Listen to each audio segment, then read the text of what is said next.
We also have with us Mr. Ravi Shankar Prasad sir, Special Chief Secretary to the Government of Assam and Head of the Department of Environment and Forest.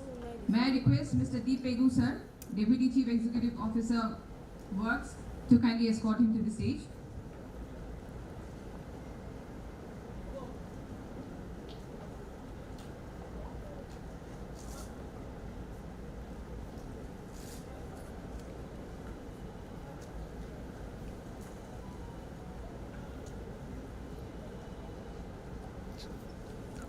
We have with us Dr. Ranveer Singh, Chairman of Brahmaputra Board and the Ministry of Water Resources, Government of India. May I request Additional Chief Engineer of the Water Resources Department, Dr. Rajiv Goswami, to kindly escort him to the stage.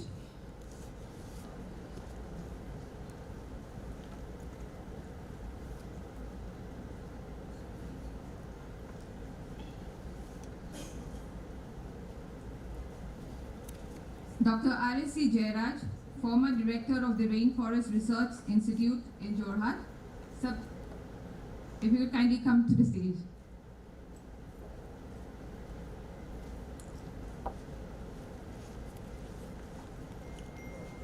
Dr. Jeevan Basavaraj, CEO of FREMA and also the Secretary to the Chief Minister of Assam. Sir, kindly be seated. Dr. Sonali Ghosh, CEO of the Assam Agroforestry Development Board. Ma'am, if you could kindly come to the stage.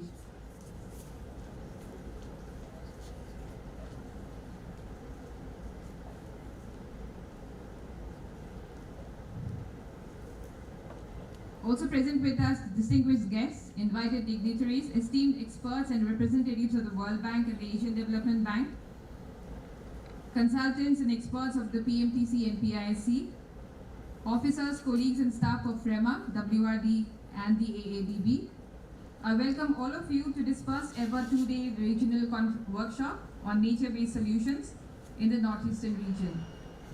The workshop aims to focus on floodwater diversion, embankment stabilization, buffer space for wetlands, and riverbank erosion management on the Brahmaputra basin using bioengineering and nature-based solutions.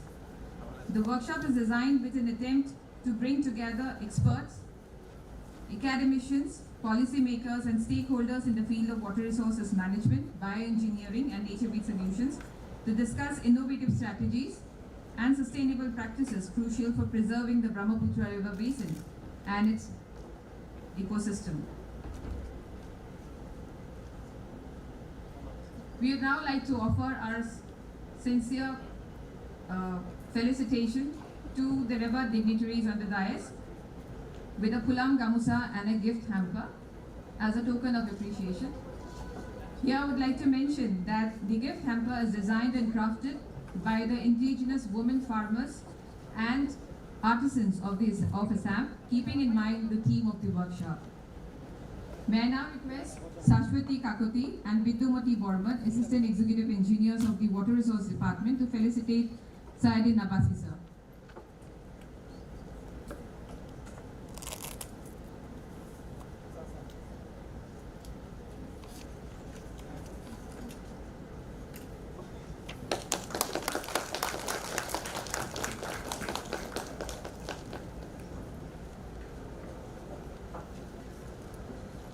May I now request Ms. Pubali Nazir, Assistant Engineer, Water Resources Department, and Dipema Sharma, Environment Officer, Water Resource Department, to felicitate Sri Said Nabasi sir.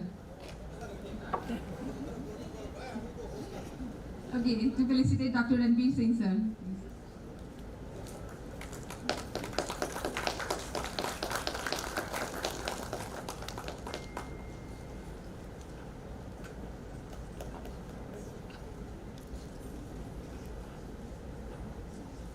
May I now request Rajashri Borua and Nafisa Nazneen Chaudhary, Assistant Engineers of the Water Resources Department, to felicitate. Sir, I think I can, now you can definitely take it.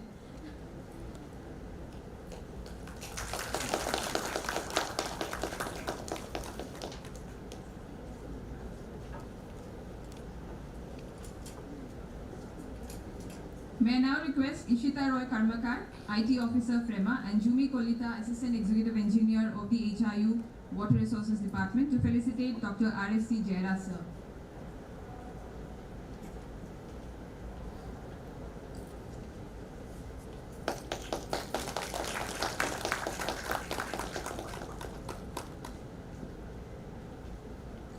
May I now request Pragya Paramita, Assistant Engineer of the Water Resources Department, and Ginny Gogoi, Scientific Officer of the Hydroinformatics Unit of the Water Resources Department, to felicitate Dr. Jeevan, sir.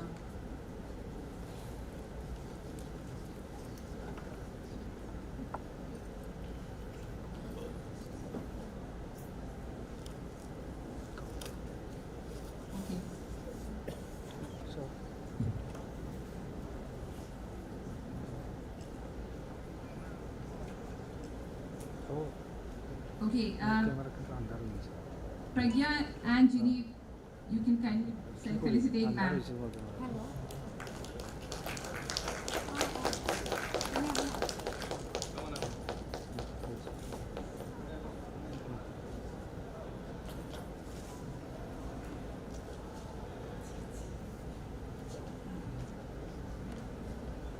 To begin the program, may I now request the dignitaries to kindly light the lamp and symbolically inaugurate the workshop.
May I now kindly request Dr. Jeevan Baswaraj, CEO of FREMA, to deliver the welcome address and provide the August gathering a brief introduction on the objectives of the workshop. Sir, please.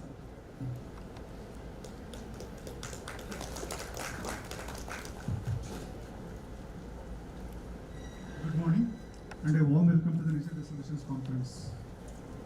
It is an honor to have such esteemed dignitaries, experts and enthusiasts gathered in this first of its kind conference on nature resolutions to discuss and explore the incredible potential of nature resolutions in addressing some of the most pressing challenges of our time. In the inaugural session of the conference, we have the privilege of having on dais our distinguished guests and keynote speakers, Special Chief Secretary, Environment and Forest, Soil Conservation, and Director General of Assam Administrative Staff College, Sri Ravi Shankar Prasad, IAS. Welcome to you, sir. Special Chief Secretary, Department of Water Resources, Irrigation, IT and PHE, Sri Sadin Abbasi, IAS. A warm welcome to you, sir. Chairman, Brahmaputra Board, Dr. Ranveer Singh, and former Director of Rainforest Research Institute, Jorhat, Dr. R.S.C. Jairaj, and the CEO, Assam Agroforestry Board, Dr. Sonali Ghosh, IFS. A warm welcome to dignitaries for today's conference. Our specific objective behind organizing this conference is to underscore the importance of the non-structural, long-term sustainable measures for flood and erosion management. And that's the reason why nature-based solutions are on top priority today. I'd also like to mention that nature-based solutions are not strangers to us. They clearly echo through our indigenous practices, which our communities follow. They're soaked in traditional wisdom that we've been practicing for ages. But in recent times, many research organizations and NGOs have also ventured into nature-based solutions. seeking restoration for our ecosystems. Yet, if we specifically scrutinize the nature-based solutions for their application for the domain of flood and riverbank erosion management, there are some gaps which signal that we should address them and do better. Hence, today, I am specifically delighted as I see this conference as our first step towards the thoughtful amendment to streamline our coordinated efforts in this direction. We hope that this conference serves as a guiding light for this transformative path, and it needs to be specifically adapted to fit our specific conditions. This two-day conference includes participation of experts from across India, from agencies such as National Institute of Hydrology, NESAC, National Institute of Urban Affairs, Brahmaputra Board, and many international development agencies such as World Bank, ADB, JZ, and our partners in our ongoing project like Deltaris, Raul Scoring DHV, Mott McDonald, and many other such agencies. Together, we aim to assimilate knowledge, identify solutions, gauge their effectiveness, assess the financial impacts, explore technical feasibility, and more importantly, the socio-economic benefits which we can assure to our communities. Our intent is not to cast outcomes in stone tomorrow, but to pilot the learnings along the Brahmaputra and its tributaries. In this direction, we already have an MOU with IIT Guwahati for piloting nature-based solutions along both Brahmaputra's mainstem as well as a couple of tributaries of Brahmaputra. Let me also remind you, we see this conference as not just a mere two-day affair. It's actually a catalyst for lasting change, not only for the next years or decades, but for generations to come. Once again, I welcome and deeply thank the dignitaries on dais, experts and enthusiasts for your participation in this focused conference on nature-based solutions. Thank you, and all. Thank you, sir, for the excellent speech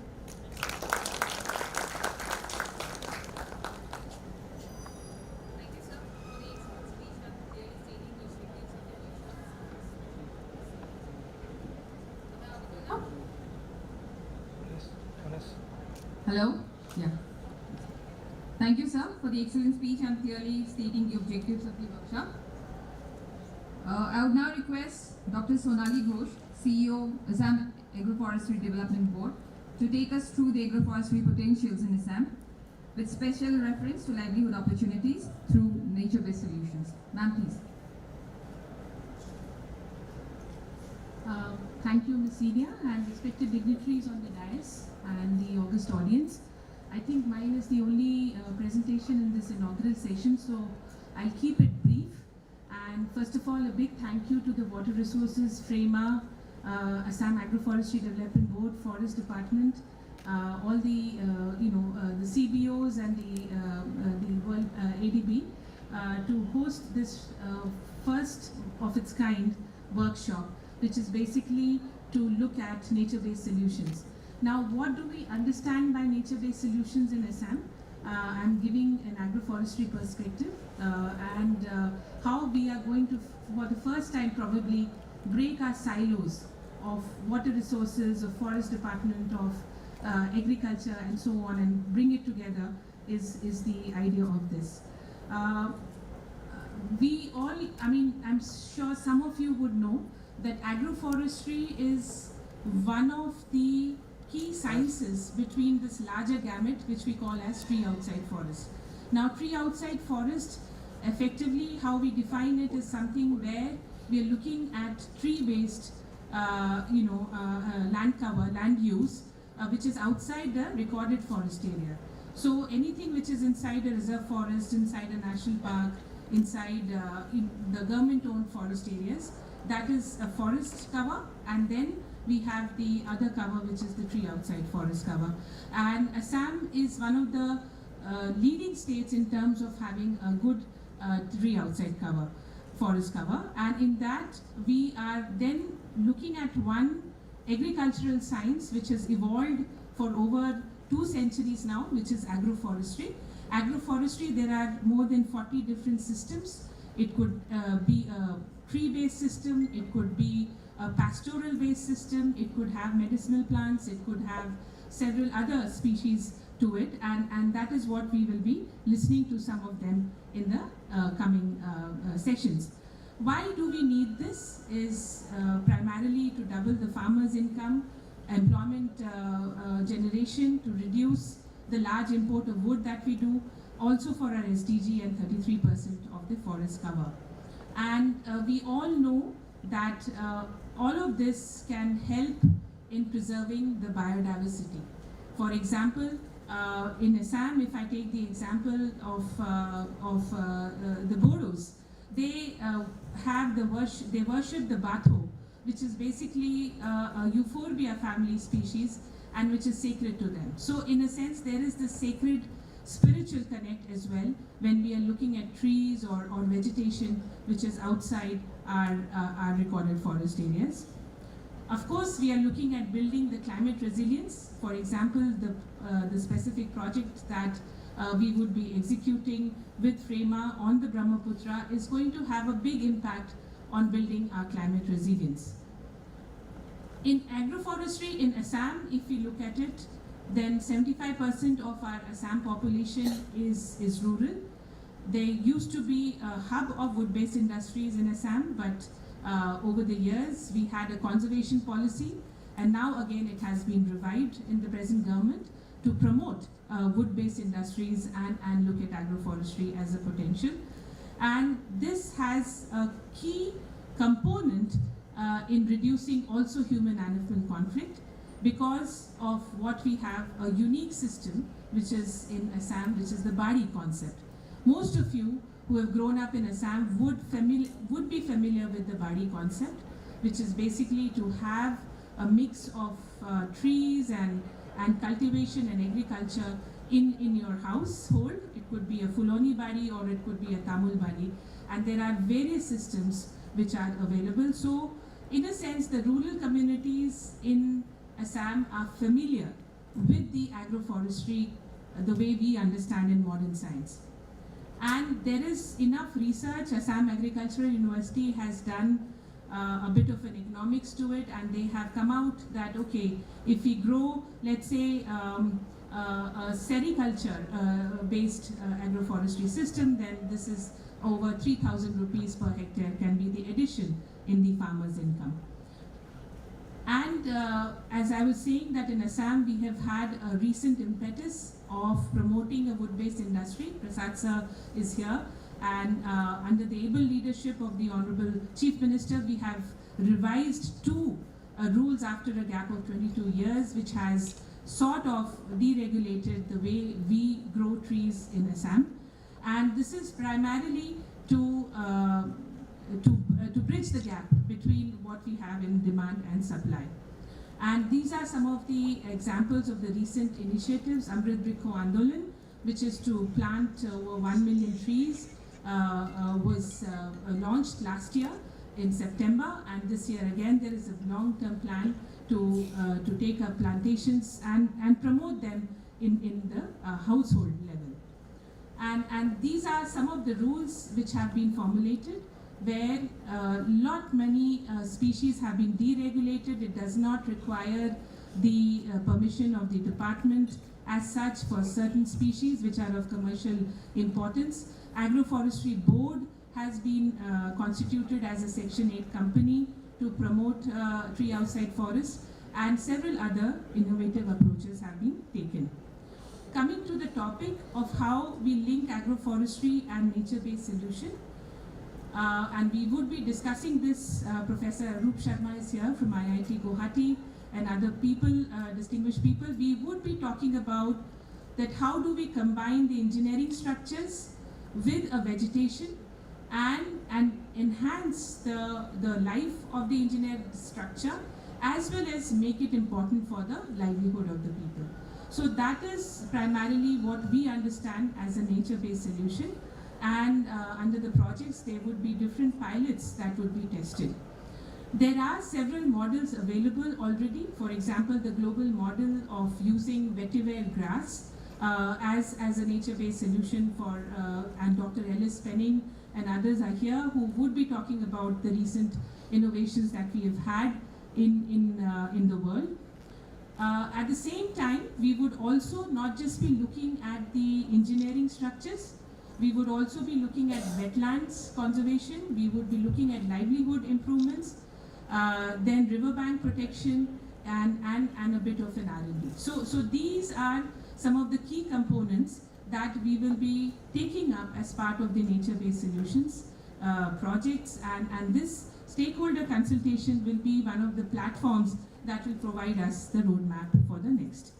And there are some guidance documents for us. Professor Dr. Jairaj sir is here, and the Ministry of Environment Forest had taken out a detailed DPR on how do we rejuvenate the Brahmaputra or the Ganga or the major rivers using a vegetation, forestry intervention approach.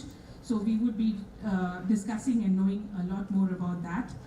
And the key component, which is, to say the least, is how do we connect to the communities. There are several of the CBOs that we see here. Primarily, we are looking at native species, looking at solutions which the local people can relate to. We are looking at site-specific interventions. And most important is how do we link it to the economic livelihood or upliftment of the communities. There are a few challenges. For example, this is possibly, and sirs, you'll be happy to know that probably this is one of the first nature-based solution project in the country, sir, where we have been able to link it to the engineering structure. So if there would be a lot of key learnings from this project if we are able to achieve this success. And there is, of course, the availability of planting material and so on, but I'm sure we'll be discussing that in detail. Thank you so much.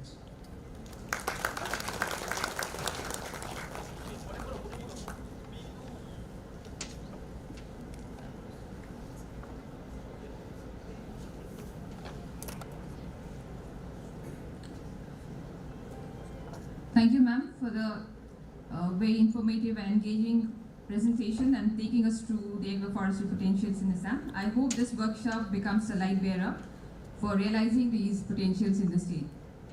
May I now request Dr. R.S.C. Jairaj, sir, former director of the Rainforest Research Institute, Jorhat, to share his knowledge and experience on the forestry interventions for river ecosystem rejuvenation. Sir, please.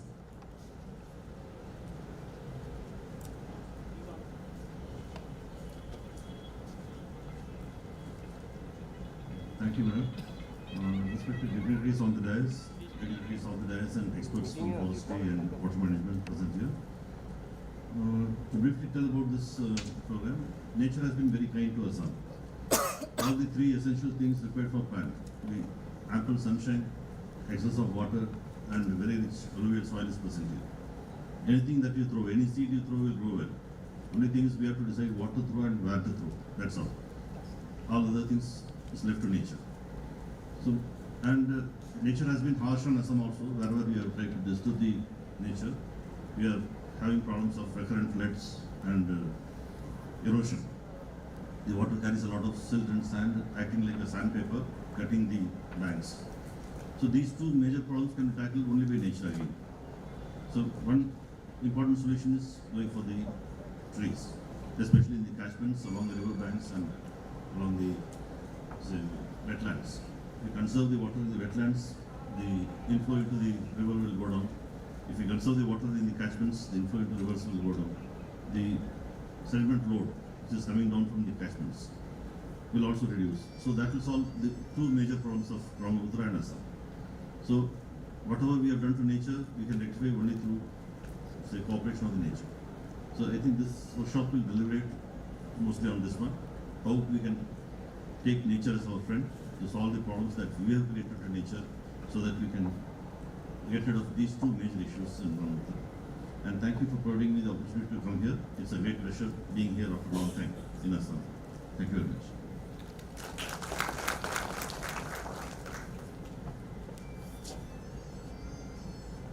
Thank you, sir, for the kind words and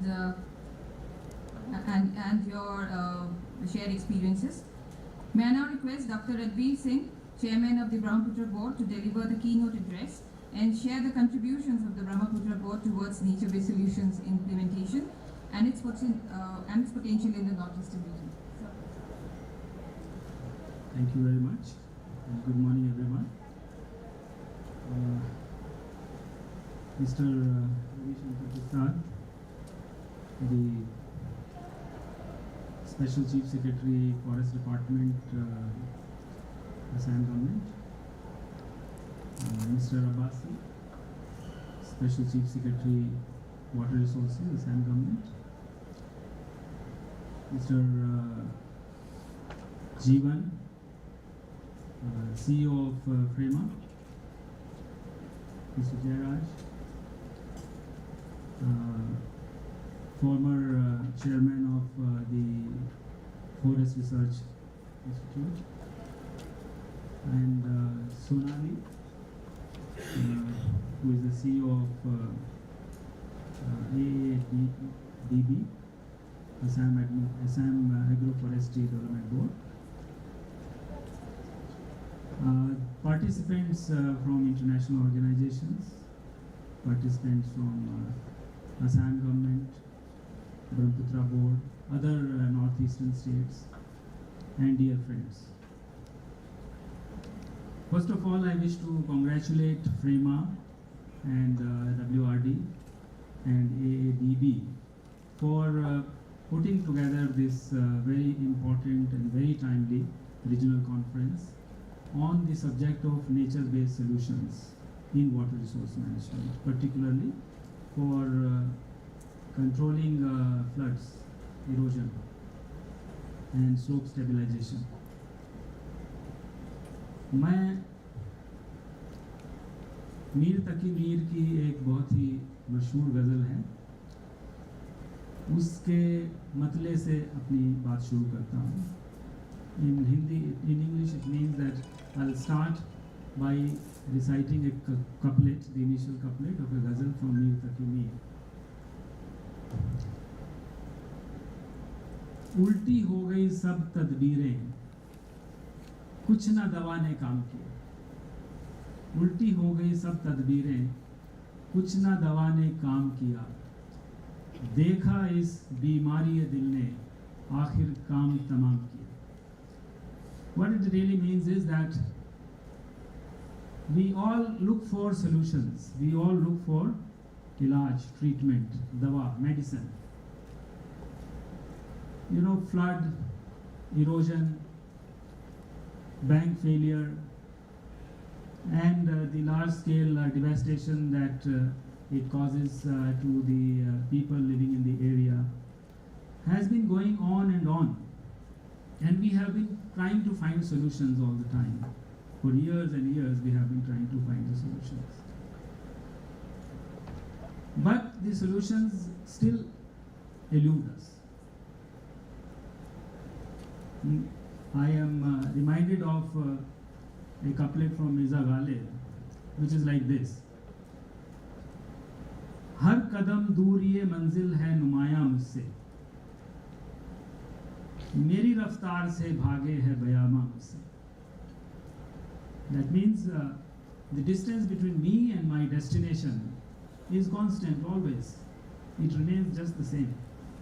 Because the speed with which I run, the world also runs. So I reach nowhere. So in that context, we are discussing the nature-based solutions as a solution to our problems in water resource management, particularly from the point of view of floods and erosion. So it's a very, very timely conference, and I'm sure during the course of 2 days, we will have a very fruitful discussion, experience sharing, knowledge sharing. We will learn from each other and try to implement these solutions in our respective jurisdictions, in our respective domains, contribute towards it by participating at least in this process. Now, why do we believe that nature-based solution is a good idea?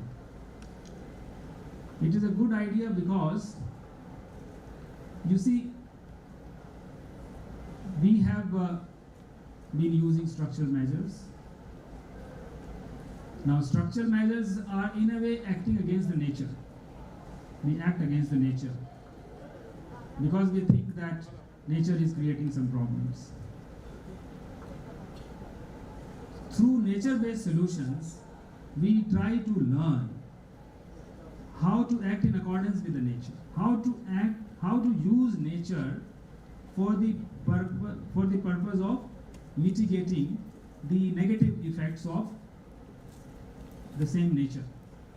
And these negative effects come not simply from nature, they also come from our own interaction with the nature, how we use our environment. Now, for example, our nature-based solutions cannot succeed in vacuum. We also have to learn to live according to the nature, live according to the requirements of nature. That means that if we, for example, do not take care of floodplains, if we do not pass floodplain legislation and enforce that, if the economic exploitation of forests goes unfettered, if we do not take care of the basin, the catchment areas, then there will be too much erosion taking place all over. There will be too much sediment load that will be entering into our water bodies, into our rivers. And when there is too much sediment flow, even our nature-based solutions will not be sufficient. They will not be able to cope. So therefore, they have to go in tandem. So the role of the government and role of the knowledge partners is that we should train ourselves, we should prepare ourselves, we should also prepare the society, the community, we should also prepare the legislative framework and other paraphernalia, and we must prepare the right mindset all across in order to move towards nature-based solutions. So nature-based solution is a mindset in the first instance, and then we can do something on the ground. I am very happy that Brahmaputra board, with the help of IIT Guwahati, has done one experiment in Majuli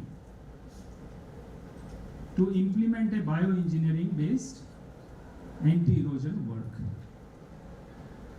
Now, I am a little surprised to know that we do not have perhaps any other example of a bioengineering project to control erosion and for slope stabilization anywhere in the Northeast yet. So that way, I feel a little more proud of Brahmaputra board having done this project, and more proud of IIT Guwahati for helping us in this project. The technical support came from IIT Guwahati. I myself went and saw that project, and I think the project is largely successful because it has already weathered one flood season, and then it has stayed on. Now, the concept of bioengineering, as you know, bio means life, that means life sciences, that means plants, biological, live plants, biological systems, and engineering, which is the structural part of it. So we combine the two in order to create a structure which then grows into a system. It grows into a live system. We put not only the traditional structural measures in the form of a revetment, then the launching apron and the toe wall, etc. We do all those things, but we do them is slightly different, and we use more of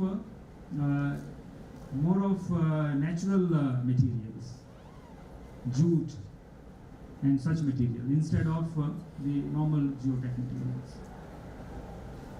And we use grasses which have the tendency to grow deep into the ground. They have long roots, etc.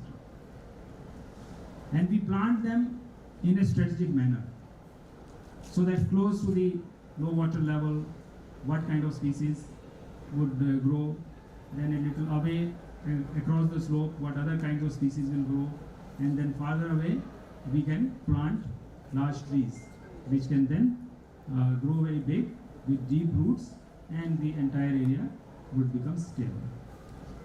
So it's a wonderful concept, and I'm sure this project can become a very good demonstration which everybody can go and see, and then try to replicate. Right now we have implemented this project in a relatively, because it's a pilot project, we have done it in a relatively calm stream where it is not the main Brahmaputra River, so it is less turbulent and it is less subject to very high speed flow, etc. But once we prove the success of this project, Brahmaputra board would like to, and IIT Guwahati also is very much interested in, implementing a similar project on the bank of main Brahmaputra River, where there is erosion going on, in order to stabilize the bank and the slope. So we look forward to that next stage. After IIT Guwahati is in the process of putting together the documentation to assess the actual impact and success of the project, and we will close the project in a few months' time, and then we will disseminate the literature on it. So just to mention a few things, we have used Ipomia variety, the grasses, we have used grasses and trees. So in grasses we have used Ipomia, vetiver, Guatemala, Napier and lemongrass. Most of it has grown well. Ipomia there has been some damage to, similarly Napier also, some because of rodent issues and others, there have been some little problems, but otherwise the grasses have grown well. And the trees that we planted, stone apple, it has not grown so well. Elephant, we planted 42 trees of stone apple, 16 have survived. We planted 42 trees of elephant apple, 31 have survived. Assam plum, Gogori, 42 were planted, 18 have survived. Agar, 13 were planted and all 13 have survived. So that means this particular species is very well adapted to the local conditions, and the success rate is 100%. Lemon, 42 were planted, 28 have survived. Guava, 42 were planted, 41 have survived. So this also is a very successful species. Drumsticks, 42 were planted but only 5 survived. So there are issues there. And Kanchan, against 45 plantation, only 18 survived. So these are some of the statistics. So all this also gives us lessons about what kind of species are more suited. So it's a multidisciplinary area, you know.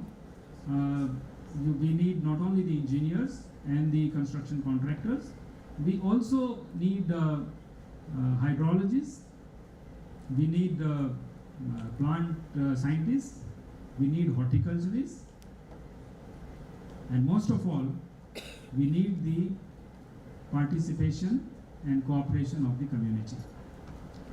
So it's a very, very multidisciplinary approach that we have to follow, and we have to be very careful.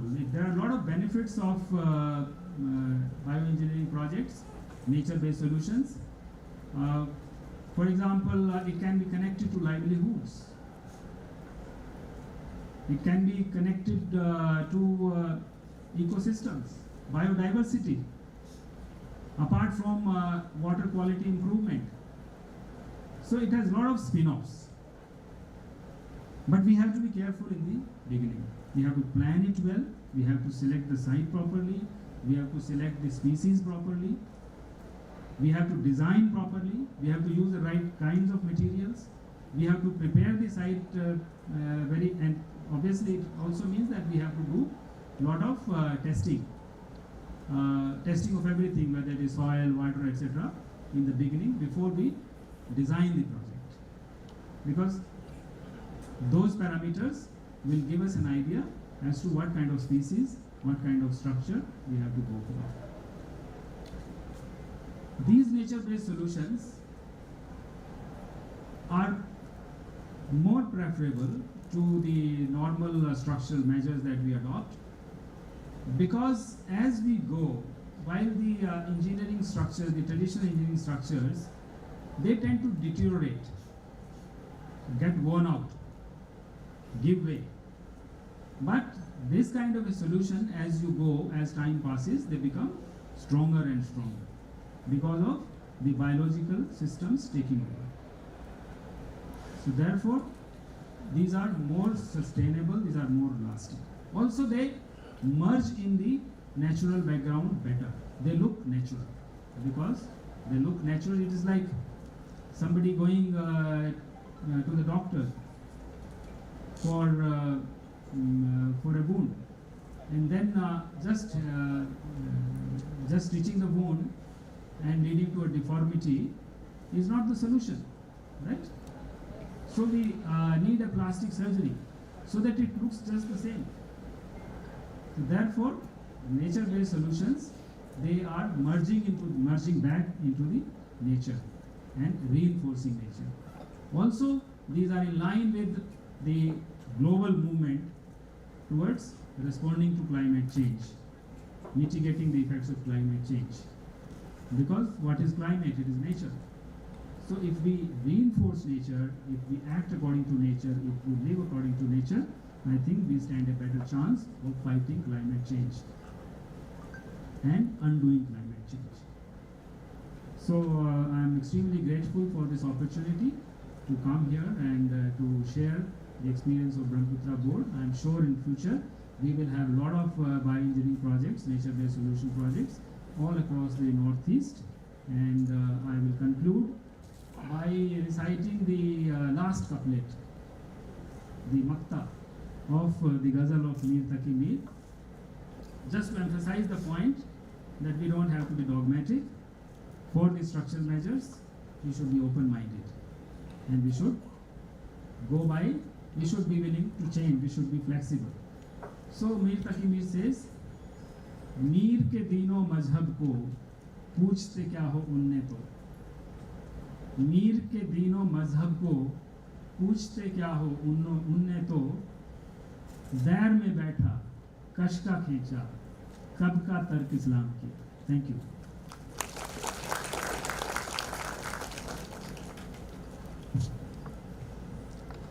Thank you, sir, for the captivating speech and for sharing your experiences of the Brahmaputra board in implementing the nature-based solutions. Those surely would be learning experiences in the field of river basin management and in preserving the ecosystem and improving the livelihoods of the communities. May I now request Ravi Shankar Prasad sir to deliver the keynote address and apprise us on the importance of nature-based solutions and its benefits.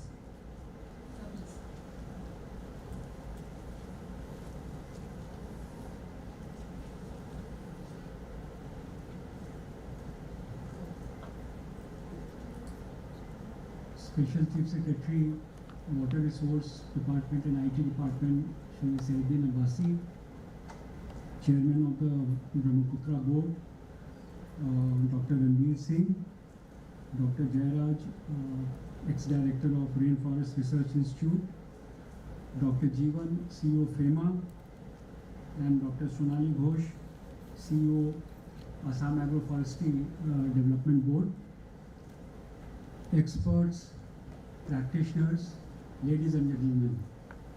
I am really happy that Water Resource Department, FEMA, and other organizations, international organizations have taken this initiative to organize this regional conclave on a very important and cross-cutting topic.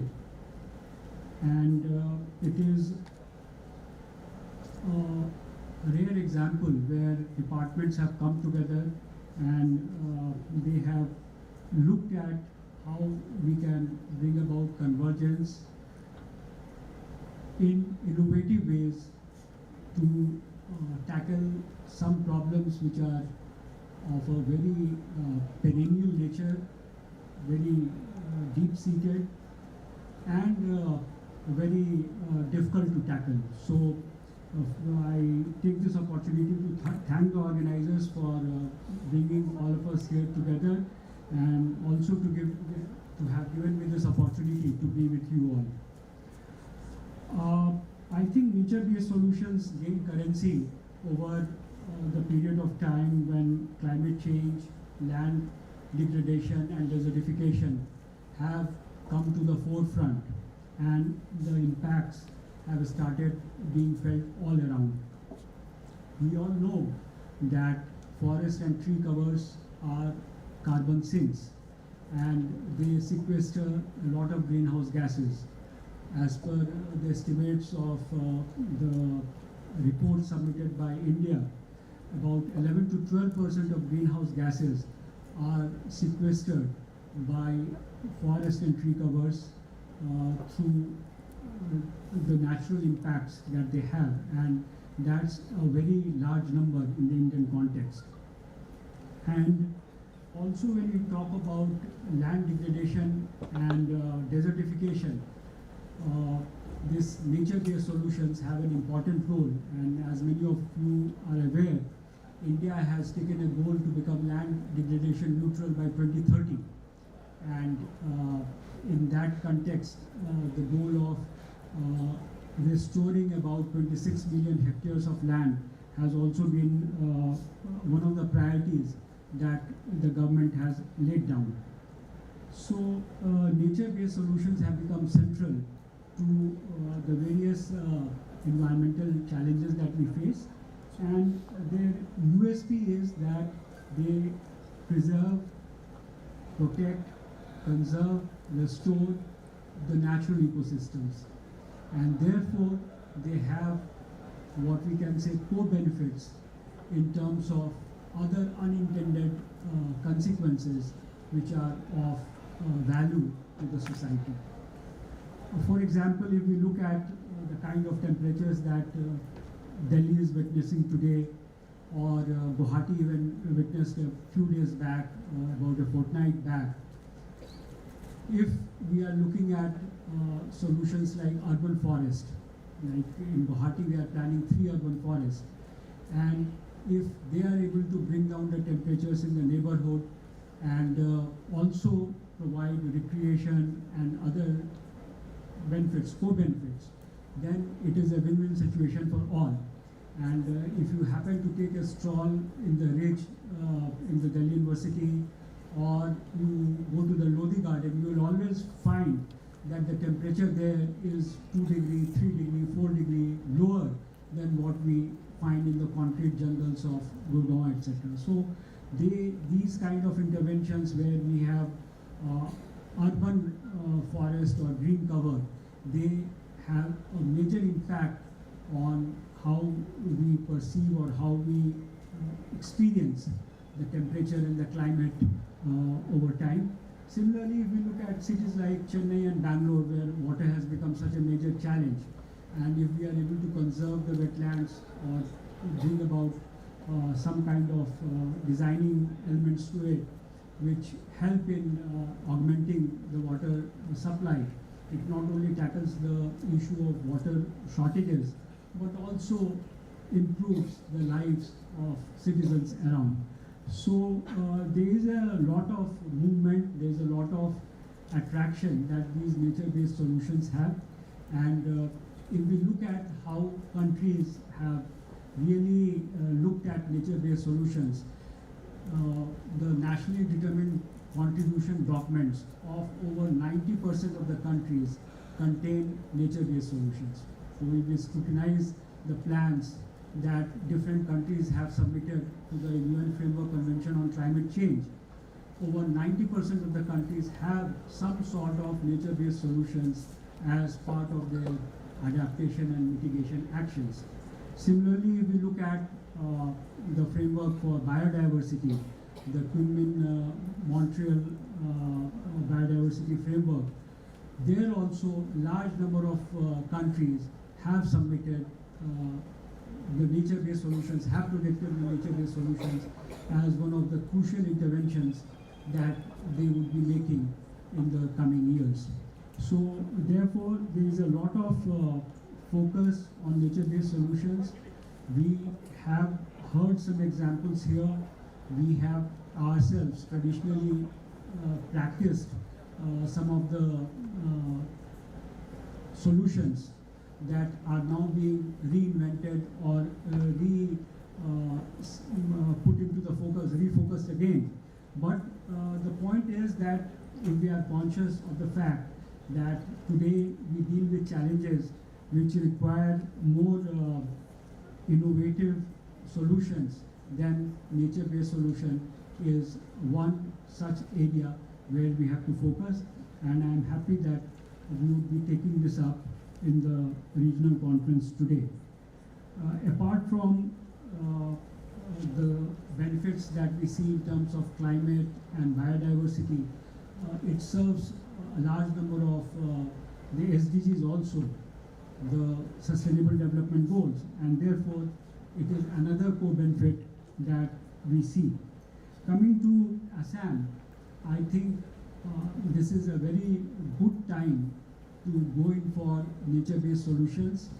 As many of you are aware, the government of Assam has adopted a target of enhancing the forest and tree cover from 36% to 38%. We are already above the national average right now, and the aspirational target that India has is about 33% of the total geographical area as forest and tree cover. But government of Assam has gone a step ahead, and from the current target, forest and tree cover we have about 36%, we are planning to aspire for 38% forest and tree cover in the next 5 to 10 years. And that calls in for a huge lot of interventions and very, very different kinds of nature-based solutions. Combined with this, we also look at what the government of Assam had done last year, the Amrit Vriksha Andolan, where we planted 1 crore trees on a single day. And this year, we are planning to have plantations of 3 crore trees, maybe in the coming month. So, and this was done over and above what we do in Campa and other forestry initiatives. And it was also a unique example where we had the whole of the government approach, the whole of the society approach, and different segments and different departments came together, different women group, police, paramilitary forces, everyone contributed to this plantation drives. So I think we are in a very good space right now to push for nature-based solutions, and I am sure that the deliberations that this conference will bring out will help us in looking at different approaches, looking at, say, emerging chore areas, places where we are facing intense erosion. How do we tackle through nature-based solutions? So these are the kind of challenges that we would like to see being addressed in the coming days and years, because as we know, the structural or gray solutions have not always worked. We have to look beyond that, and this is one of the key areas which can help us in this regard. So I wish the deliberations a grand success, and I hope to learn about different approaches which come out from the deliberations here. Thank you very much.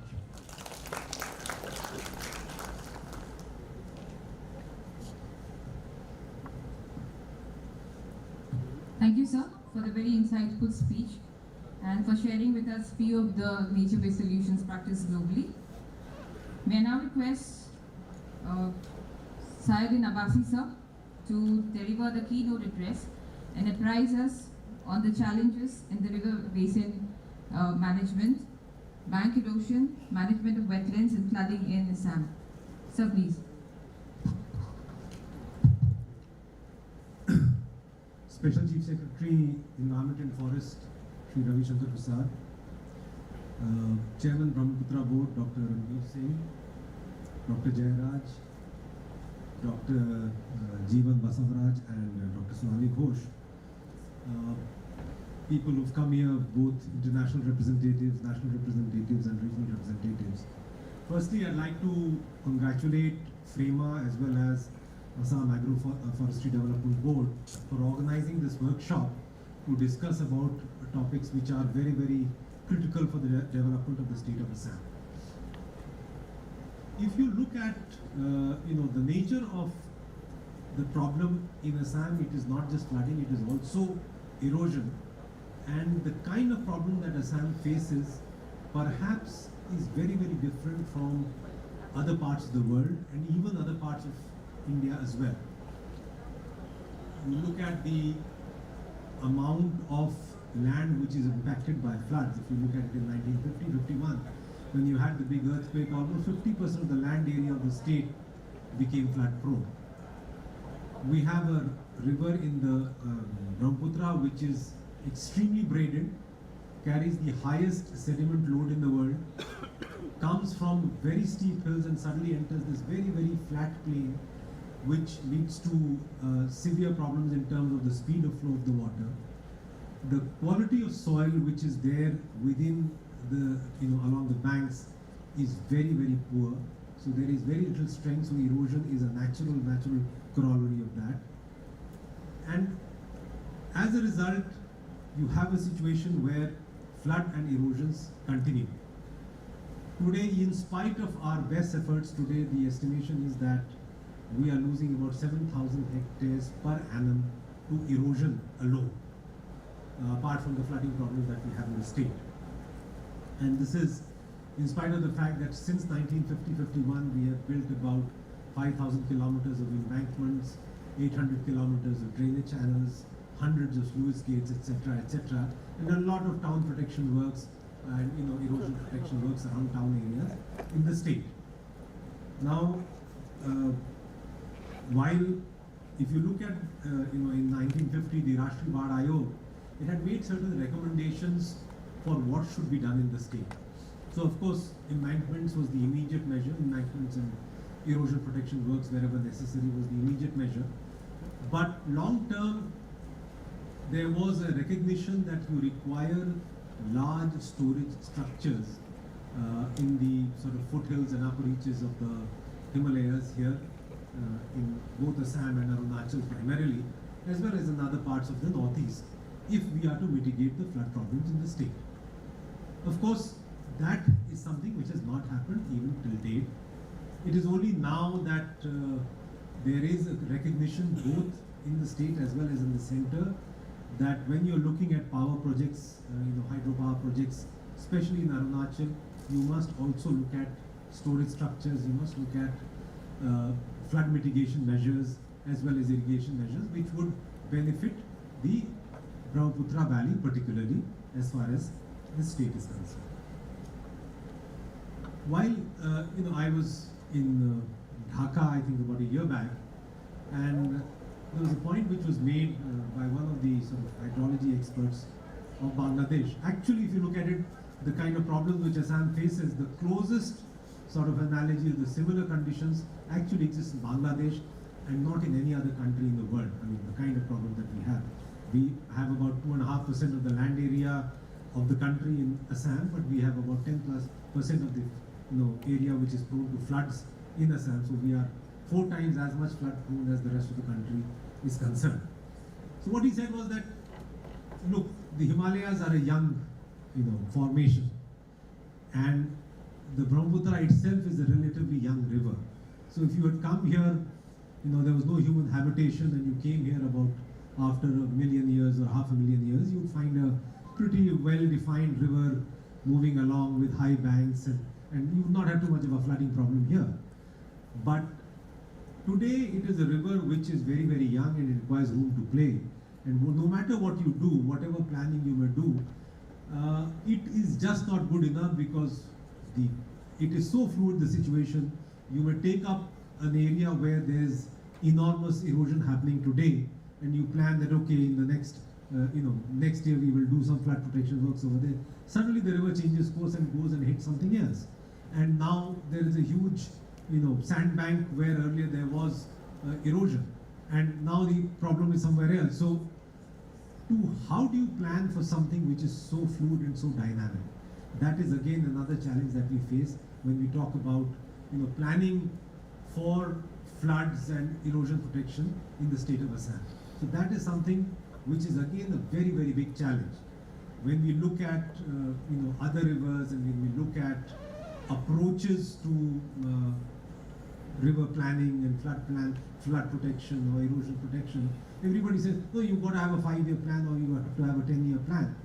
But my answer to them is that a plan may not be good even 2 years from now. So when we go to the Central Water Commission, they say that you're talking about doing flood protection works in this particular area, but what is the damage which has been caused in the past? Because how do you justify the cost benefit about what is the kind of probable what is the kind of damage which has happened, which can justify hundreds of crores of investment today in that particular region? And my answer is that probably there was no damage to a particular region at that particular point of time. But today, if we don't do this, the damage could be catastrophic, and the past is no guide to where the damage will occur in the future. So I mean, an example of this is the problem that we are facing in the Dhola-Sadia region, where there are 2 tributaries of the Brahmaputra. One was flowing towards the north and one was flowing towards the south, and suddenly both these tributaries have merged and have started flowing towards the south in the last 2 to 3 years. Suddenly areas which were, the Ananta Nala, which was a narrow kind of a shallow channel, suddenly is now 6-7 meters deep. And the town of Dibrugarh itself, a lot of tea gardens from Dhola up to Dibrugarh are being threatened by erosion and severe erosion, and you are having to invest a significant amount of money to protect that particular region. We are also trying to divert that river from which has started flowing south to go back to its original channel. Now, if that succeeds, probably you would not require a significant amount of erosion protection works on the southern bank. But we have to go ahead with it, because what if it doesn't divert? So it could possibly happen that there may be some amount of wastage of money if the channel diverts. But if it doesn't divert, then the risk or the consequences of damages to a town area or an embankment in the town area being reached, like Dibrugarh, are too high for us to ignore. So this is the kind of challenges that we face as far as the Brahmaputra in Assam is concerned. We also have situations where even when we try to build embankments along the banks, try to do flood protection works, erosion protection works, the soil itself is so weak that you have sloughing, the bank itself collapses. What would be a technical solution in those situations are something which engineers even today are grappling with. So what I would request is that while it is important to bring best practices from the rest of the world into Assam, it is also important to understand what are the kind of problems which are unique to this state, and what will work, what people have tried here, what has been successful in the past, and so that we can modulate what we are planning to do in terms of our response to flood protection and erosion works in the state of Assam. While we did a lot of embankment protection works in the past, one area where we suffered because of these huge embankment works which came up in the 50s and 60s and 70s was wetlands. Assam has enormous amount of wetlands, But when we build these embankments, even with sluice gates in some cases, the connections with the rivers often got cut off. And in that sense, the biodiversity of Assam, wetlands of Assam was so much poorer. So you are having situations where those wetlands are silting up, the fish life and the aquatic life which is there is also becoming poorer. Added to that is urbanization in parts like Guwahati and Dibrugarh, where a lot of wetlands are actually being filled up because the land itself has become so commercially valuable, and a lot of that is actually patta land, and then you fill it up and you build a house over there. So ultimately you get more flooding problems in urban areas, which you are witnessing in places like Guwahati and also in other bigger towns of the state. So we need to rejuvenate these wetlands, to rebuild these connections with rivers, while ensuring that there is protection from floods and erosion within the state. I mean, we are constantly having a situation where we are having to do something what is today called raising and strengthening of embankments in the state. And why is that happening? Because if you go to any embankment today which is 30, 40, 50 years old, the riverside actually, the land is higher today than the countryside. And that is because you have had silt deposition on the riverside, and that is in some cases 8, 10, 15 feet higher than what you have on the countryside. So if you have a breach in the embankment today, water doesn't dry up for months, because there is no way for the water to go back into the river, because actually the riverside is higher today than the countryside. So these are the kind of problems that we have to deal with, and these are the kind of problems that we have to plan for. So coming to the nature-based solutions, with World Bank, we are working on climate resilient infrastructure. With the ADB, we are looking at nature-based solutions for protection of river banks and embankments. And that, I think, is also the need of the hour. I think one of the speakers stated that actually, in the country as a whole, we've not really looked at nature-based solutions on a large scale. Definitely considering the poor quality of soil and the strength of the embankments that we have in the state today, definitely nature-based solutions would strengthen embankments, at least provide some modicum of protection from erosion, etc., or also for diversion of river channels, at least the smaller channels, from habited areas. So that is something in which there is a crying need to have the best practices which are there, not just in the country but across the world, what is the practice to be looked at. And if we can do that, I am sure we would have a much better and more cost-effective solutions, which would also be more long-lasting as far as the state is concerned. Now, I really don't want to take much of your time, because I see that there are a lot of interesting sessions which are coming up, both from regional speakers and international and national speakers.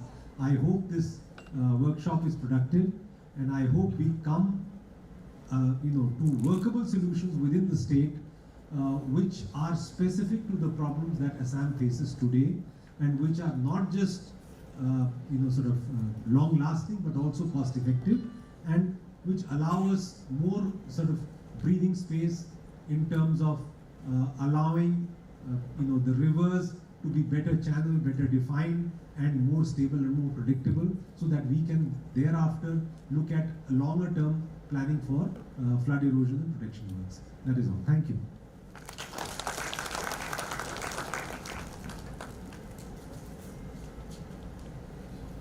Thank you, sir, for the remarkable speech on the challenges in the river erosion management and how it has been impacting the river basins. I'm sure these will be definitely brought up during the workshop and brainstormed to arrive at solutions for minimizing the challenges. Ladies and gentlemen, with this we come to the end of the opening session. I thank all the dignitaries seated on the dais and all the esteemed guests and participants for gracing this workshop with their kind presence. Next in the agenda, we have the inauguration of the exhibition. So I request Mr. Rupa Kumar Muzumdar, Deputy CEO, Mr. Bhaskar Jyoti Das, Chief Technical Officer, FREMA, Dr. Rajiv Goswami, Additional Chief Engineer of the Water Resources Department, Srideep Pegu, Deputy Chief Executive Officer Works of FREMA, to walk the dignitaries to the reception area for inaugurating the exhibition. I would also request all the distinguished guests and participants in the auditorium to proceed to the exhibition area.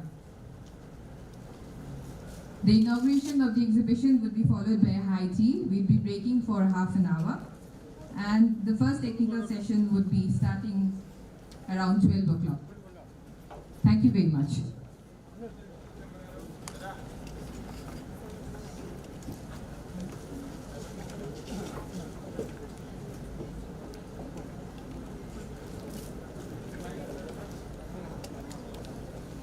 आपको next week में पूरा extensive shoot कर कहाँ गए होंगे sir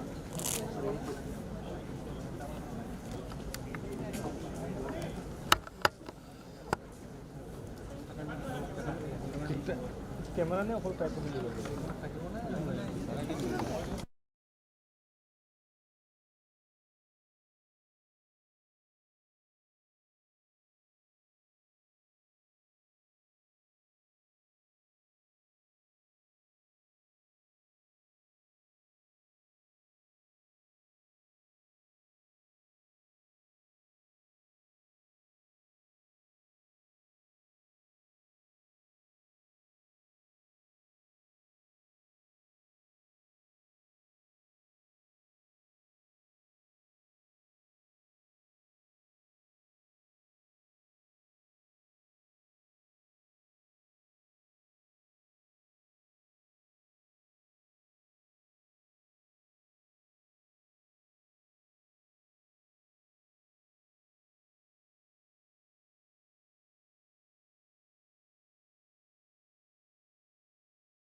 Hello, hello, hello, check, check.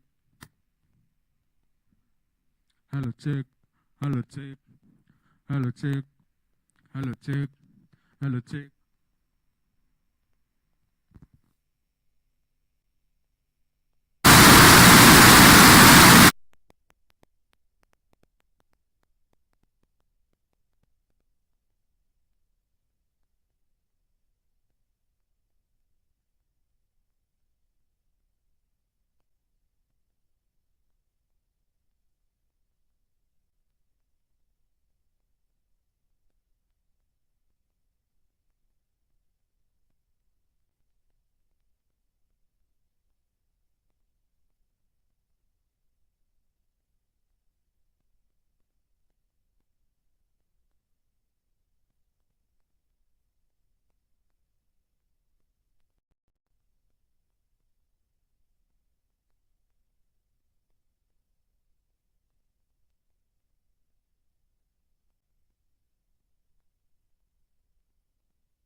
Hello, hello, check, hello. Jagdish.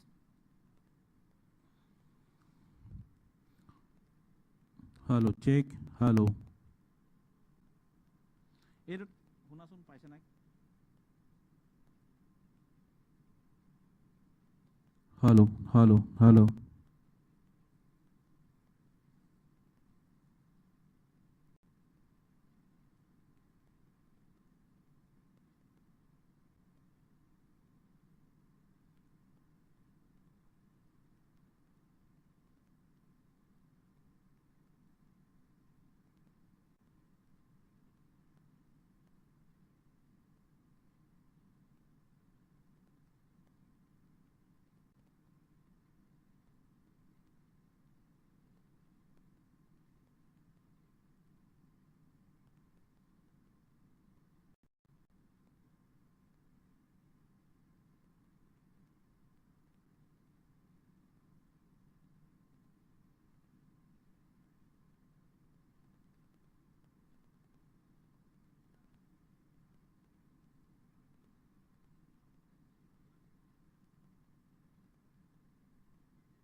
Parti ileri de.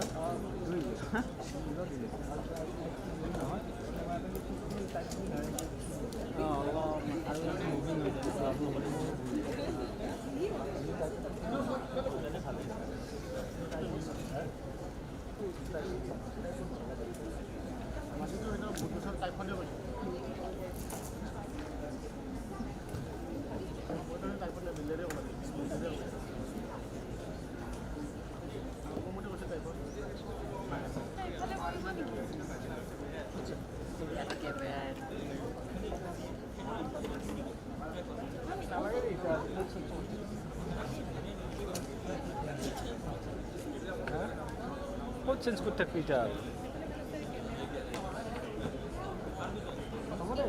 কালি মানে পারলে কালি মানে সেন্স করবে আজকে এটা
Sir.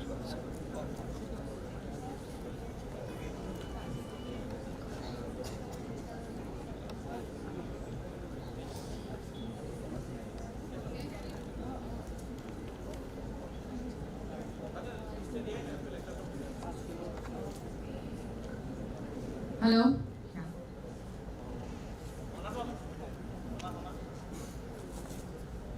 I welcome all of you to the technical sessions.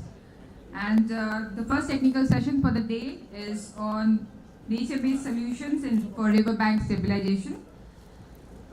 We have Mr. Aisay Wisma as the moderator of the session. So may I kindly request Mr. Wisma to come on the stage. We have as panelists Mr. Arup Kumar Sharma. Mr. Wisma, if you could kindly, if you could kindly sit for a while.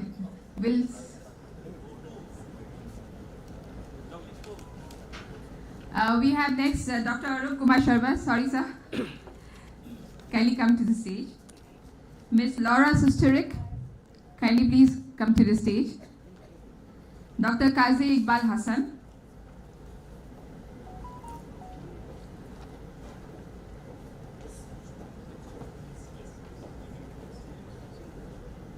May I kindly request Ishita Roy Karmakar and Ruma Borpatra Guhai to kindly felicitate Wisma.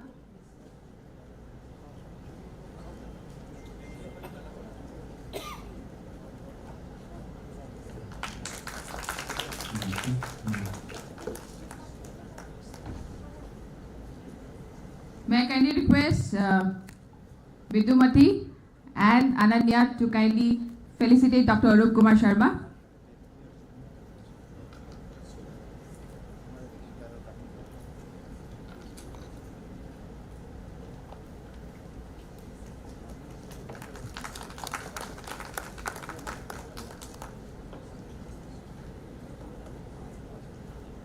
May I request Jumi Kolita and Joyanti Gogoi Lohkar to kindly felicitate Laura Susterik.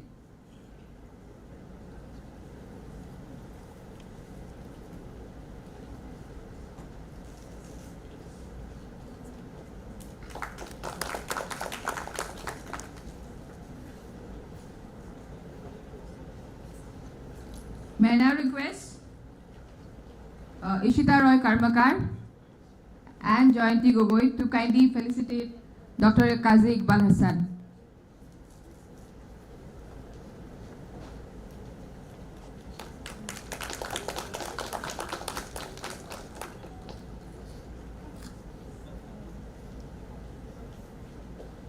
I would now request Mr. Aisay Wisma to take over the session and lead the session as a moderator. Thank you.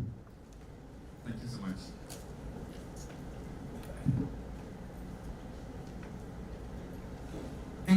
Yes. Okay, distinguished guests, ladies and gentlemen, it's an honor to be today's first host of a technical session of the Regional Conference on Nature-Based Solutions here in Guwahati. The first technical session, we will discuss the opportunities for nature-based solutions for riverbank stabilization. As you all know, rivers in Assam are extremely active and continuously develop under the influence of water, the interaction between water, sediment, sand and rock, vegetation and manually constructed riverbank protection. This session will shed light on more natural and potentially cheaper and more sustainable solutions to reduce the risk of riverbank erosion. Today's session features 4 speakers who will share their experience with nature-based solutions or nature-based approaches for riverbank stabilization. My name is Aisay Wisma. I'm Senior Water Resources Specialist from the World Bank, supporting the Assam Integrated Water Resources Management Project, River Basin Management Project, RBM. And I'm your host of today's session. I wish you all a very fruitful discussion and presentations today. Our first speaker is Dr. Alice Penning. She has a PhD in civil engineering and a master's in biology and has more than 21 years of experience in nature-based solutions. Dr. Penning heads the strategic research line on nature-based solutions within Deltaris, a Dutch research institute, and carries out various projects in cooperation with Dutch water authorities, several regional water authorities, and the EcoShape, the Dutch consortium that focuses on the implementation of nature-based solutions in practice. Welcome, Dr. Alice Penning, and I give the floor for 10 minutes to you. Thank you very much, Isaac. Can I get my presentation on the screen, please?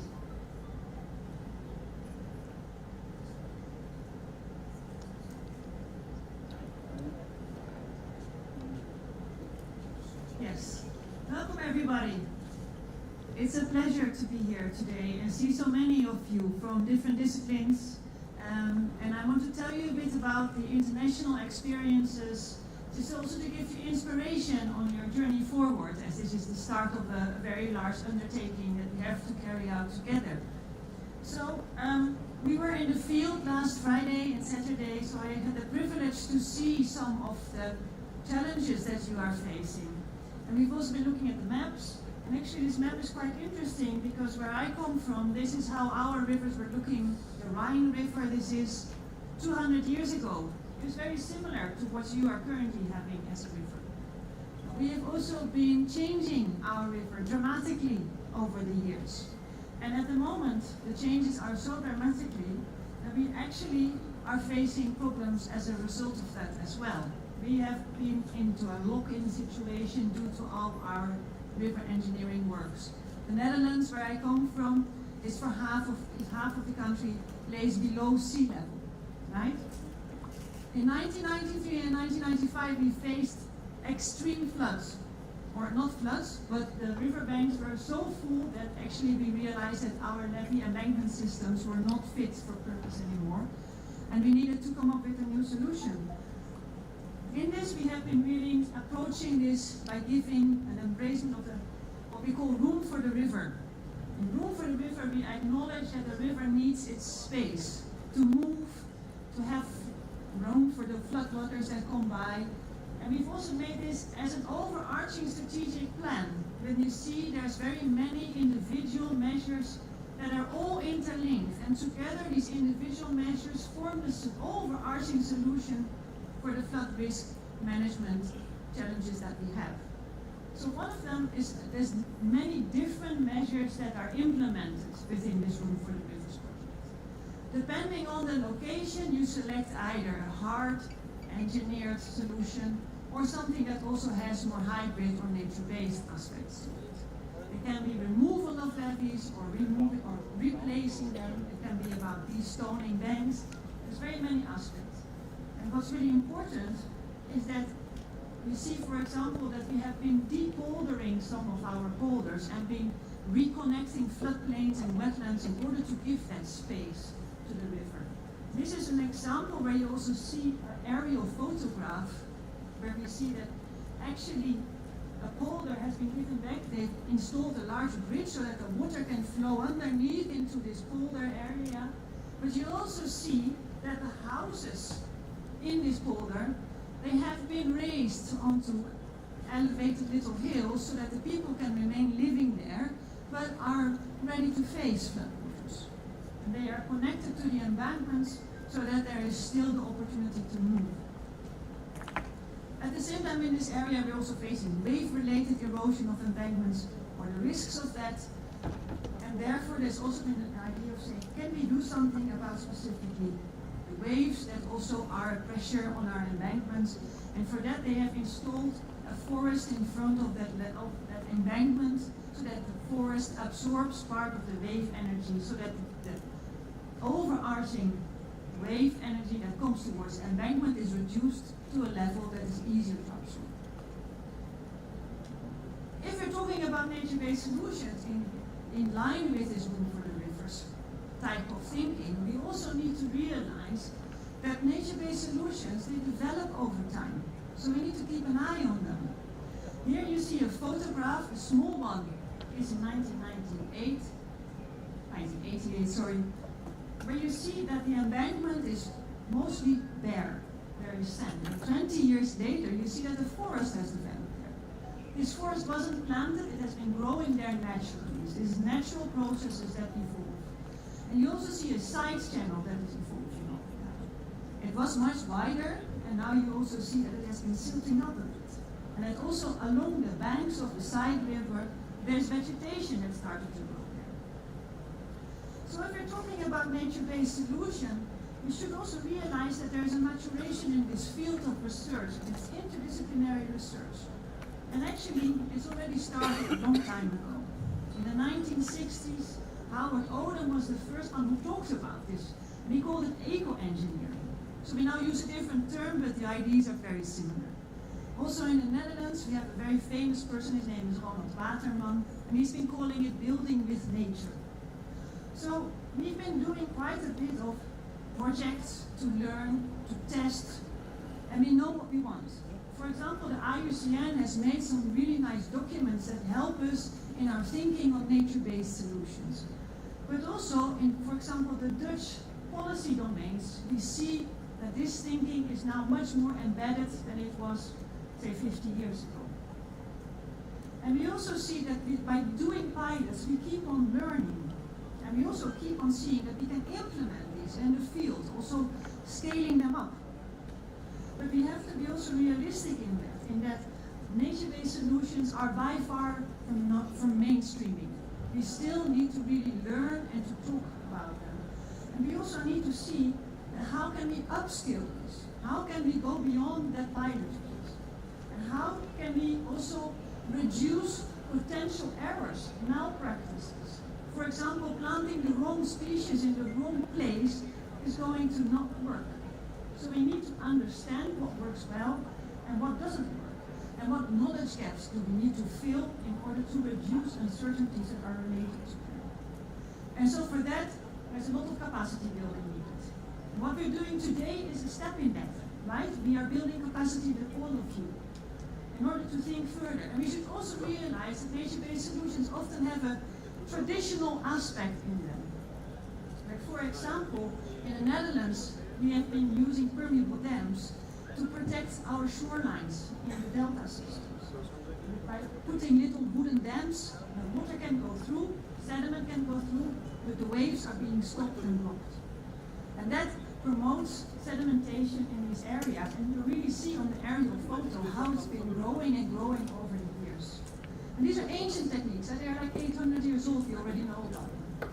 Also along rivers, this is in Edinburgh in the UK, you see that, for example, willow branches are cut and used as fortification of shorelines. But also if you're going other places around the world, you see that. The Sava systems in Indonesia are also a nature-based solution because they prevent erosion and they retain water so that agriculture can take place in locations that otherwise not be so easy to do agriculture on. And also for us in the Netherlands, most of our embankments are covered with good grass carpets. And the grass is a really important part of the structure of our embankments. So we have protocols to judge if these are still good and if they are working. But even then we know with climate change we need to also make our new grass covers of embankments more climate resilient. And we also see that with the decline in biodiversity that we're facing, we also need to think about biodiversity as part of that. And of course nature-based solutions, they have multiple goals. It's not one goal, but it's multiple. So also having a human benefit and the benefits for biodiversity. In the training that we will do on Thursday, we will go a bit further into this project that's looking at both erosion capacities of grasses, erosion reduction capacity, but also how root systems develop, how different species contribute to that, etc. And if we're talking about nature-based solutions, it's important to see how they fit in that bigger picture. Of course, we're always doing this because there are risks. There are risks related to flooding, there are risks related to loss of property, and you want to reduce it. And there's multiple ways of reducing that risk. For example, through zoning. Some areas you can use in one way better than another way, and thereby you already say, let's not do these activities in the high-risk areas. You can also think, for example, about building codes. In the Netherlands, it's common practice to not build new neighborhoods in our floodplains, right? Because that's the area that's at risk. So you're looking for risk if you start doing that. And then there's measures to implement. And they can be both nature-based, but they can also be technical. And it is that combination that makes it strong. And you reduce risks further. But even then, there might still be risks.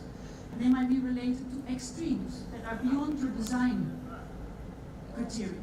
So then you have to think about early warning systems for people so that they can move away before it's too late. And there will always be a bit of residual risks, no matter what. And with nature-based solutions, it's important to realize that also in the definition of them, they mentioned it's about conserving and protecting ecosystems because they provide a lot of ecosystem services, including also absorption of floods. For example, if you're talking about the wetlands, or it is to restore them if they have been damaged, or it is to enhance some of their functions, or to adapt your way of living in order to be more in line with what the ecosystem can provide. So, just to give you one more example before I stop, this is from Indonesia, where we've been working on using nature-based solutions for coastal shoreline defenses, where we've also been using these permeable dams, because there's a lot of talk about how do we protect these areas. And what you've seen at a muddy coast, for example, implementing hard structures just doesn't really always work that well because the underlying sediments are so soft that over time the embankment that's been created, especially since like a concrete seawall, it might just topple over due to the erosive processes. And by using a nature-based solution, in this case it's to try to restore these mangroves, what you do is not to plant the mangroves, but is to restore the habitat where they can grow. And the moment that you are able to provide that habitat, the species will come and they will settle there. So with that, I also want to say a bit more about we are not alone. There is so many platforms, documents, catalogs out there in the world from different types of organizations, from NGOs, from the banks, from governments, from all sorts of different consortia, from science, etc.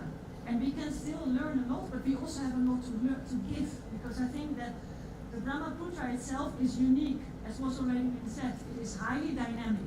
We don't know yet so well what can be done and what cannot be done. It's looking about these boundary conditions, and we talk more about them tomorrow and in the training as well, and how to get forward. So thank you for all of this. We have a nice conference. Dr. Alice, if you will kindly just stay for a while. May I request Rubina Khatun and Pallavi Mudoy to kindly felicitate Dr. Alice Penning.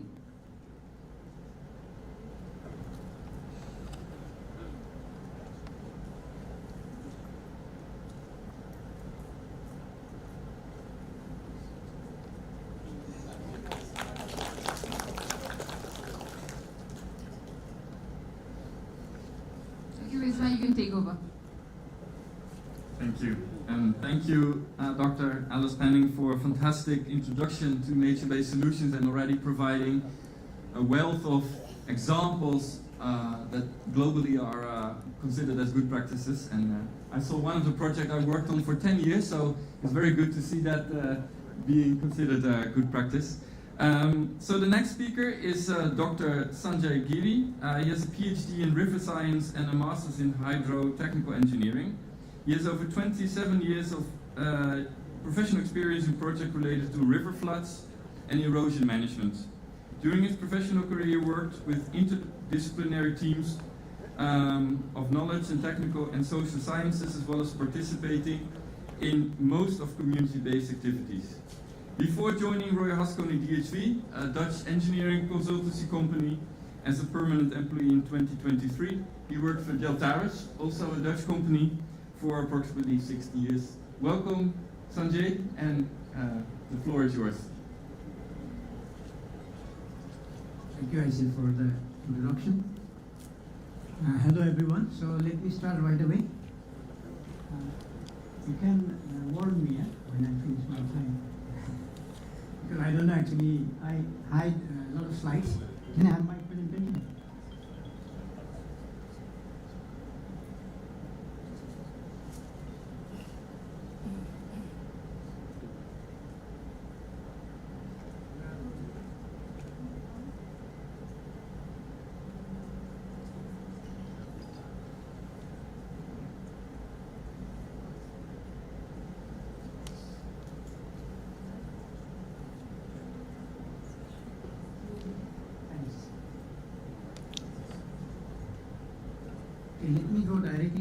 context of my presentation.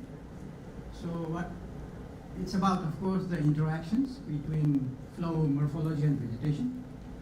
But the context of this presentation is nature-based adaptation to stabilization measures in a large and dynamic river system. So what is important here is to understand the natural and physical processes. And one of the very important component of this process is river dynamics. So it's about lateral erosion, but also the growth, floodplain growth. And all this will help us basically to understand the limitations and possibilities of the nature-based adaptation given the system dynamics and processes.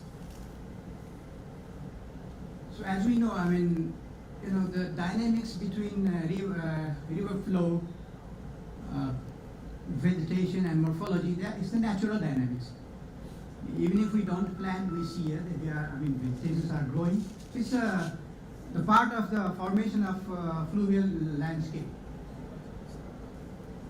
And the interactions between flow, morphology and vegetation are highly site-specific. So at the same time, you know, the understanding these interactions are quite challenging.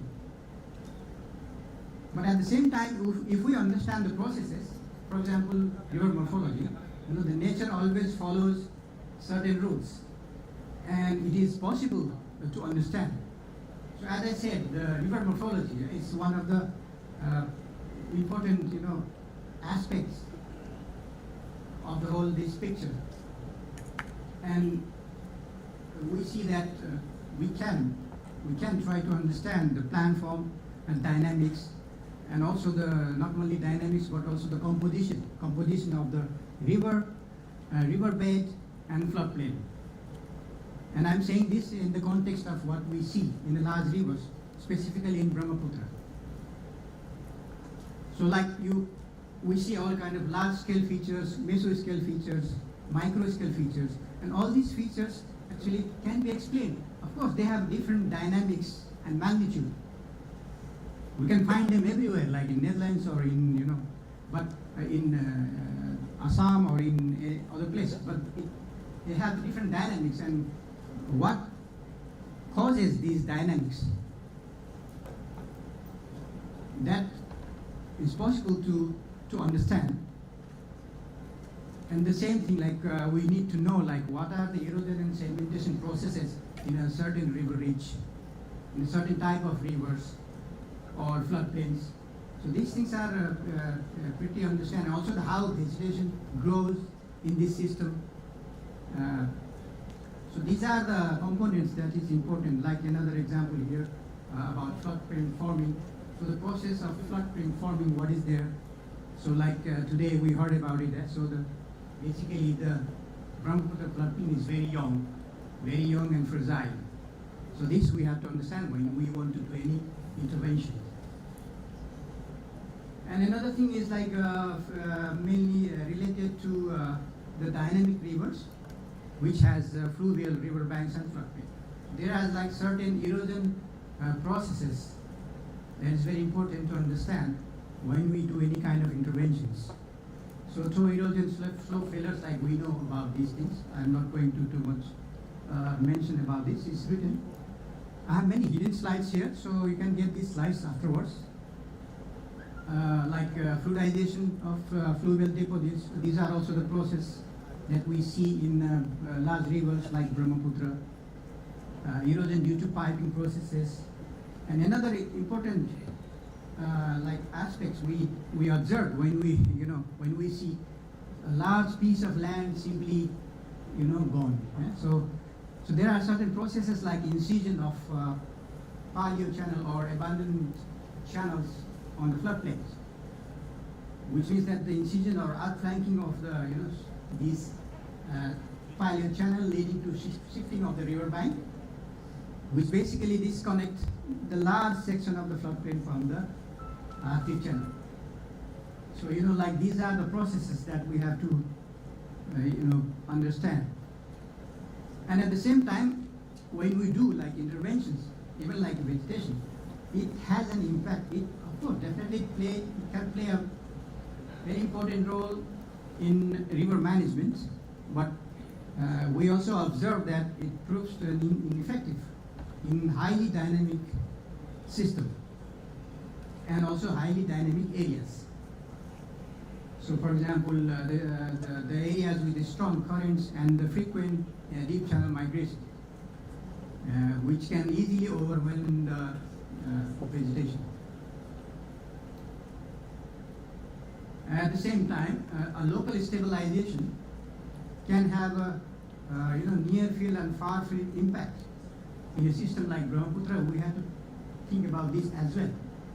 You can stabilize a place, but that can create a problem in other places. Today also, this was mentioned.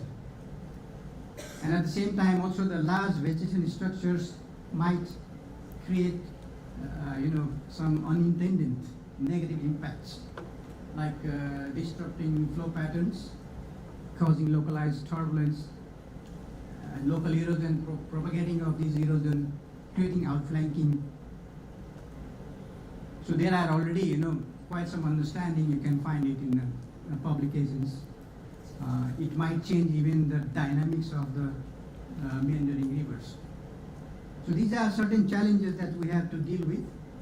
And of course, we have to look at the areas where the vegetation can, to a certain extent, effective in large and dynamic river system like Brahmaputra.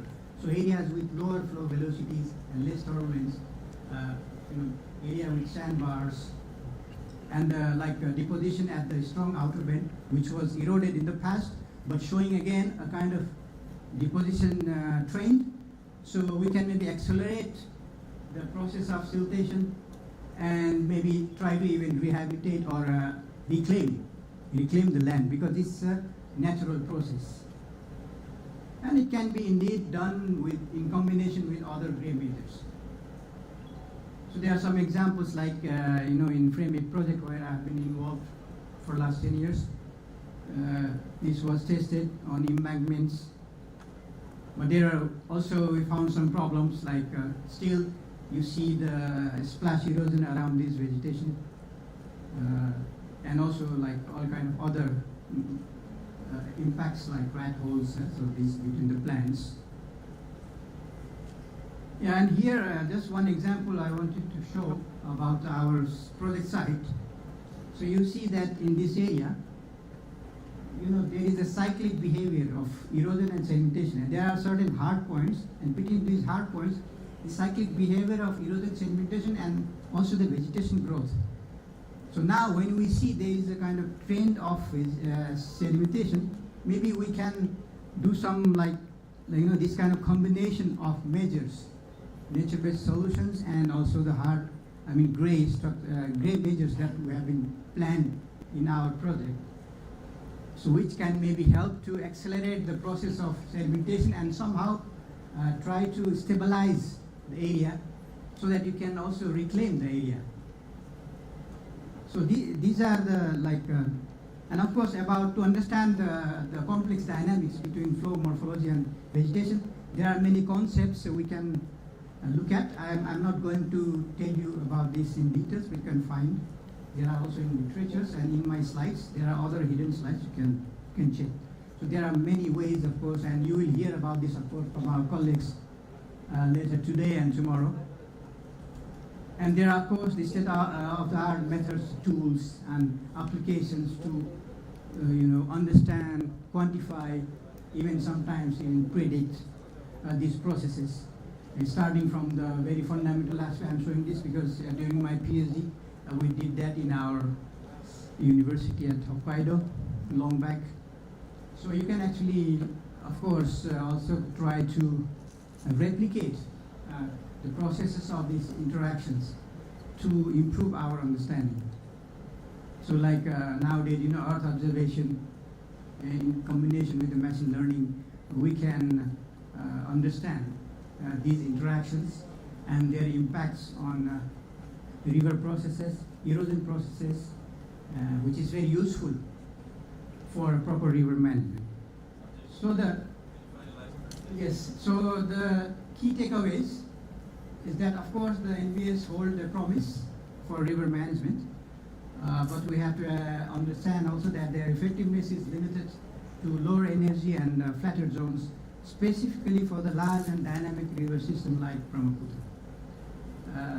So of course it can be used for accreting chars and embankment for lands, but for eroding river banks, it might overwhelm NBS. And of course we have to look at the main thing is that the effective implementation and tailoring of nature-based solution requires a careful site selection process through the understanding of the site-specific flow, morphology, and vegetation dynamics and interaction. Thank you very much. Dr. Giri, if you could kindly wait on the stage.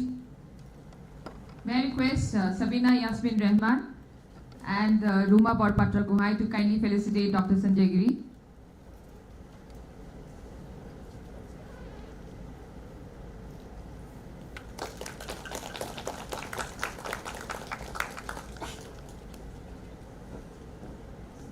Over to you, Wisma. Yes, thank you. Yes. Fantastic presentation, Sanjay. Thank you for providing us kind of the foundation or the fundamentals of river morphological dynamics. I think it's essential to understand river dynamics in order to find suitable nature-based solutions. So I think this was a very useful presentation. The third speaker in this session is Dr. Jayaraj. He belongs to the 1987 batch of Indian Forest Service, worked in the Andaman and Nicobar Islands in various capacities, and retired as Principal Chief Conservator Forest for the Andaman and Nicobar Islands. For 7 years, he was posted as the Director, Rainforest Research Institute, Johar. This institute had prepared the DPR for the rejuvenation of the Brahmaputra River when he was posted there as a director. It's an honor to have you here. Please start your presentation.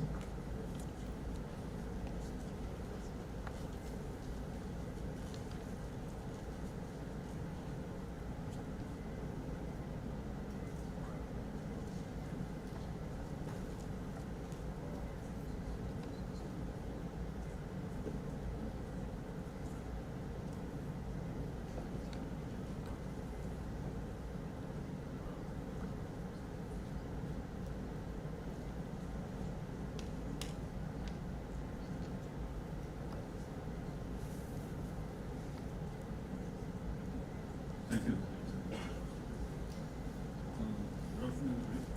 The purpose of this presentation is to introduce you to a work which was done by the Rainforest Research Institute and with collaboration from a lot of agencies who are present here between 2020 and 2022 to prepare a project for detailed project for restoration of Brahmaputra.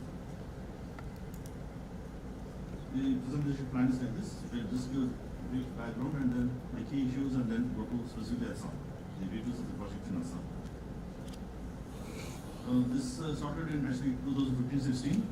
The Forest Research Institute Dehradun prepared a plan for Ganga. So seeing the success of that one, the ministry asked us, all the institutes of ICFRE to prepare a plan for 13 rivers, including Brahmaputra. And that's how RFRE started this work, sometime in 2019. And we completed the work in 2022 and gave this document to the ministry and all the concerned state departments for implementation. The purpose was the various activities were starting with review of literature, identifying the stakeholders, the experts and other agencies, many of them are present here. Then delineating the riverscape. For that we took 5 kilometers on both the sides of Brahmaputra as a riverscape and 2 kilometers on either side of tributaries. So that was taken as a target area. And then in that we identified various locations where we need treatment. So it was all done using JS platform and site-specific plantation models were developed along with cost norms. This is basically the methodology involving the experts. So these are the various agencies that were known, mainly the forest departments of the states of Assam, Arunachal, Nagaland, Meghalaya, Manipur, Sikkim and West Bengal, which fall in the Brahmaputra basin, they were involved. So because the basic data was available with them, because it was a forestry intervention, and major activity was going to be in the forest areas. Then the Brahmaputra board was a collaborator.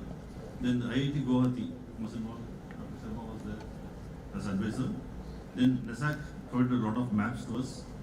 Dr. Raju was here. Then the NGOs were also involved. RNA and Polygon Foundation. With extensive consultation, we prepared this. It took almost 2.5 to 3 years. And this is the product. Finally, we prepared a 2-volume report and an overview, which was circulated to all the persons concerned with this. So coming to the key issues and the interventions, the main problem, as already we discussed, is the floods. So 40% of Brahmaputra Valley is flood prone, and the rainfall is concentrated for a short period between June and September, and that also coincides with melt of ice in the glaciers. So that aggravates the situation. In the bankline erosion, as extensively we discussed, the bankline erosion is another major issue. Nearly 4,000 square kilometers of land has been lost in the last 5 decades. And 2,500 villages and 5 lakh people are affected every year. And one of the causing factors is the shifting cultivation, which leads to a lot of erosion. Nearly 40 to 80 tons of soil per hectare per year is coming down from the hills, especially Nagaland and Arunachal Pradesh.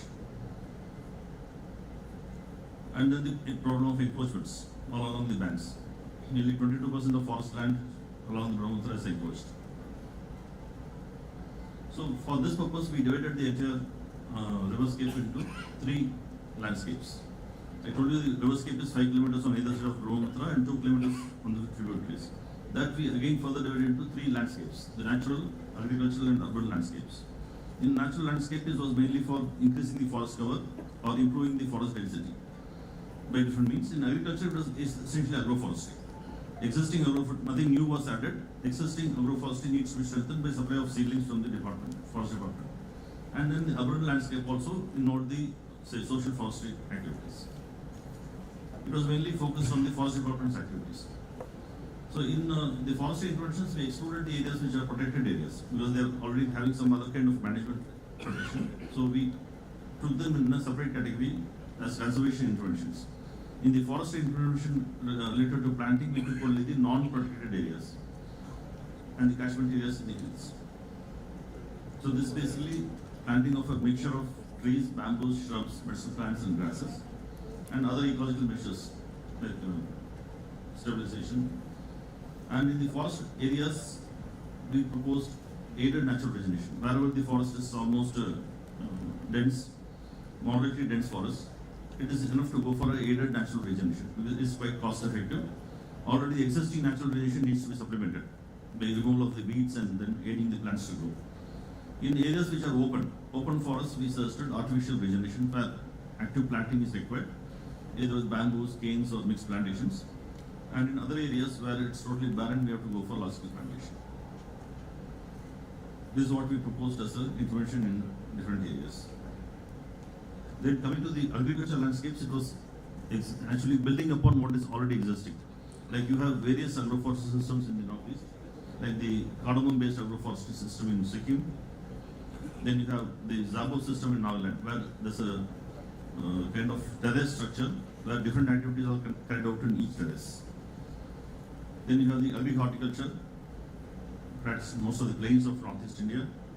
Then the Apatani method of paddy and fish cultivation, which happens in Arunachal Pradesh.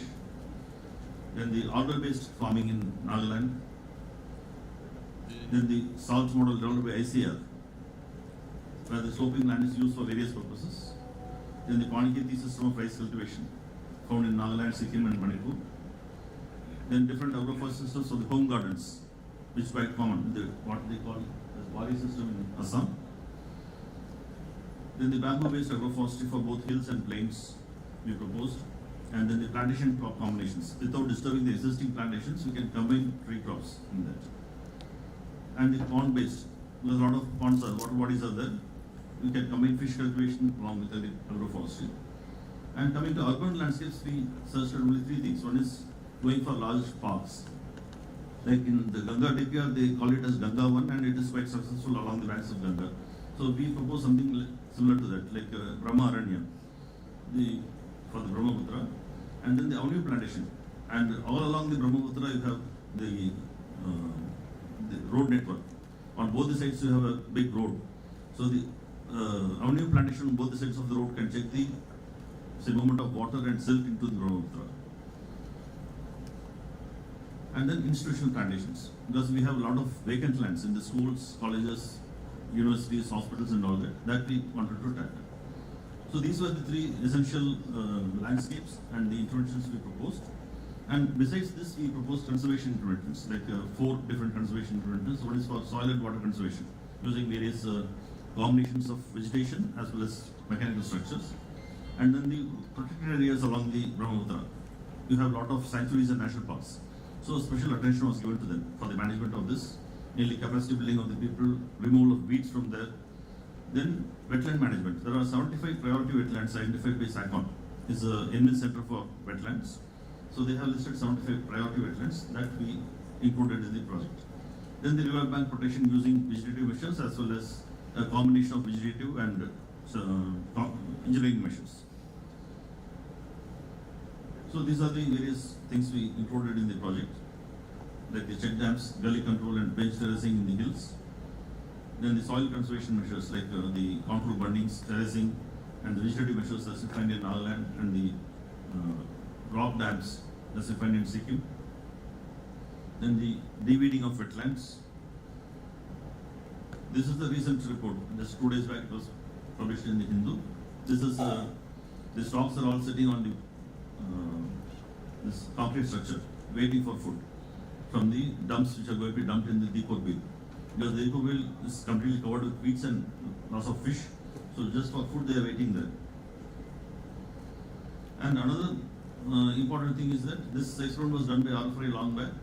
See, in Majoli, we planted the boundary with bamboos, and it led to more erosion.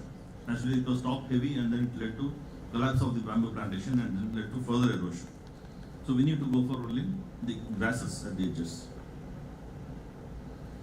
Then we propose a lot of supporting activities like policy interventions, R&D, participatory monitoring, capacity building, awareness creation, and evaluation.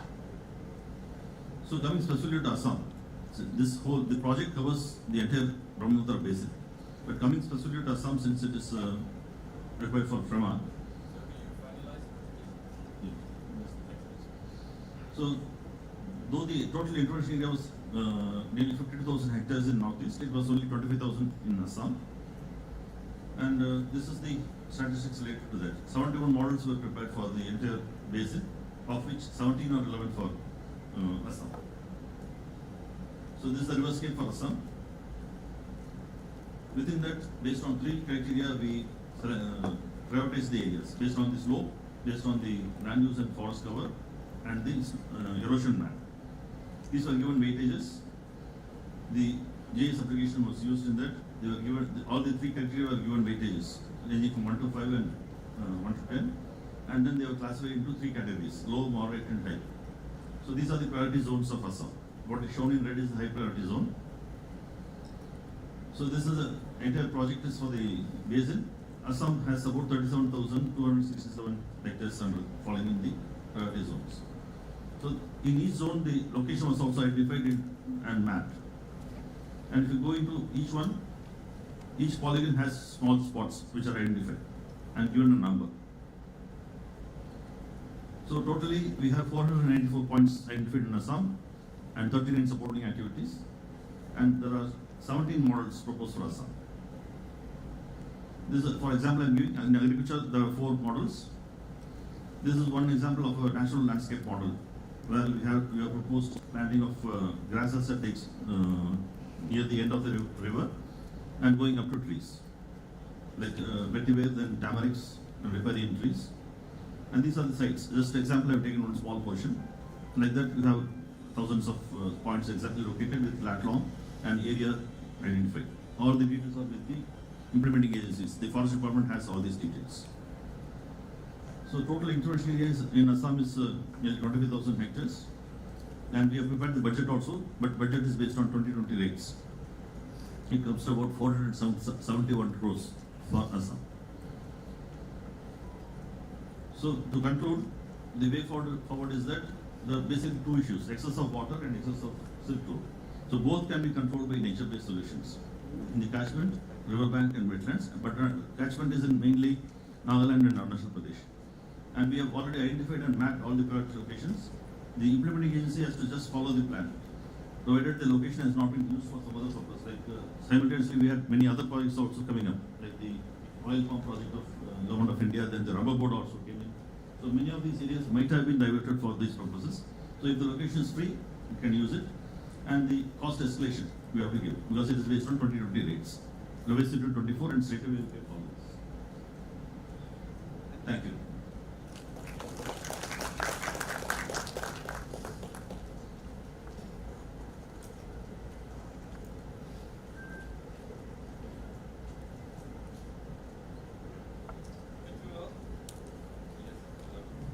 Yes, thank you a lot, Mr. Jayash, for a very interesting presentation to give us a good insight in the different applications of vegetation to reduce, for instance, land degradation.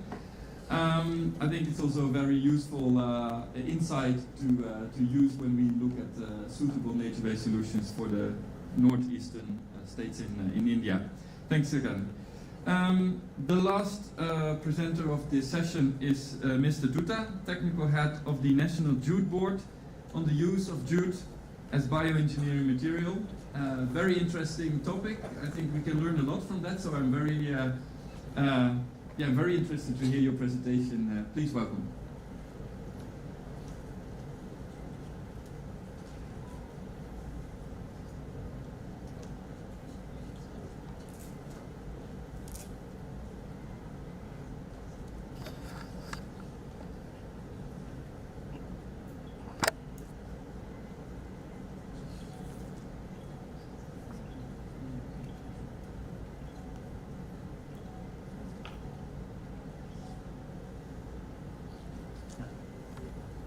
Thank you, Mr. Ijma.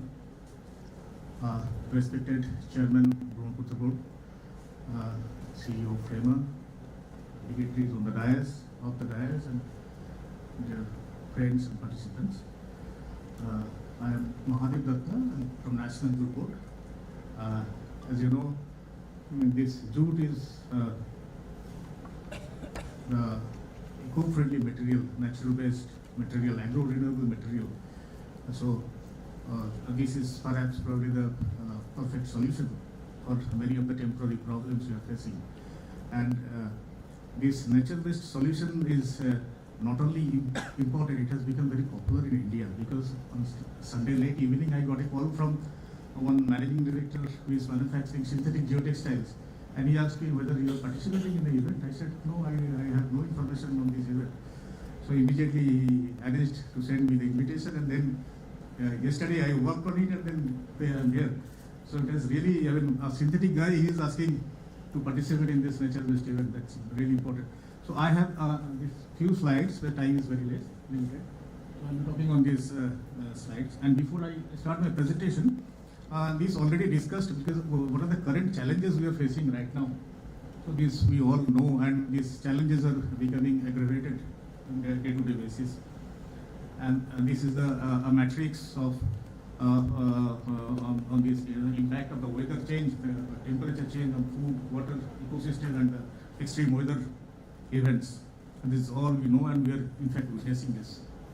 And of course, this is the water crisis in the last 75 years, and the next 25 years already we are witnessing this also. Now, regarding jute and jute geotextiles, we produce nearly 1.6 million metric ton of jute in India. India and Bangladesh are the major jute producing countries in the world. We support livelihood of nearly 40 lakh farm families, and provides direct employment of nearly 4 lakh workers in organized mills and diversified sectors. As of now, we have total 110 jute mills, and the majority of the jute mills are in West Bengal, Andhra, UP, Bihar, Odisha, Assam, Chhattisgarh, and Tripura. And the turnover of the industry is approximately 18,000 crores. So this is a very important slide.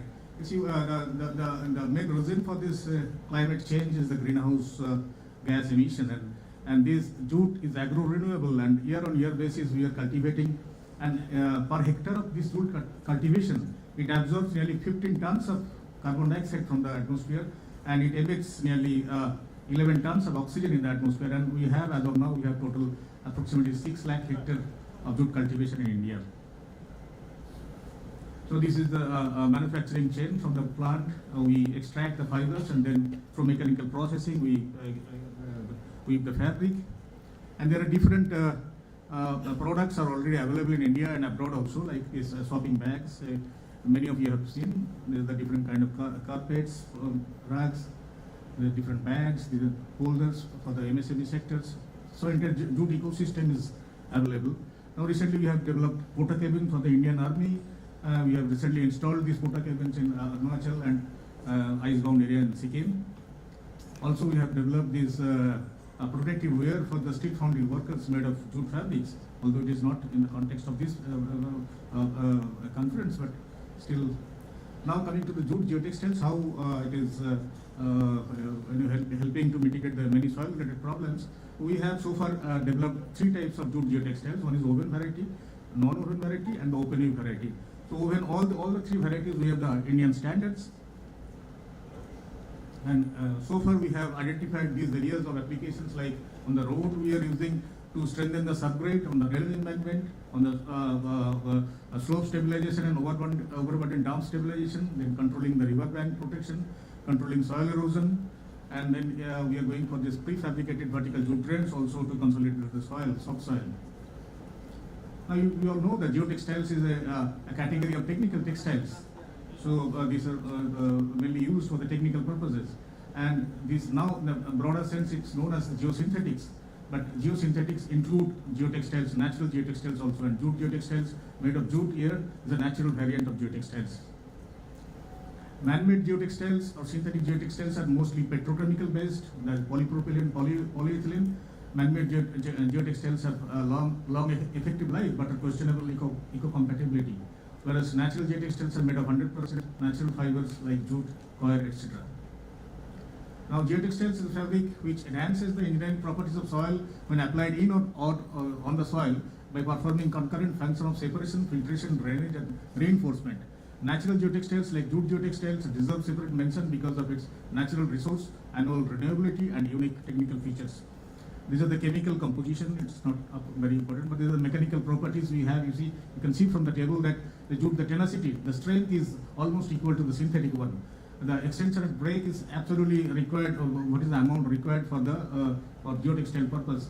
Initial modulus is very good, and at the same time it absorbs moistures and it is soil also. So these are the technical specifications of jute geotextiles. I have the technical specification books on the hard, and as well as I have the soft copy. Anyone interested, I can send the soft copy also. So these are the different specifications of the geotextiles available for different application purpose. Now the USP of jute is it's a high tenacity, high initial modulus, low elongation and break. Already I have described. It is highly hydrophilic, high roughness coefficient, excellent spinnability, very high thermal stability, most durable, eco-component, and then abundantly available. So these are the already standards for this kind of technical applications or engineering applications. These products would have the standards, and the concerned departments also to be it has to be accepted by the concerned department. So we have the BIS standards. Then for the railway embankments, the RDSO, the Ministry of Railways, they have included in. They have established, they have published the guidelines as well as they have included in their unified standard schedule of rates. Then we have the guidelines from the Indian Road Congress for the road applications. Then in the different states, we have included geotextiles in the schedule of rates like PWD, West Bengal, Government of West Bengal, Irrigation Water Department, Government of West Bengal, PWD, Government of Assam, Meghalaya, and BRO, and all the 17 divisions of Indian Railways. And recently we have included this the geotextiles in the schedule of rates of roads and building departments of Government of Gujarat. These are the engineering aspects.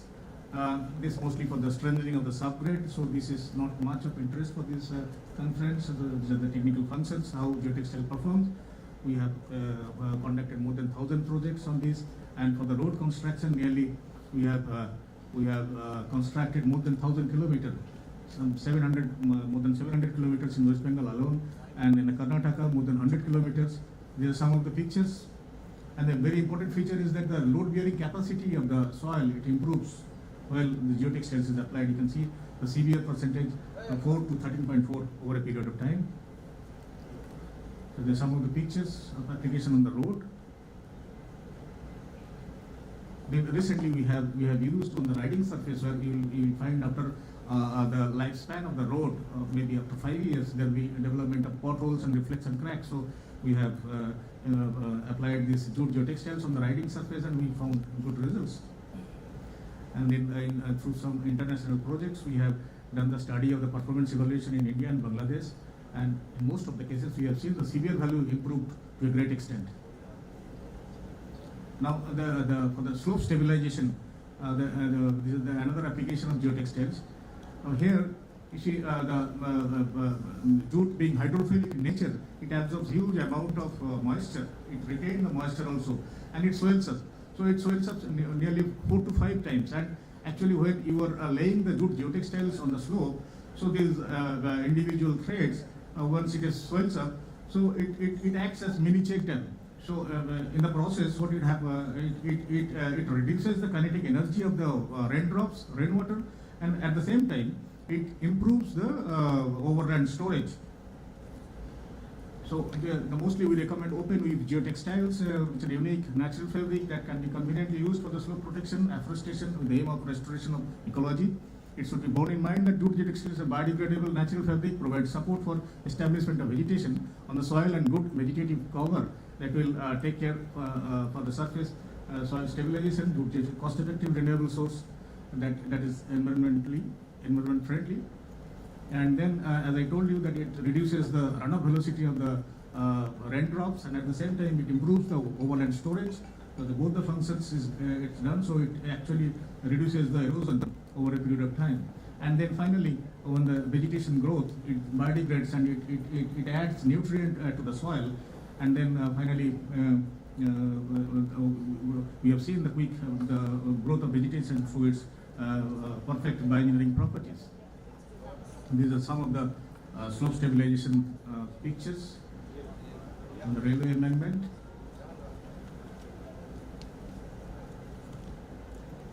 Now coming to this riverbank protection. Here again, these geotextiles came into picture sometimes in 1990, jute geotextiles particularly. So it was in the Kolkata Port Trust in the river Hooghly when they faced some massive damage of this natural island actually. So they asked the jute research bodies to develop some kind of jute geotextiles and maybe some combination of jute and synthetic geotextiles, and then they asked us to install that. So on the left you can see the eroded river bank, and on the right you can see this laying up. So this is thank you so much. Mr. Datta, if you could kindly stay back on the stage and let us offer felicitation to you. I request Sabina Yasmin Rahman and Jointi Gogoi Lavkar to kindly felicitate Mr. Datta.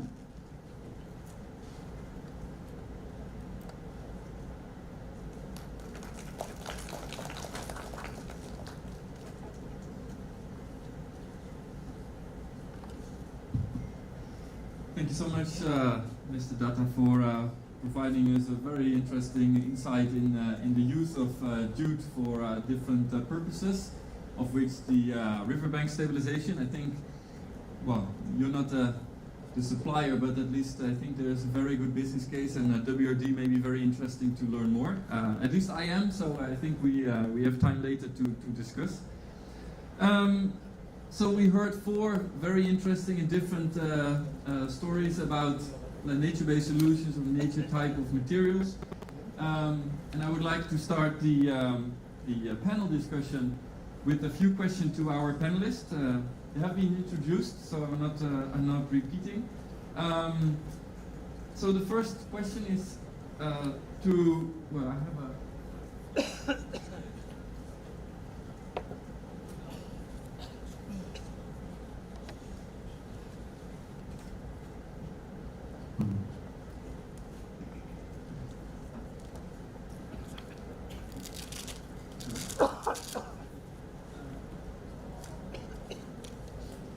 So the first question I have to Dr. Sama. So we all listened to the presentation of Dr. Alice Penning on the international experience of nature-based solutions. So I would like to ask you, can you reflect on how we can translate the international good practices on nature-based solutions more to the Assam context or the northern states? Well, thank you very much. First, as you told, that permeable wooden spar that I have seen, of course, that kind of things were tried long back in Dhubri, because placing wooden spar was a practice here initially. Then people went for porcupine spar also. But then in Brahmaputra River, it depends whether sedimentation will take place or not. It depends on the current speed as well as how much sediment is coming from the upstream side. In Dhubri area, that part could be protected, but there was a deeper channel on the front, as usual it will happen. So, that kind of things we can always try. And maybe your case that you presented in, I think in the Netherlands it was, is it for navigation purpose? As I see that spars were from the both side, and so it was for navigation purpose, so increasing the depth in the main channel. So that kind of things we can look into here wherever possible. Then also the next speaker, I'm not getting the name fully everywhere, I'm not remembering. Second speaker, Sanjay Giri. Yeah, Sanjay Giri, yes. I know him personally, Sanjay Giri. That is plant ineffectiveness. That is another important aspect he has brought, that what kind of plant we should go for planting in which area. This is, because processes can be different, and depending on that, whether we should go for lightweight varieties or we should go for deep-rooted varieties or what kind of varieties. That's one important point, and that we are considering in the initial work. And then the third is river rejuvenation, as presented by sir.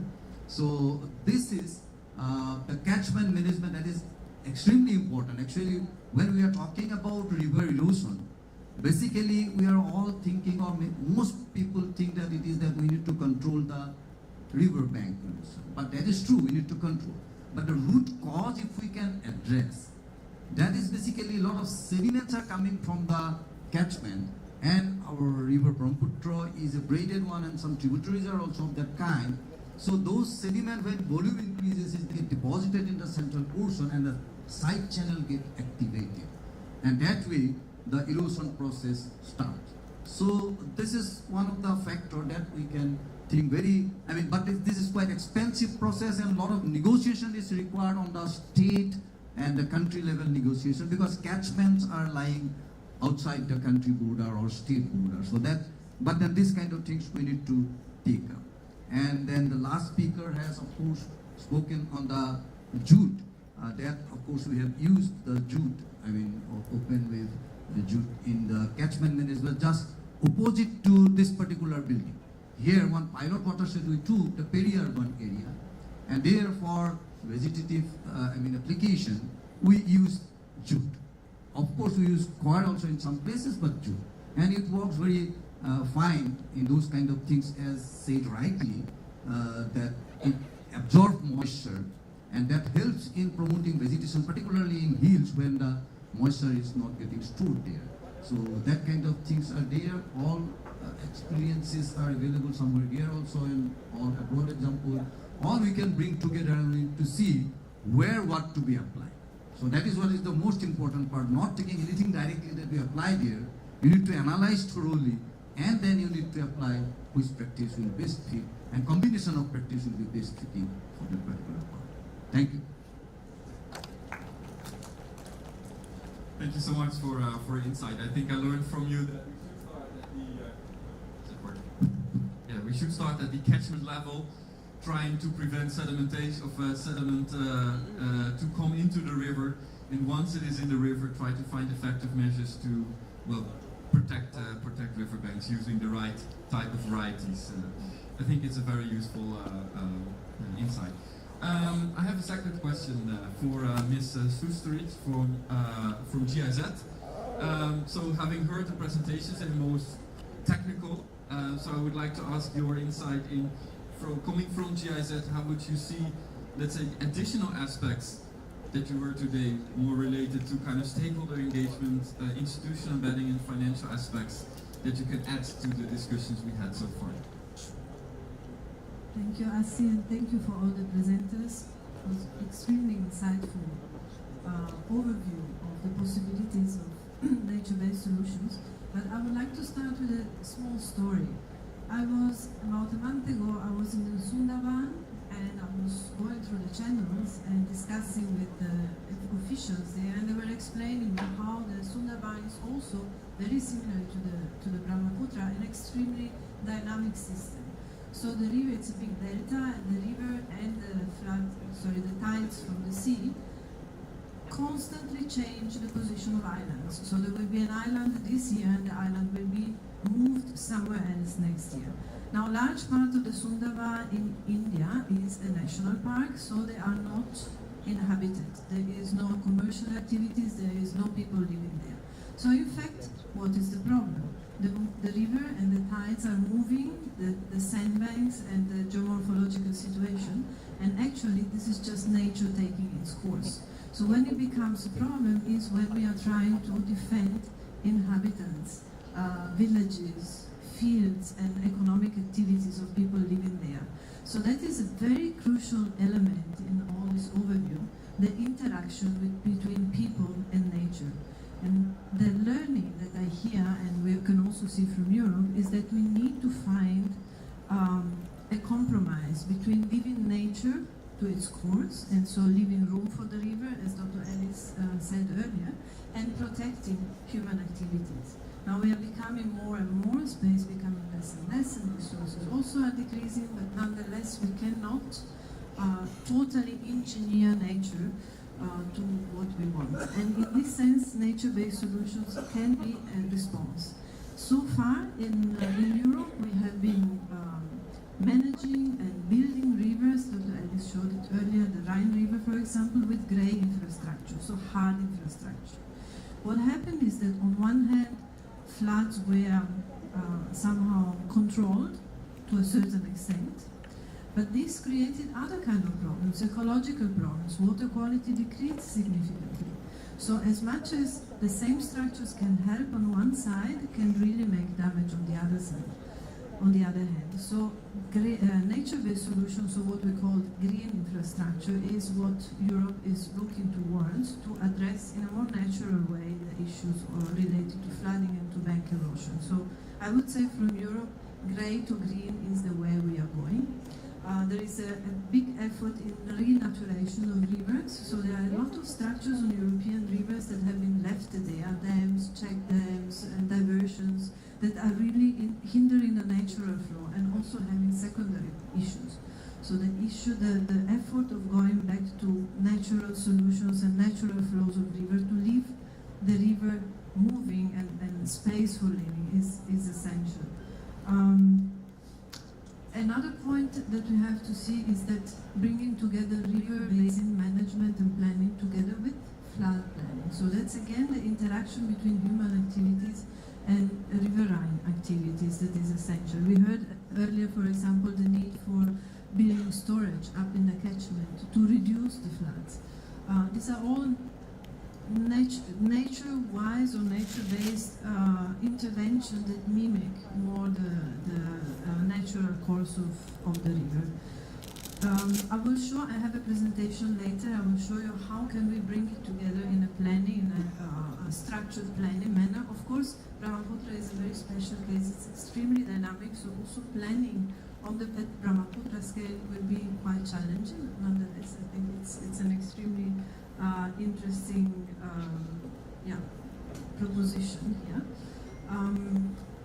Yes, in Europe also we have less bank erosion issues, so it will be a lot more about flood management, so a lot of solutions that have to do with preventing floods on the catchment sides, or also managing a living flood space for the river and for whatever to move in a more dynamic way, and also to assess, as again Dr. Ennis was mentioning earlier, to assess the floodplains or the space around the river in terms of zones. So assessing not only the hazards coming from hydrological events, rainfall and water growing, but also the risks that are related to existing infrastructure there, in habitations or presence of infrastructure that could release pollutants, for example. So assessing the risk and deciding in areas of low risk, there can be new developments. In areas of medium risk, the new developments should be accompanied by a series of measures. In high-risk areas, then we should just leave nature do what it has to do, accompanying with, possibly, if necessary, great infrastructure.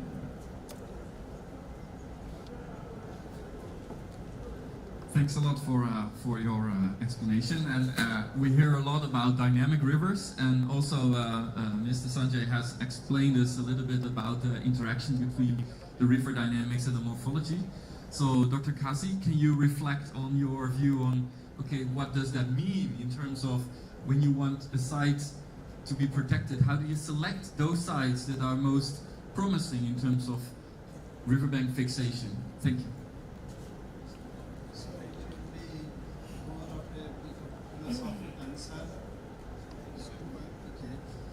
So we need to see first that river erosion and flooding, they are problem of two different scales. Flooding, you need to control the entire watershed. And erosion, it happens at location-wise, site specific. So I fully agree, we do not have an alternative than going for hard engineering, the scale of problem we have. But first I want to talk a bit about our problem. I'm glad that Alice has seen the Brahmaputra now. And so our problem in South Asia is monumental actually. So it is not in the scale, for example, in Europe. We need to run a marathon. We're solving the same problem, and we always faltered by a wrong start. We are starting from the middle of the marathon run and never going to the finish line. So starting again. So I take the point from the fine sediment, carries huge, enormous amount of nutrients. So that is the reason rice grows in Bangladesh, India, Vietnam, Cambodia. So throw the seeds in the right place, in the catchment. So solve the problem at the beginning. If something does not grow in Brahmaputra, it is very like a sea, we cannot protect the bank with some grass. If we can, there will be probably location where we can do that. If we cannot, go to the origin, go to the upper basin and solve it there. This nature-based solution in Europe, they are investing in millions. We go to holiday, many Europeans go to their holiday. Even fish go to holiday. You will see, fish is growing in the sea.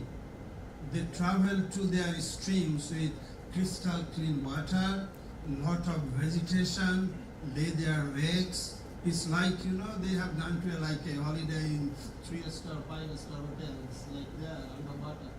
They lay their eggs there, even there are nursery pool for their babies. So that is how their nature-based solutions are.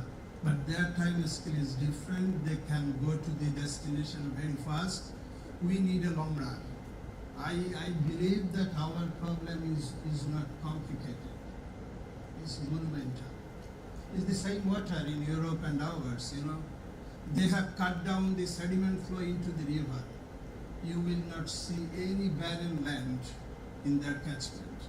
So they are holding it. I heard few of the presentations here that we are also trying to sediment loss in the basin scale, runoff, controlling runoff. Actually, that is the ultimate solution.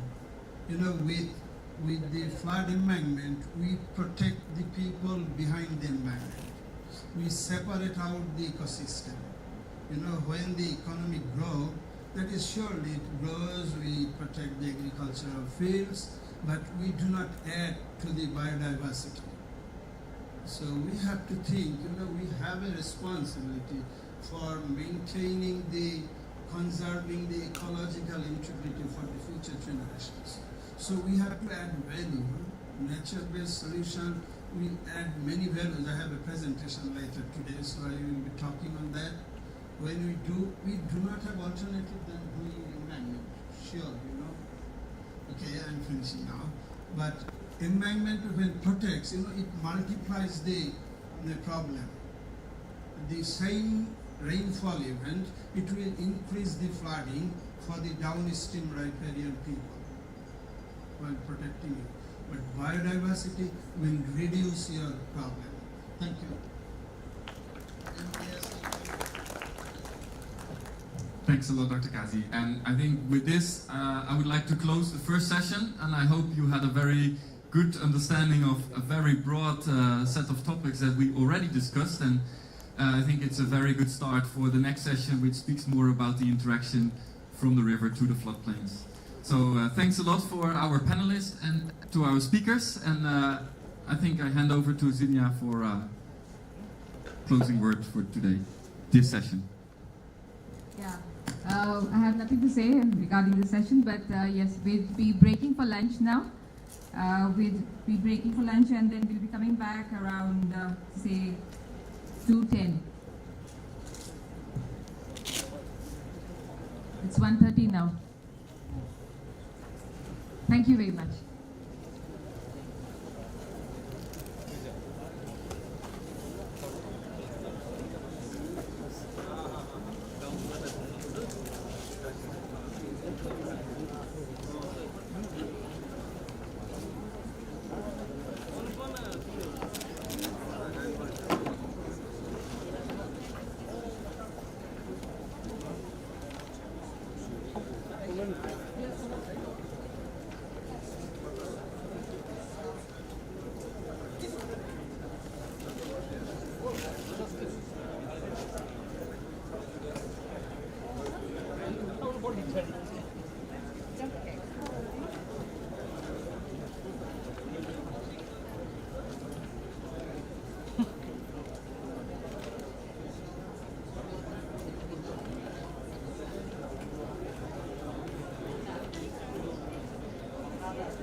বহুত battery থাকে সেইটো light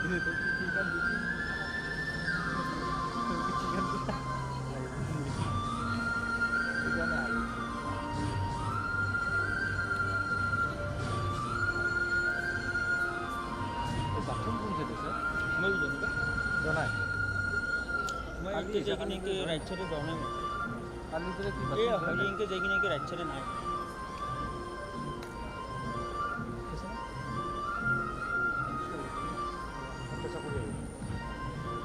Dapat ni mereka coba.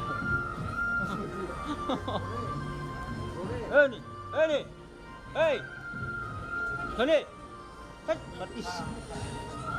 Ini bapak tu jangan. Ini kisah apa ni? Dia semua belak di belakang. Allah Islam tu betul je saya kenal ni benda orang dia tu.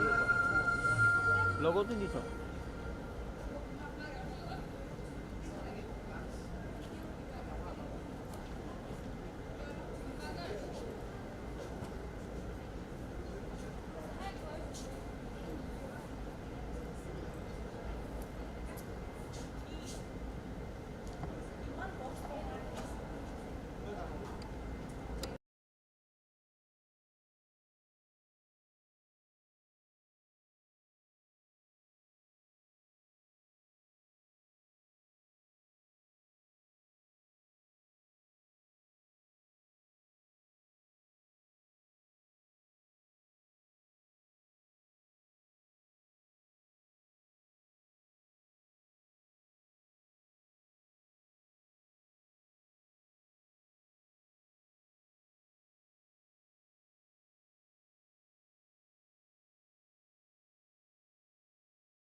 session of the day for riverbank stabilization again, and it will focus on case studies.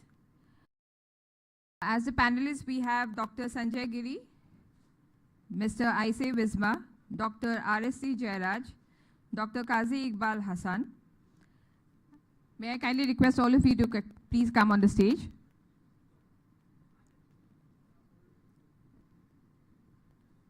We have as moderator Dr. Ellis Penning. If you would kindly come on the stage.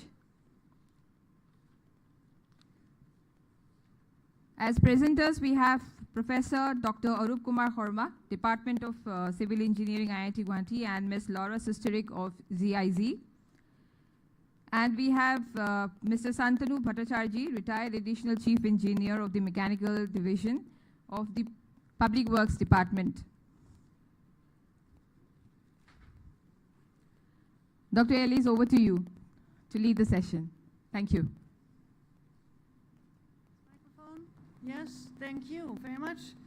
Welcome everyone. I hope you had a nice lunch, that you're ready for the next session. I'm seeing that we're missing one panelist. Well, let's hope that he will be here with us shortly. In the meantime, I think it's best just to start. And I would like to introduce Professor Sarma. He's from IIT Guwahati. He's one of the pioneers in nature-based solutions in this area and has already performed a pilot on that in Majuli Island. And I would really welcome him to the stage to share his experiences with us all.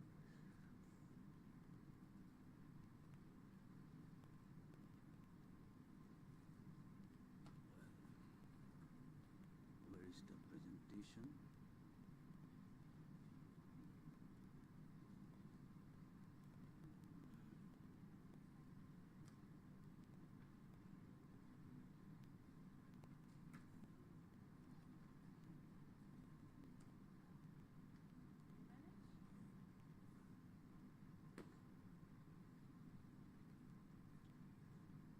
It's not coming, I think. If someone is here. Okay. It is not coming here. Can someone help? No, it is there, but here in front of the screen it is not coming.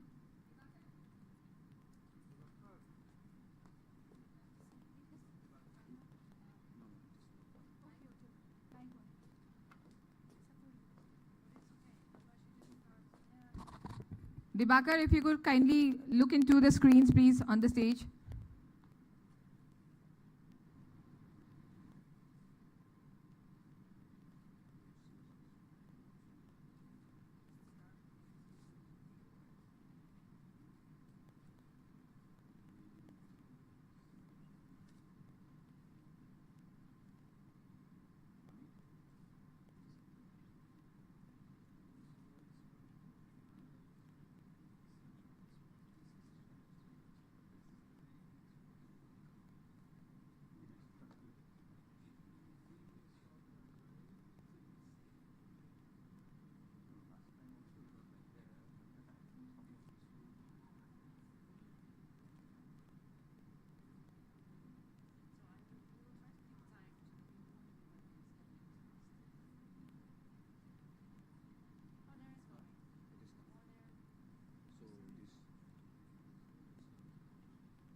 I've got a bed.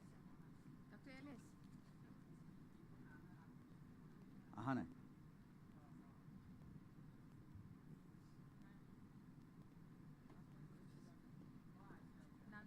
Okay. So very good afternoon to all of you. That's the afternoon time. And I'll be speaking on the particular project that were being discussed so far in Majuli Island. So quickly I will go through because the time is quite short. And before going to the nature-based solution, actually we need to understand what are the process of failure. Like in meandering river, always the river flow in even braided channel also, the side channel always remain meandering like this. and then it strike the bank, and this way the soil from one side is getting eroded, and this is striking the other bank, and that way meandering process is increasing. In that process, there become a secondary current, and that makes the bottom part quite, erodible, and that way this is one process of erosion. But this is not the only process of erosion. There are other processes of erosion which we need to keep in mind. This is due to direct current or secondary current we can call. Another reason of erosion is that when water level come down after recession of the flood level, the soil remains saturated, and that way it collapses because of its weight. So this is after flood, many a time we get the failure. So for that kind of failures, we need not put, heavy plant having heavy weight, that kind of plant we should not put there. So then another kind of failure we are observing, that suppose the river is there, on the other side there is a wetland or bill, from there the water is infiltrating and seepage water is coming like that. That way it makes some overhanging, and that way it is collapsing. And for that kind of failure, we should have a spread root kind of things and leafy system there, so that the soil is not going out, only the water is allowed to go out safely. So these are the processes that we thought, and accordingly we designed that particular project on Majuli. We call this as a MCGPS system, and basically it provides the protective layers by intercepting the raindrops, splash erosion and all those erosion get stopped, binding and restricting the soil particle in place, and it reducing the flow velocity because the vegetation interact with the water, and flow velocity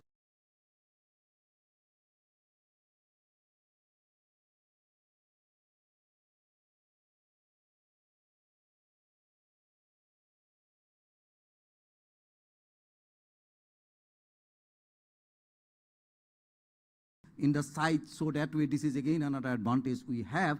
And the tree plantation we were planning, because in river like Brahmaputra, that wind blow and wind force actually brings the water to the site sometimes, and that wind force gets retarded by the plantation. If we make there also the deep rooted system, if we put that, also help in another kind of landslide, earthquake induced landslide, liquefaction kind of things can be reduced. So that way all these facilities were thought about, and that way we proceed for the design. Say initial, I'm not going into detail, but then this slope is failing. As you can see, bamboo are failing there, but then this we need to first dress the slope, and then initial laying of coir mat we need to do like this, and then we can provide the, soil filled geobag or coir bag we were replacing, and then this will be washed away, and some poles are being put that actually is working as a binder to the geobag or coir bag. At the same time, these are also working as a wave breaker.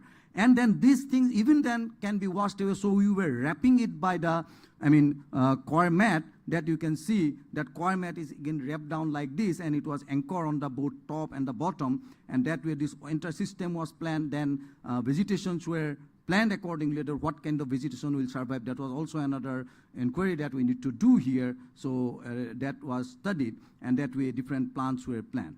Then we went to the field, and in the field, entire region was surveyed, and what type of vegetations are available, that was also surveyed. We took first 500 meter of length as our pilot project, and that part we applied first the velocity and modeling we started there, and then we try to understand what kind of plants are there. So all these varieties, as you can see there, that is the stone apple, jubilee, elephant apple, all these are local varieties that we have. In the grass, we have the vetiver, Guatemala, Napier, lemongrass, birina.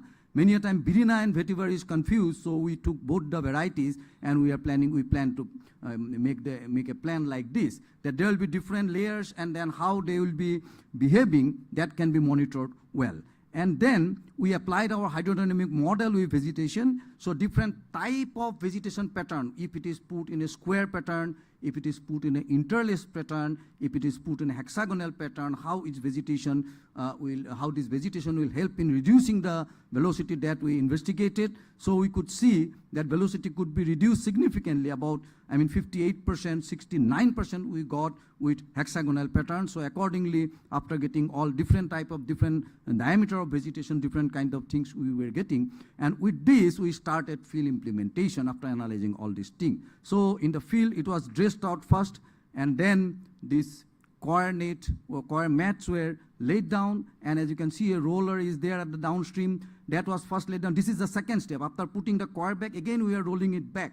So that way it was anchored, and then we started planting the vegetation. This bamboo pole, as you saw in the picture earlier, it is now in real situation. Then plantation, we went by the method which is basically giving highest resistance, and that way accordingly everything was planted. And as you can see, this fencing I would like to show. I am highlighting this fencing. Why? Because you will be seeing that that was on the countryside. And then after all plantation, last year it was heavy flood came. And all the upstream side, I mean that portion was actually a very erosion prone area. And in that year also there was severe erosion on the upstream side as well as on the downstream side. But our project side, people were worried. I said that this is an opportunity we are getting. The nature has given us the testing amount of water we can test. So after that we saw in the very high flood time also these are withstanding. And then this is the flood situation that you can see. And then this is the fencing I was referring, that it is fully flooded at that time. And then with that kind of situation, we were moving ahead. And then these are the pictures that how it could sustain. This is the comparison. Just, slightly ahead of this, 200, 300 meter upstream of this, severe erosion was there. And then this site is still intact.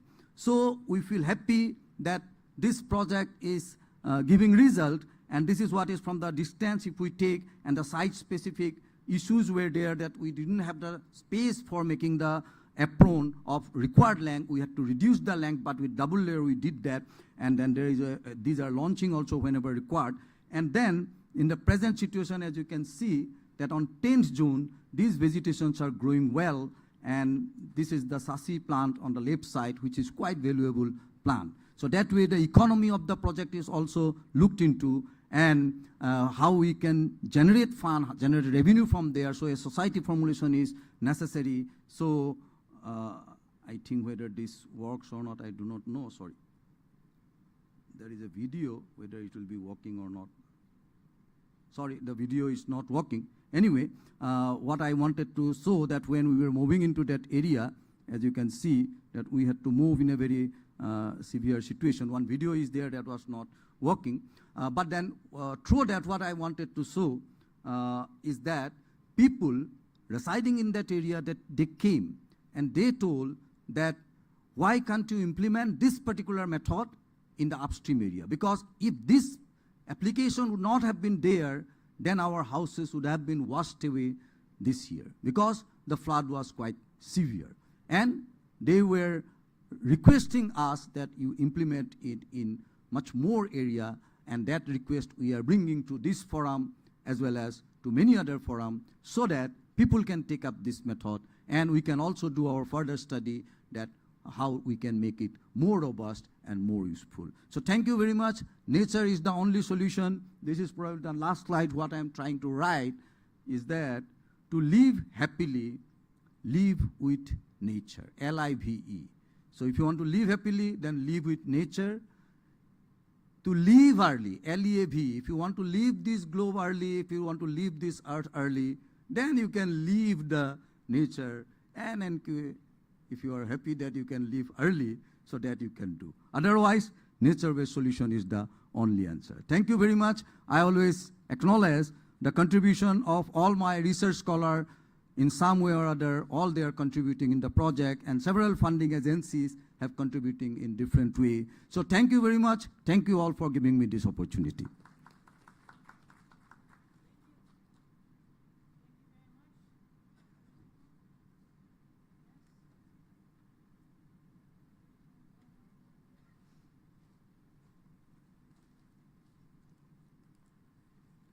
Thank you very much, Professor Sarma. Very interesting to see an actual example in the area, right? Much appreciated.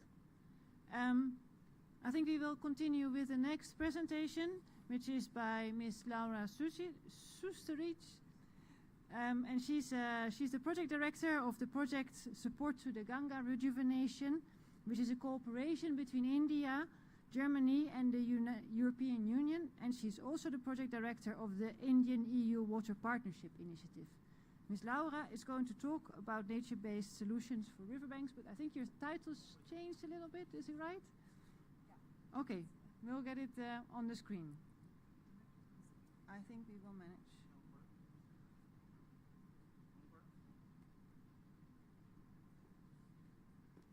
Yeah, it's here. Got it. All right, go ahead.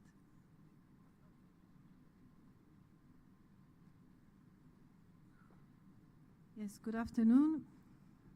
Me again. So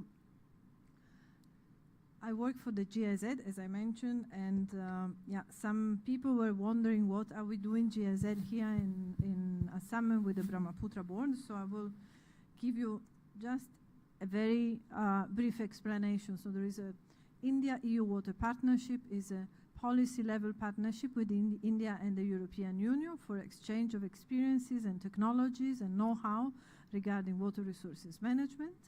And this partnership is supported by a project that is implemented through the GIZ. So you see here we are already in a third phase. The third phase started in March this year. And the Ministry of Jal Shakti has asked the project to support, to come and discuss with the Brahmaputra board and see if we can extend the support to Brahmaputra board. So far we have been working in the Ganga basin, working on river basin management and institutional strengthening, and so we are here now in this inception phase to discuss with the Brahmaputra board. So it's a great opportunity to be here and meet you all and discuss about flood management. So what I'm gonna talk shortly today is about experiences from the European Union in flood management and nature-based solution.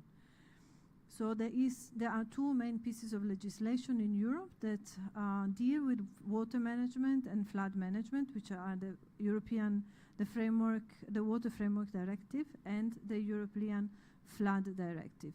So what's interesting and similar to India is that the European Union is more or less a federation, not exactly a political federation like India, but very similar, with a lot of states which have responsibility for implementing actions regarding water management. So that is very similar. And we also have a lot of rivers that are subject to flooding and these kind of problems.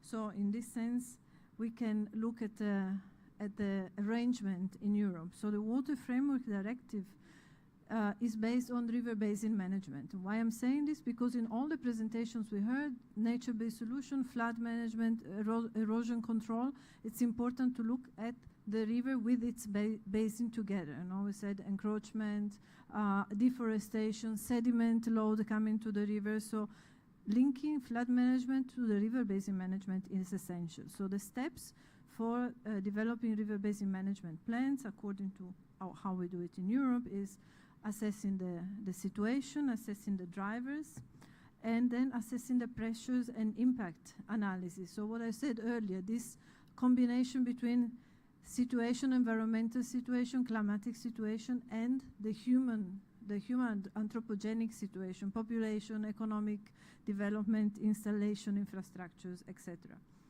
What's important also is that river basin management plans have a short duration. They are cyclical. Every 6 years, they will be revised. So they don't want to be a comprehensive master plan. It's a plan that assesses what are the hotspots and develops measures for the hotspots, and then is being revised after 6 years. Similarly, the EU Flood Directive, similar approach. So a preliminary flood assessment risk, identify the hotspots, develop risk assessments specifically for specific areas, assessing also the flood risk in different scenarios, low floods, medium or high intensity floods, and then developing flood risk management plans, which are also cyclical, so they last 6 years. And in Europe, these cycles between the flood management and the river basin management are aligned. So we are now in the whole of Europe in the third phase, in the third cycle, which started in 2022. This is the maps that are produced. Now you can see a flood hazard and flooding scenario for the Danube River. So the areas in orange and red are medium and high risk hazard flooding. So hazards in the sense of meteorological and environmental and natural elements that give rise to high hazard for flooding.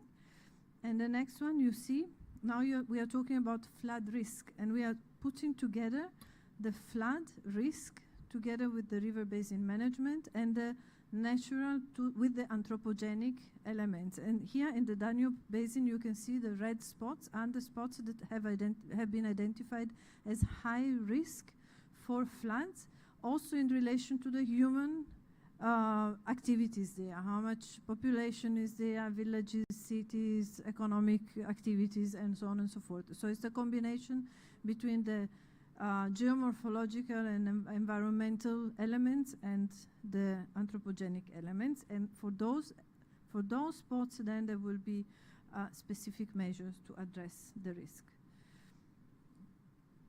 Again, here you see flood risks. So where does it come all together in the sense of nature-based solutions? As I said earlier, grey infrastructure was, so the typical built infrastructure, engineering infrastructure was very much the approach. And Europe has realized we are not going far, because by doing this we are creating other problems on the ecological side of things. So nature-based solutions are not a solution for every situation, but is going much more towards a holistic approach and a holistic solution of problems that have to do with both flooding and water resources management. Here you see the similarities I mentioned earlier.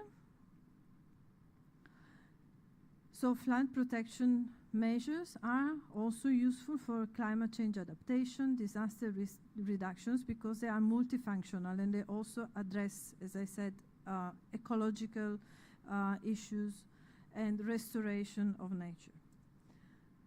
So a couple of examples we saw already earlier, but let's say in Europe, or we have a look to large or small scale examples, and in rural areas or in urban areas. In urban areas are normally what we refer to as smaller scale activities or solutions in urban green space, phytoremediation, rainwater harvesting, water sensitive management. These are all nature-based solutions for flood management in the urban settings. And the larger scale, which is what we have been discussing so far, is rehabilitation and restoration and reconnecting of rivers with the floodplains, room for the river. That's what we saw earlier. Temporary water storage reservoirs. That's what this morning also we mentioned with Mr. Abis, I think. River restoration, buffer strips, and vegetation. That's exactly what we are saying now for riverbank protection, planting vegetation that is sustaining the riverbanks. This is an example, always from the Danube flood management plan, of floodplain restoration. The river had been cut from the floodplains, so the connection between the river and the floodplains is re-established to manage floods before they hit, you see, the small city that is there. And vegetation buffer. So we are doing similar approaches than what we heard just now, with the vegetation buffers to slow down the sediment load, but also to stabilize the banks.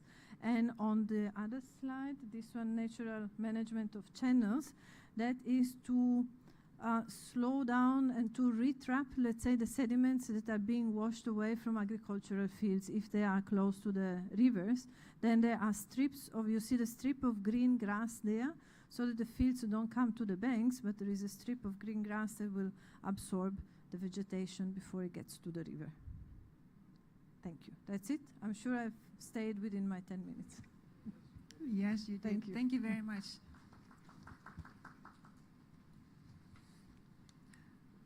Okay, so we have one more presenter in this session, and that is, and I'll go stand up, it's easier. This Mr. Shantanu Bhattacharya. He is a retired mechanical engineer who has been working at PWD in Assam. And he has been already starting some first engineering or nature-based work in 2009 as one of the example projects. I'm very happy that he's here also to share some of his experiences with us. Thank you very much.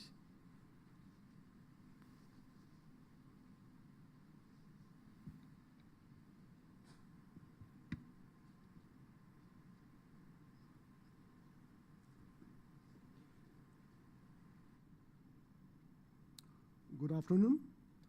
I'm Santanu, and I'm not an expert. I'm kind of jack of all, need-based engineer because I was working with a government department, and we used to face a lot of problems where we need to have some out-of-box thinking, and that is how I got interested into this subject. And I was,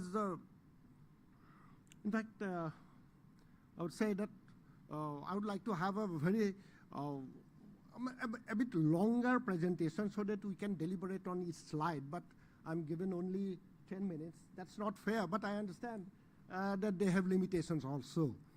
So this is an old presentation. I have not done any new work in this field after my retirement. In fact, I'm retired. It's been more than 2 years now. And so I'll flip through this presentation. So I'm drawn to the fact that vegetated land is less prone to erosion.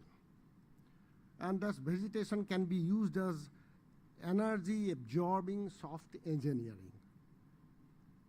And also root armed soil and succession of vegetation. That is very important, in fact, to choose your, what is the species you select for bioengineering.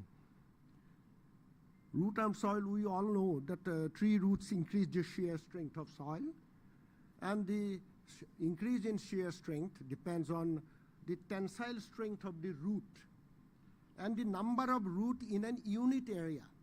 More the root, more is the enhancement of the shear strength. So this is a succession of vegetation in Brahmaputra Valley. I have written in Homia. Initially you will find where it is very sandy, Jhao, the tamarisk, if I am, just correct me if I am wrong. Tamarisk, then Kohua, there's Kans grass, I think. Then you have the elephant grass, and then vetiver, then jujube, the bogori. Then you have himolu, the cotton tree. And only after that you have the canopy trees. So this, every plant doesn't grow everywhere. So this is very important, and I have used this for my work also. And the presentation I am giving is my work, and my work done with intuition, little bit of engineering knowledge and basically intuition, and I have done it myself with my own hands.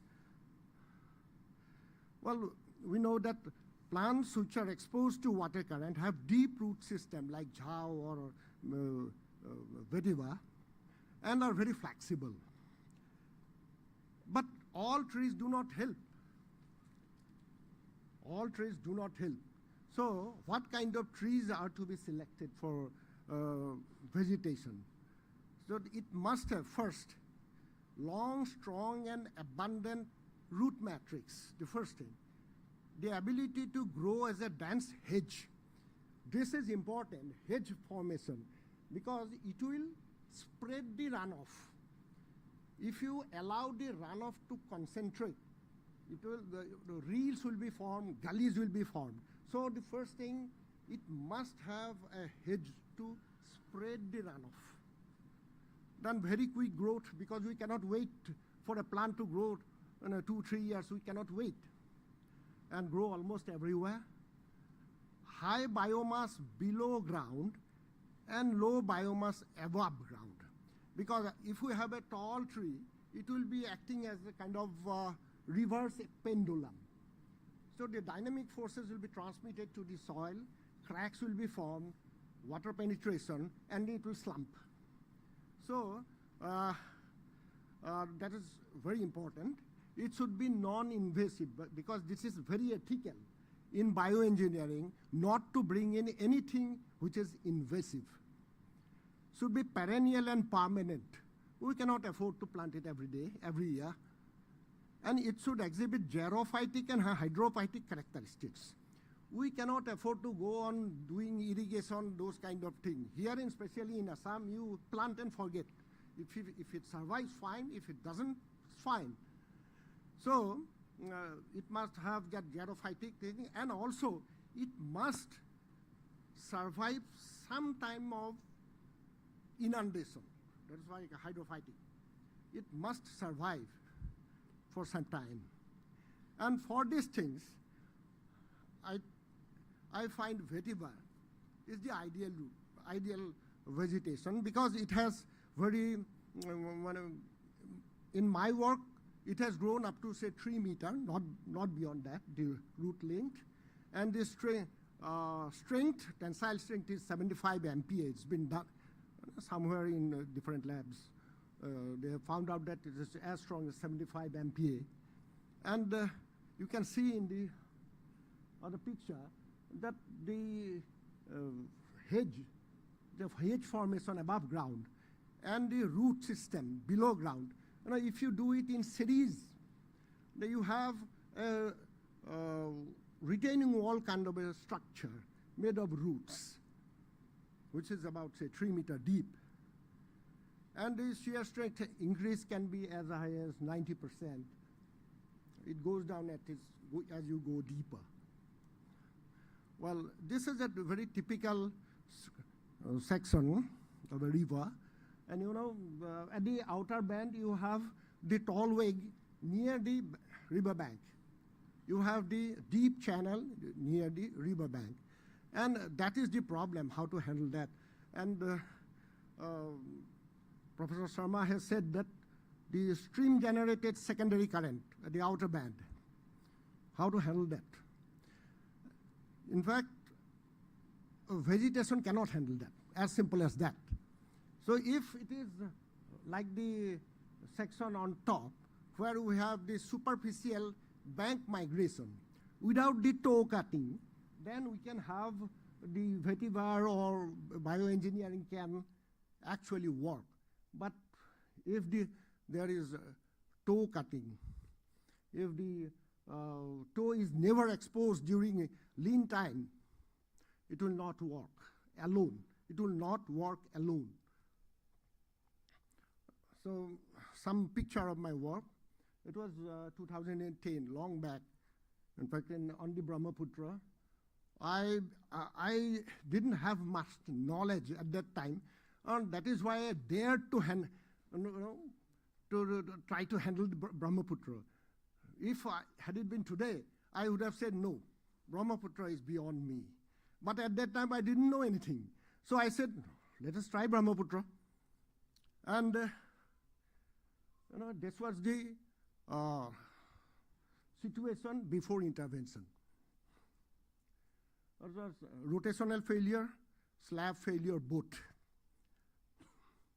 There I trimmed it to 2-in-1. Then on the slope, I went for 2-by-1 grid. And on the crest, I went for this diamond plantation. And why, if you ask me, I said that it's by intuition again. My aim was to stitch it so that to prevent the tensile cracks to form. To preventing the tensile cracks, I tried to stitch it. And it was, I think, we started in February. And flood came early in March, actually. This is the initial distance. And you can see upstream side, there was intervention with geomatrice. It was flooded in April. You can see it is fully flooded. The fencing was for preventing animals from grazing. Vetiver is loved by, especially by wild buffaloes, or not only wild, it's an Asiatic buffalo. And that place is famous for buffalo, that Disangmuk. This was about 2 feet when a lot of plants were uprooted.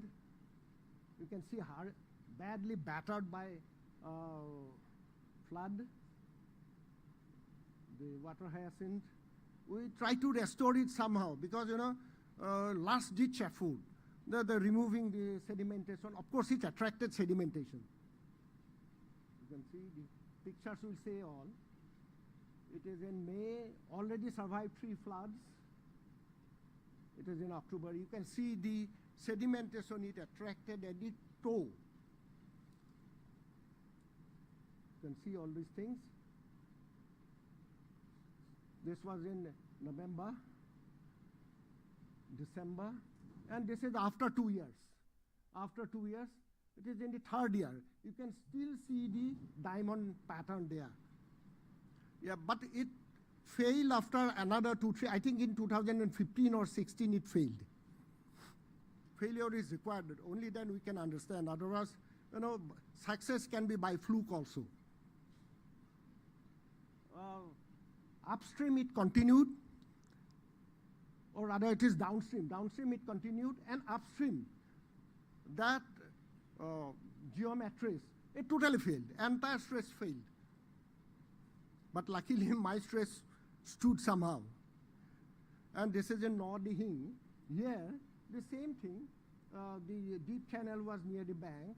There I used sandbags with nylon nets. This one, nylon nets were made in Mukalmua nearby, and to prevent the undercutting. You can see the sedimentation. This is after 2 years. You can see it is only knee deep. Previously it was about 12 to 15 feet deep, and this was after 2 years, it was only knee deep. And there was no erosion. This is in West Bengal actually. And Mundeswari River, this is the Damodar Valley Corporation used to this thing. I'll just skip through because this is very important. Another thing is Popalnias mutabilis, which we called Stolopodmo. This is done in Dikrong River. Dikrong River. Same kind of, even in dikes I have done in Majuli, Doria Beel actually, it's a Beel in fact. And this is a failure I would like to show. It is in Kolong River. Here you can see the failure. You can see it is a piping. The failure was due to piping. It's a pop-out failure in fact. So if we have something like this, what I suggest that you trim it first, plant vetiver, then plant Popalnias on the crest, and do something to shift the tallweg away from the toe. And for that, what do we do? Go for submerged vein. I am talking to and working closely with Professor Nayan Sharma of IIT Roorkee, and it simply negates the secondary current, and it's, you know, the sediment laden flow is diverted, shifted to the bank, so that the bank is formed, and the high velocity top flow is shifted to the middle, so that you have a deeper channel in the middle. We can have 2, 3, you can have deeper channel, and we have used bamboo as nature-based solution there. This is in Ganga, Professor Nayan Sharma's work, submerged vein, and you can see the sedimentation collected in the first year itself. So what I say, that prudent use of nature-based solution can be of great help. I don't say it is panacea of all ills. No, it is simply not. And it can ensure community involvement, which in turn enhance the dignity of engineering intervention. Otherwise, if you go to the village, if you do something, they will say, that is what it is being said. So we have to bring back the dignity by involving the community. Thank you very much. Thank you very much. Very interesting to see some practical examples again. I think this session has some really nice practical parts as well. And it is where we're sharing experiences to learn from, and also to learn what perhaps did not turn out as expected, or made it work for a few years, but then the river takes over again. So we just continue with our panelists. I have a question for each one of you related to all of this, and I would like to start with a question to Dr. Sanjay Giri.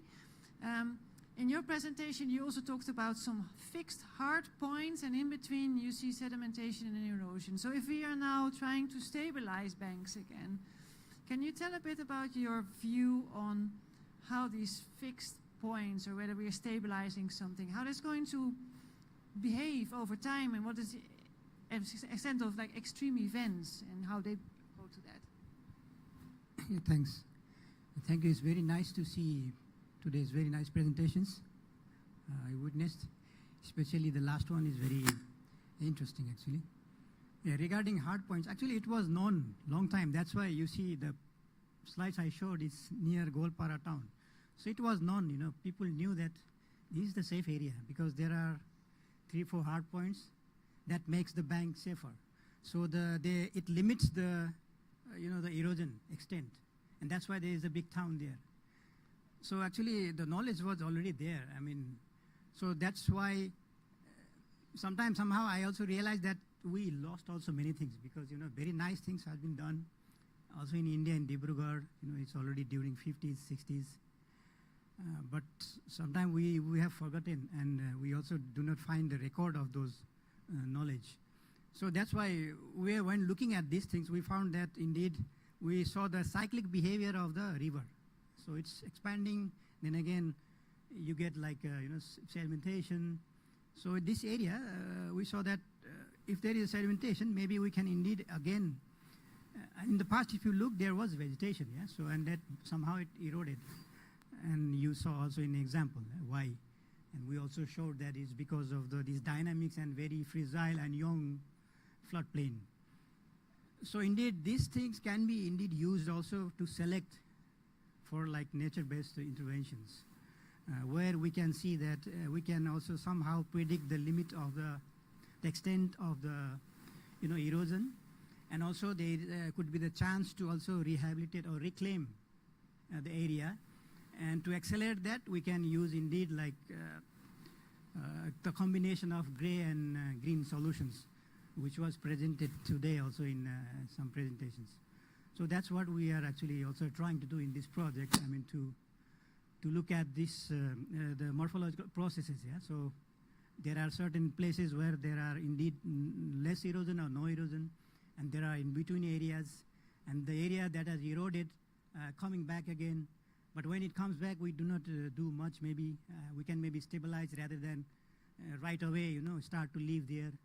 You can see there are many people here, like you see already settlements in a place where there is just 2 years, old fluvial deposition. So these are the things that what we would like to, and today is, of course, it's a very nice start, and we have to be involved in this during coming period. Yeah. Thank you very much, Sanjay. Just to follow up a bit on that as well, Dr. Ghazi Hassan, if we're talking about the projects that we are about to embark on, we are talking about pilots, right? And pilots are by nature not the largest in size. But on the other hand, we also want to see how can we upscale all of this in order to reach the size that's necessary to be fully effective. Can you give a bit of viewpoint on that upscaling part? So I actually wanted to also comment on upscaling. So with Professor Sharma's presentation and just closer. Okay. Also Mr. Shantanu Bhattacharya's presentation. Okay, yes, coming. So I saw also the failures. So when you mean the failure, does it mean it's gone? There is no chance of the revival, that site is completely gone, or this is something it regrows there. So I actually probably didn't get that, but you brought a lot of physical process that you are doing it in river bends where there is a scour, and because of the secondary currents, it may not be successful. So you brought secondary current into equation. Now, in river bends, they have a meandering wavelength, even if it is a braided river. So if the wavelength is 2 kilometers and your work is on 500 meters, you are starting from the middle. It's a false start. We need to realize that. Huh? So we have to be, in the approach, we have to set that. If it is If it is the web length is 1500 meter, our work length should be 2 kilometer with a extra on both sides. Now, secondary currents being into equation, so I also recommend that you put in your in performance indicator that how it is. We need to measure that. You know, there are way to also measure secondary currents. In river like Brahmaputra, say primary current is 3 meter per second, then secondary current is about 5% of that, 5 to 10%. So you see, very small. So I will like to see the measurements, primary current measurements, secondary current measurements, scour measurements before and after, so that we can see the success, because we need to upscale this. If it has not worked at that site, we do it where it works. You know, so because a failure is still, we have learned something from there. So please consider the upscaling and performance evaluation. Thank you. Thank you very much. Very good to mention also the monitoring aspect, so that we can learn and that we then monitor the right processes, right? Also, we have been listening to the presentation of Ms. Sustrich on the, she mentioned like also the Water Framework Directive, in which ecology is an important part of the river ecosystem. And in that piece of legislation, we're also looking for what's the reference condition for a certain area. And I was just wondering, perhaps if you could give a bit of an about like, how do we learn from like an area like Kaziranga or from any other more natural areas in the basin to see like what are the right species in certain locations? How can we use that reference condition as a part of inspiration as well? Yeah, the case studies were quite interesting. But one thing I wanted to comment actually on the choice of species. When you're going for nature-based solutions, better to look at nature itself, because whatever is growing naturally in that area will definitely do well. I could say from in the say project of Dr. Arup Sharma that some species were actually not tolerant of waterlogging. There are many species which can stay for considerable time under waterlogging conditions, like Barringtonia, Lysostromia, this species which Mr. Shantanu had planted, that can tolerate waterlogging for a long time. So such species should be planted instead of this wood apple. It actually grows in dry areas. It may not tolerate waterlogging. There may be failure later. So the choice of species should be based on the nature itself. Better to look at nature, see what is growing there, establish nursery locally, and then go for planting with the same species. So that's just what I wanted to comment. Thank you. Thank you very much. Then we have one last question for Mr. Weima from the World Bank. We've been talking a lot about like continuous efforts, right? Continuous efforts to fight riverbank erosion, to work on flood embankments, to stabilize them again. But sometimes we see also that some of these embankments are in a very active area. Can you say a bit also about like what your view is on how we actually treat with those ones?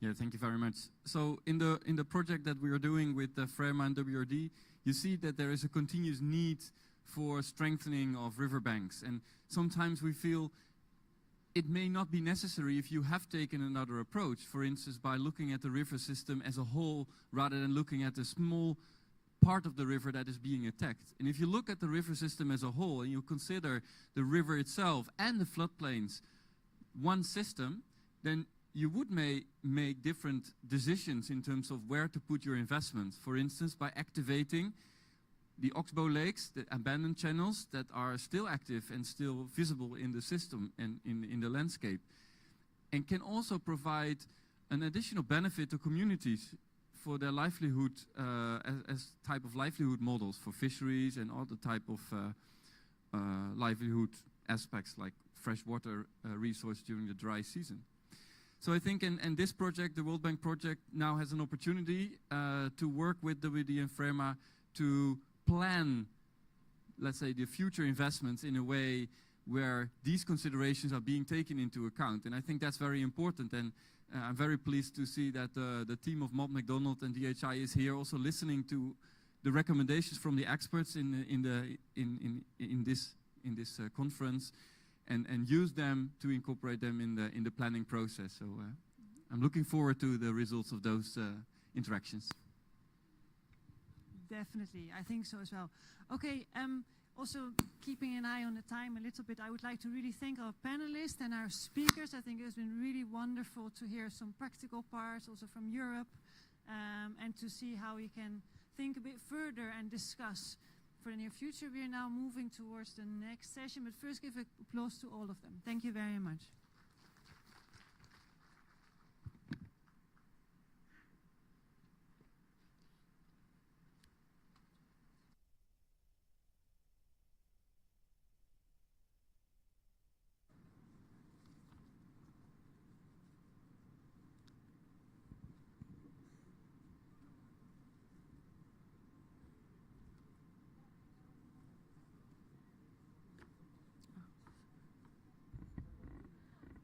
Hello. Before we begin the third session, I would like to request Sabina and Joyanti to please come and felicitate Mr. Shantanu Bhattacharya. Sir, if you could kindly just... Sir, Shantanu Bhattacharya, sir, if you could kindly come to the stage, please.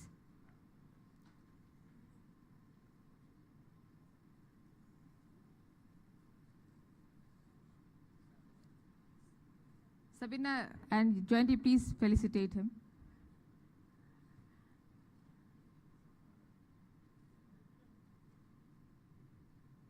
Please come.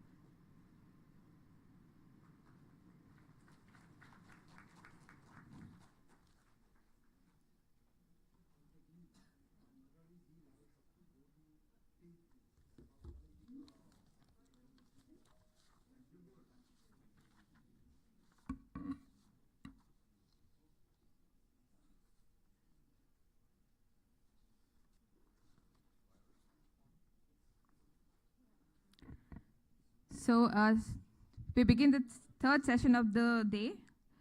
It's on nature-based solutions for riverbank stabilization, and it's relating to the local context of Assam. And we have as a panelist Dr. Ellis Penning, Mr. Aisei Wisma, Dr. R.S.C. Jayaraj, and we have Mr. Yukio Tanaka, Water Resource Management Specialist with the World Bank, and he's also the task team leader for the World Bank aided Assam Integrated River Basin Management Program of FREMA. We have as speakers Mr. Alokesh Borua. Mr. Alokesh Borua is a Sericulture Extension Officer cum Coordinator with the World Bank aided EPART project of Department of Agriculture. He has 23 years of experience in community mobilization, livelihood promotion, and disaster risk reduction.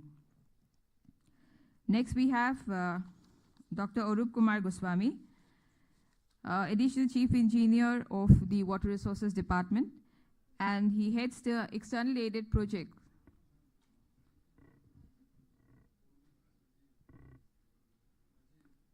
Oh, sorry, Dr. Rajiv Kumar Goswami.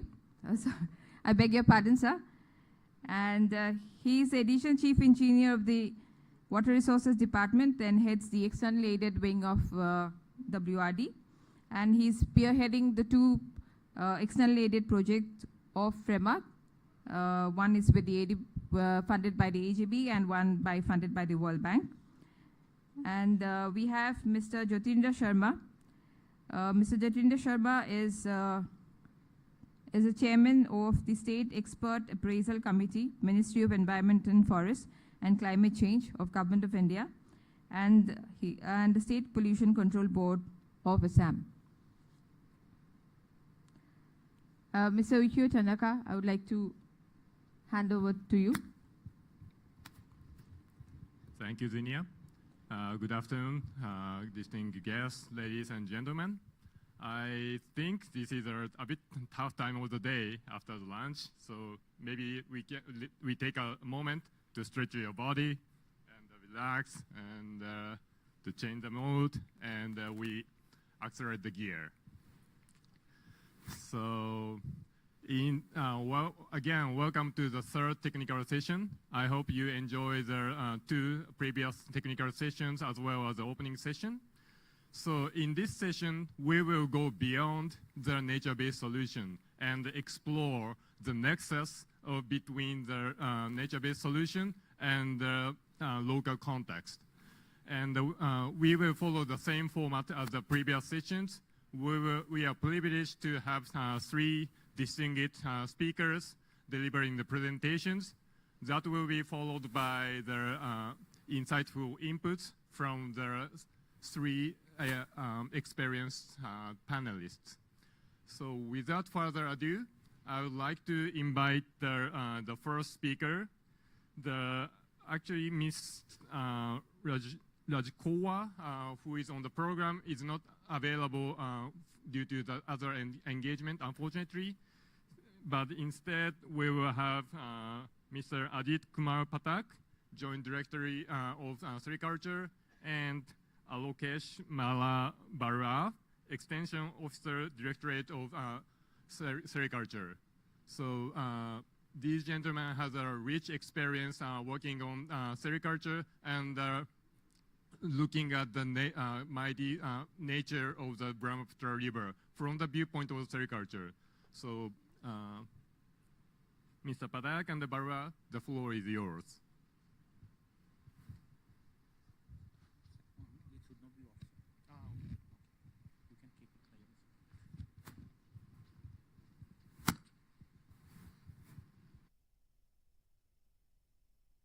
And good afternoon, everyone.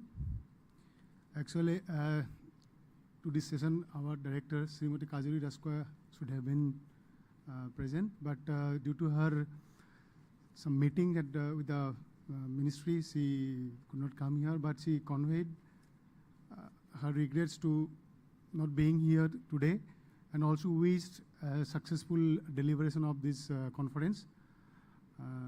So I will be actually presenting the sericulture and how we can relate it with this the theme of this particular conference. Though we are not expert of disaster thing, but we are actually mainly related with livelihood, and we all know that livelihood is directly related with a disaster. So let me start, and I will also introduce my Joint Director, Ajit Kumar Pathak. Yeah. See, we all know that Assam is a gateway to the northeast, and it is famous for one-horn rhino as well as tea. But Assam is also known for its silk, particularly the muga. Because muga is almost 90% of the world total muga production is produced in Assam, and it is famous for its natural golden color, and that's why it is also called as a golden silk. And Assam is also known for this particular silk. And being a part of this biodiversity hotspot, Assam is also known as a abode of all the sericogenic insect. So this is if we look the sericulture thing in Assam, we can see that the sericulture is practiced in Assam since time immemorial, and it is a part and parcel of our traditional integrated farming system, where sericulture is a practice along with the main crop here, the rice, paddy, when actually farmers accommodate their resources and time with the paddy and sericulture. So, and actually this whole presentation I have prepared in two parts. One part is the sericulture as a livelihood, and I also will be presenting little bit about what is sericulture, because so that we all will be in the same page, and so that, and the next part will be on the thing that how sericulture can be fitted with this novel theme of this today's conference, that is river protection and erosion control. So as I already told, Assam is a abode of all these 4 type of commercially used silk. It is eri, muga, mulberry, and tussar. This is the only place where all these 4 silk producing insects are found in the world. This muga, it is one of the first product that has got GI from Assam in 2007. And Assam is also a primary producer of eri silk. Of total world's production, 65% of eri is produced in Assam.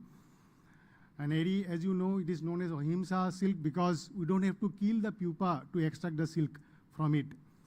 And mulberry, as we all know, that it is famous for its lustrous quality, luxurious quality.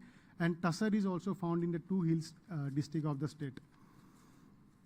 Now, just to understand this 4 type of silk, mulberry is produced by mulberry silkworm, which is known as Bombyx mori, and it is a monophagous plant. So this particular silkworm eat only one kind of host plant, that is Morus indica. And in eri silk, Samia ricini, it is actually a polyphagous insect. It has a primary host plant called Era, from where the name has derived, eri. Era is also known as Resinus communis. Then Bor Keseru and Keseru. These are the other secondary host plant of eri silkworm. And third thing is muga silk, Muga Antheria assamensis. It is also a polyphagous insect, and its primary host plants are som and swallow. And apart from that, it actually survive on different leaves of different plants like mesentery, digloti, and other plants.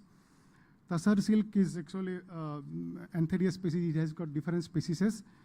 And it survive with on Termalinia species, like Termalinia origina, tomentosa and all. Then Soria robusta and Maduka indica, particularly in the Odisha and other part of the country.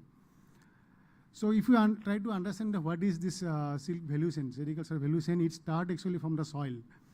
So we have to plant the host plant.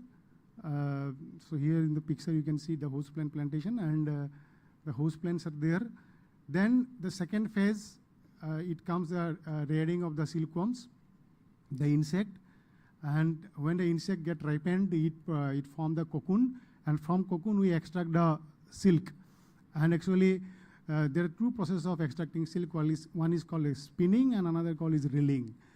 The compact cocoon like muga and mulberry are actually reeled, and the open-end cocoon like eri is actually spun.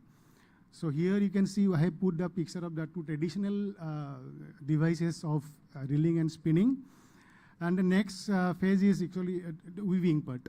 So in Assam, we mainly use a handloom to produce these silk fabrics. Then it goes to other products like say silk product, like many things. Nowadays, product diversifications are also happening. It's not restricted only on this shawl and mekhla chadar. So many things are also produced now from silk, Assam silk. I am presenting this to have an understanding about the sericulture. Sericulture actually is deeply rooted to our culture, especially in the Assamese culture. We cannot think a festival without muga, and a marriage without pat kapur, which is called mulberry, and other thing. And whenever we speak about eri, we feel that the picture comes that eri shawl. But if you see this shirt that I am wearing, it is actually made of eri, and it is a handloom made actually. So the different products are now coming up of this eri. So because eri has got these thermodynamic properties, so you can use during summer as well as in winter. And many people say that sericulture is actually a symbiotic between plant, animal, and human. So if we say in Assam, there are 3 lakh families engaged in sericulture, and this is actually a very short duration crop compared to any other agricultural crop, and that's how it is actually fit for these disaster management measures. So if you see from 1 acre of land, if a person rear eri, they can earn around to 90,000, and from Muga around 1.5 to 1.7 lakhs per year. So now sericulture and river protection, if you say, the short duration of the silkworm actually, it fits here in all kind of disaster risk management measures. The house plants are indigenous to Assam, and except Era, all the house plants are perennial in nature, so suitable for riparian vegetation. And we know that, riparian vegetation is very important for river protection. So for a river like Brahmaputra, this riparian vegetation, we can also think for this plantation of this indigenous host plant of silk. And if we say sericulture, if sericulture plants are planted in the river banks, the plants will be protected because these will be the sources of income for the people. So involvement of community also will be there. So these are some of the pictures where already we have done.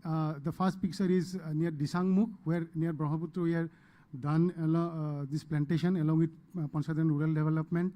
These are the picture, Nongalamukh in Sibsagar, then castor plantation in Gorukhuti area. And these are some of the pictures where, castors are grown naturally in the embankment. And sericulture also, helping green coverage in the state. So far in the government farms, under government land, we have plantation in 3,468.55 hectares. And in private sector, that means in community level, around 22,700 hectares are covered with this silkworm host plants. Last year, almost 3.26 lakh plants, sericulture plants are planted in 322 hectares in the convergence with Panchayat and Rural Development. 10,000 swamp plants were planted in 120 vigas in that support that I have shown in the picture. And under the initiative of Honorable Minister Sri Bimal Bora, 200 kgs of castor seeds were planted in the on the embankment of there's an embankment of Dihing River from Betoni Sariali to Aghunibari. Actually, this all happened because in a DRSC meeting, the DRSC committee, they have in a meeting in February 2024, they also have recommended this, plantation of sericulture host plant in the embankment as well as in the roadside and the vacant government lands. The government of Assam already allocated. This is the last slide actually, the way forward. So we know that for any conservation measure, livelihood is very important. So sericulture is very suitable for that purpose because sericultural plantation in the forest fringe as well may protect the main core forest areas, reclamation of degraded forest through sericulture to arrest soil erosion at hilly slopes. The picture shows that we have planted these swamp plants on the hill slopes. Roadside plantation, this is source of income for the landless and marginal farmers. Agricultural plantation at riparian areas and embankment slopes ensure conservation and protection. But since this all will be done at the common areas, so we have to follow also the principle of common property resource management. Then capacity building if we build, because this is a very important crucial thing. So we cannot prevent the hazard, but if we increase the capacity of the vulnerable people, so we can reduce the risks of the disaster. So if we increase the capacity of the riparian communities on sericulture, so that will ensure income as well as livelihood during and after the floods. So it will increase the resilience to the communities to mitigate the flood risk. And therefore, sericulture food plant nurseries can be taken up by the, actually this is our humble request to the Directorate of Forest and Environment to take up this kind of a nursery so that this can be done together in collaboration. Thank you very much for giving this opportunity and time. So much, Mr. Padak. Very interesting approach, expanding the green coverage while ensuring the household incomes. Thank you. So now we are, I would like to invite Dr. Rajiv Kumar Goswami. Dr. Goswami is the additional chief engineer of the WRD government of Assam, and he is the father of the river training work of Assam. he has been working on this area in the last couple of decades, and now working on the both World Bank and the ADB project. And he will give an overview of those current engagement and the way forward. Dr. Goswami, the floor is yours.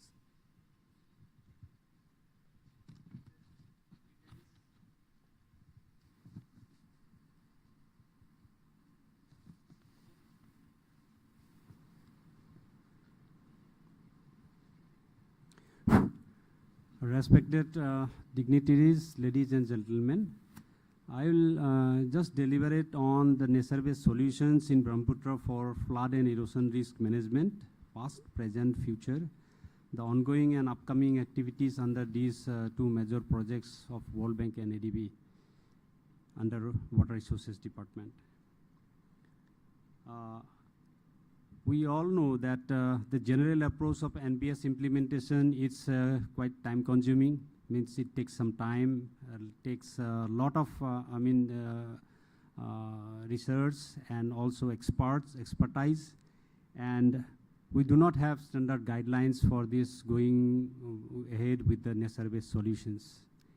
On the other hand, the traditional practice is quite almost more or less well established. We have standard guidelines, and in the WRD to go ahead, we have very less time for intervention, and the erosion is so fast in the river like Brahmaputra that we do not have the scope and time to go with the nature-based solutions. So now, working in the field for a long time, we have in fact recognized that in many areas, there is tremendous scope for implementing nature-based solutions. There will be some areas where nature-based solutions can be implemented. We also feel that although it is, we do not have that much of research being done, and also we are in a very nascent stage, I think that if we can, there's a time that it is the high time with these two projects that we can at least go ahead with this NBS chapter and start something, contribute something to the society, so that in the coming days, this can be a standard kind of thing. We can set standard guidelines for this activity. So this nature-based activity solution is not a new thing for Water Resources Department. In fact, before the advent of these new technologies like geobags, boulders, in most of the critically vulnerable areas were saved with traditional material, mostly made of bamboos and wooden materials. See, these are the bamboo porcupines that was there earlier when the RCC porcupine was not there. In many areas, critical areas were stabilized using these bamboo porcupines. Then one of the glaring example of this wooden, using the wooden pile structures, this is the Dibrugarh town. You will find some of these wooden piles still now. It was implemented in 1955. They are still giving result to the people, although many other structures has come in the vicinity, but still it is working. And in fact, we realize that if we can implement similar kind of in many areas, we will have benefits. And I worked in Majuli for a long time and retrieved some of the old photos. This is 1987 in Dokhinpat Satra. It was critically very highly vulnerable areas. Those areas were saved because Majuli, we do not have any other material. We cannot carry boulders to that place. So until then, till the time the geobags came in 2004, 5, 6, 7, 8, 9, then after that only it was a little bit convenient for anti-erosion works. But before that, these nature-based materials were the only solution, and people were used them extensively for protecting their embankments and bank stabilization. It is in the WRD, it is flooding works, the emergency works, these materials are extensively used. You can see in every district, in every river, these works are being carried out by WRD engineers, although it is short term, but gives very good benefits and immediate benefit. And this need to be well documented. We do not, in WRD also, we have not documented the efficacy of these works in a very good way, then I think that it's time that we should document it properly. And WRD has today morning, our Special Chief Secretary sir has said we have 5,000 kilometers of embankments, and mostly the embankments in Upper Assam, mostly Dhokwakhana, Majuli, and Lakhimpur. The soil is so cohesionless that the slope, even in a small or moderate kind of rain, the huge rain cuts develop and takes a lot of maintenance cost. So I personally feel that these kind of problems can be addressed with nature-based solution to a great extent, and it is time that we need to explore that. While working in Jorhat, I have seen this is the Phogdoi River at the downstream of Solmara Bridge. You can see very well that the mangrove has already grown on the both banks, and I think around first part of this year I visited that place, wanted to see that how that has. In fact, this was a very critically erosion prone area. People has without any knowledge, and people has from their traditional knowledge, they have started growing mangrove all along both banks, and now both the banks are very stable now. So these are the kind of feedbacks when we receive the field, and it gives us gives us courage to go ahead with the NBS. And in this context, this flood and erosion risk management for Brahmaputra, the primary objective for flood and erosion will be first it will be the riverbank stabilization will be priority one. Then reclaim lost land and reduce further erosion by promoting siltation in possible areas. Then strengthening embankments by putting up vegetation cover, creating a first line of defense against potentially vulnerable risks. Many of my earlier speakers have already spoken about that. There are many places in Brahmaputra River which may not be vulnerable at this point of time. Maybe a deep channel was there and it's shifted to the other side, and now it is relatively safe, but there is no guarantee that the channel will not come in near future. So it may come again. So we can create a first line of defense with the NBS solutions, so that at least we have some time, even if the technology doesn't work also, then we'll have enough time for reactions. So this is one of the areas where we can contribute. Then strengthening of the existing bank protection work at upstream and downstream areas, where we have that somewhere if we put hard engineering in some place, we always see that the upstream and downstream area gets affected. Yes. And so these are the areas where we can immediately address by NBS solutions. So we have two major projects, this World Bank project. The first phase that is already in progress, and we have taken up Beki, Buridihing, and Ziadhal in this first phase of work. Then we'll not go details into the scopes, provisions. This is the ADB project, and this is a 500 million project, and presently it has two phases, about 250 million each, and these are the main project scopes. Then present activities under World Bank ADB, it is a multi-scale approach. Under World Bank, pilot testing of NBS at tributary level will be done, this Beki, Ziadhal, and Buridihing. And under ADB, pilot testing of NBS will be done at Brahmaputra mainstream. And this is a shift from earlier practice. It is multiple stakeholders and organizations are participating, experts are coming, involvement of communities, livelihood-related benefits, co-benefits are also being prioritized, and prepare NBS standards and guidelines so that in future this can be a regular activity.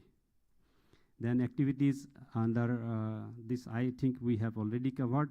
First is the NBS for embankment protection. Second, it is the NBS for riverbank stabilization in combination with anti-erosion work. These activities are planned for Beki and Buridihing under ARBMP project.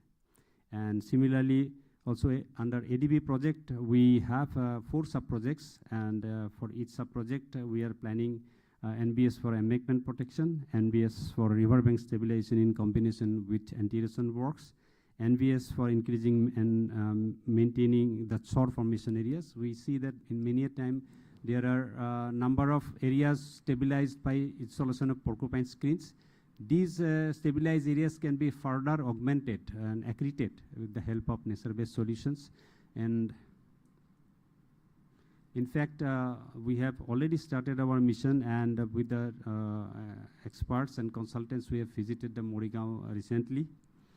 And in Morrigaon, we in fact in Betoni and Kathoni, a number of areas we have already identified primarily, preliminarily. These are the Betoni area where NBS can be tried and pilot tested. This area is recently accreted because of closing of an offshoot channel. As my earlier speaker and Dr. Arup Kumar Sharma sir has already said that there are number of offshoot channels where the flow velocity is less, depth is less, and these are the ideal areas for going ahead with the nature-based solutions. Yes. Now, these are the future course of actions. The pilot testing is the first and foremost for the short term, and developing a system of specific multivariate NBS catalog. Then long term will be development of standard guidelines for NBS to be included in the scope of civil works. Then operational and maintenance plans for management of nature-based solution. Regular updating of NBS catalog. Develop the capabilities at institutional level for improved decision making, and increasing the awareness of public about nature-based solution. Thank you. Thank you, Dr. Goswami, for sharing the proof of the durability of nature-based solution. It's amazing that the structure installed 70 years ago is still functioning in Dibrugarh. So now we are turning into the effectiveness of indigenous plants in terms of protecting the riverbanks and providing livelihood opportunities. I would like to invite Shri Jatindra Sharma, Chairman of the State Environment Impact Assessment Committee. Mr. Sharma, the floor is yours.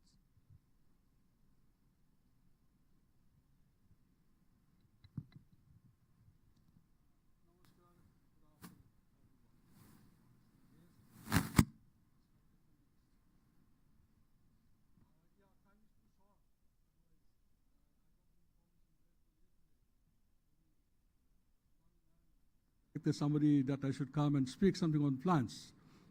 Now, regarding these plants, we know this Assam. We divide this Assam into 6 agroclimatic zones. So I'll be confining my talk about 5 agroclimatic zones, leaving aside hills. So basically 4 agroclimatic zones, because you need to have the clear understanding of the species which come up in each agroclimatic zones. Most of the plant species will be very common to each of the zones. So going by that, so we have the North Bank zone. North Bank zone, if you consider north of Brahmaputra, not many species that which come up. All economic plant species, basically, like acacia, bombax, then Calophyllum, Inophyllum. This is not a very native species of Assam. It's grown in Tamil Nadu and Kerala and all those states, but it's coming up in Guwahati and other parts of Assam. We have tried that. Then Carelia lucida is one of the species. Is a rhizophorus. We call it as mahi thekra. It is a misnomer basically. So they are very water resistant quality of plants. Then Biscophia zavanica, these are host plants for your birds which can resist your water, storm water. The Cryptomeria amygdalina, there is one of the Banjaluk. There is one of the species, then Syzygium, then some bamboo species, then Lagostomia species. Then if you come to shrubs, that I have divided actually trees, shrubs, herbs, and grasses into 4 categories. So Calamus tenuis is a very economic plant. The Jatibat, what we call the Alpinia, then Carisha, then Cassia alata, then Citrus lemon, then Thespecia populina, that is what the Stalopadma, that is all along the bank of the river. The northern bank, you will see all those roadsides, the Stalapadma. Then Marinda angustifolia, that is one of the shrubs. We know we get this dye, yellow dyes. There's glycosmis. They are now deep-rooted plants. These are very short plants, but very deep-rooted. They can bind the soil. Yeah, then northern dyke, again, upper Brahmaputra, then we can see this Asculus asamicus, that is Raman bee. That is one of the very interesting, wild chestnut, which come in waterlogged areas. Then Bombaxiva, again, Catunaragum spinosa, that is with Cotkora. Then these are very common species. Of course, it differs from, Parasam, then Brahmaputra valley zone, like that. The trees we have got, then we go about the herbs and grasses. Costus pictus, that is insulin plant, that is also not very native to Assam, which we brought in, 10, 15 years back, but is thriving very well. Then we have Curcuma jedoria, that is Keturi. Then Dioscorea bulbifera, that is Gatia alu. That is very, medicinally very important species, Then Lecia spinosa, then Pandanus amarifolius, that is what we call the Johapat, that is a Pandanaceae family. Then Tinospora cordifolia, of course, that's Gilo, that during our COVID time, we a lot as most of our people they used to take as, then about these grasses, we have this vetiver, then Phragmites, then again the elephant grass. Then we have this Birina, then Simpabagan, then again Saccharum, Thausalina maximum, there's a full zero. So we have again the central Brahmaputra valley zone, then we have the similar kind of tree species like from Delania to Garcinia. These are all economic plants, these are all medicinally important tree species which can withstand this storm water, even waterlogged conditions. Like the shrubs also, we have again a very important, very interesting species, Rosa solina. This comes up as a weed in Kaziranga National Park and some other parts of Assam we can see, but they can resist the current of water. Then central Brahmaputra valley, again, these are different herbs and grasses. The lower Brahmaputra valley, we have different species, different kinds of species, but most of the species are very common, like Bombax, Delania, Garcinia, these are common to all, Biscophia, they're common to all the agroclimatic zones. The herbs are a little different here, but more or less similar. Then Barak Valley zone, there are only few species are there, actually, Barak Valley. The Delania, then Garcinia, Nabosum, that is Daphol. This Daphol is not known to us, like it's Dapotenga. Then Lazostomia speciosa is there, then bamboo species, then Diospherus melanoxalan is one species which can grow every part of Assam, all these waterlogged conditions. So I'll go with some photographs of some plants, otherwise.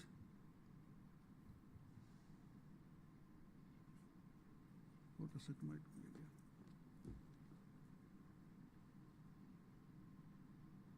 It's a grass this time. No, first trees.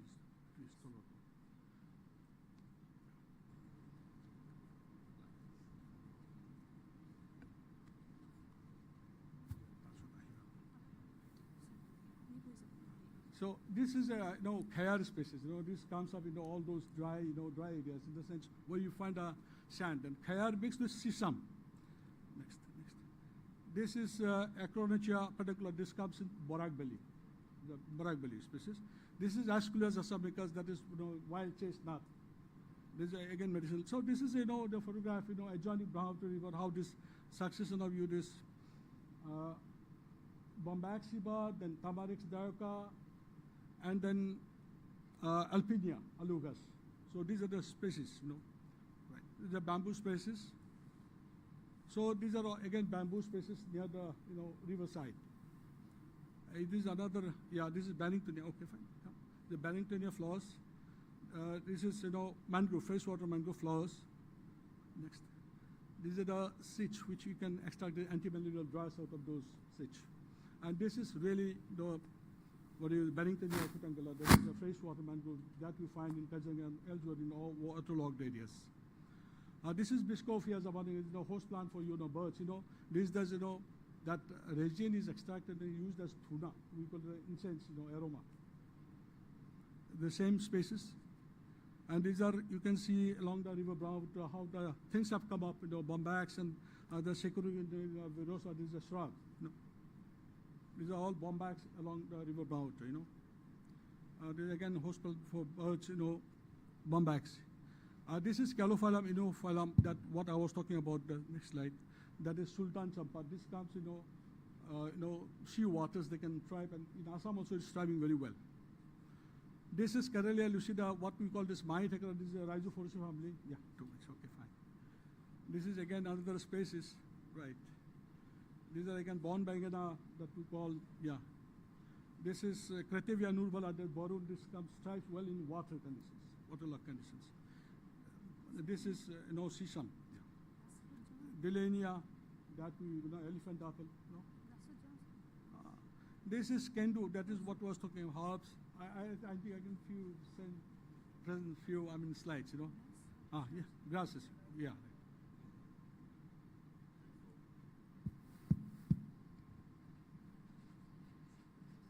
This is Sympabagan satitas. This is grass which you can, top of the embankments, you can do that, or the periphery, satitas only. Then this is winterensis. Then we have this Erianthus reveni, the Benina, what we call. The same species. Yeah, this is Erianthus revenis. This is Napier grass, what we did it actually for elephants, in the Nagaon district. It comes up so nice. This is a Napier grass. This is again Phragmatis carca, that is in the adjoining this water bodies, we should put all those species. Again, Saccharum spontanum. This is what we see, the Lesostomia, this Kajaranga part. Ma'am, I think, am I right, ma'am? This is a photograph. Okay. And this is how this 1,000 and a maxima, how these people are, these are done in Golaghat district, Jorhat, adjoining in the embankments, we can put the periphery. All 1,000 and a full jaru, that is what we call these economic plants. And this is called vetiverous giganoids. I have few more slides. I think I will not take much of time because I have also to leave for some meeting. Minister sir is waiting.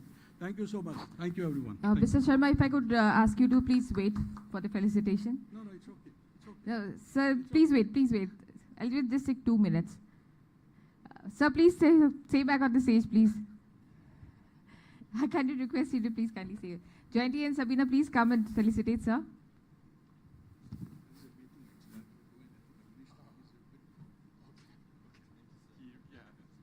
Unfortunately, Mr. Sharma really has to go to the meeting, but thank you so much.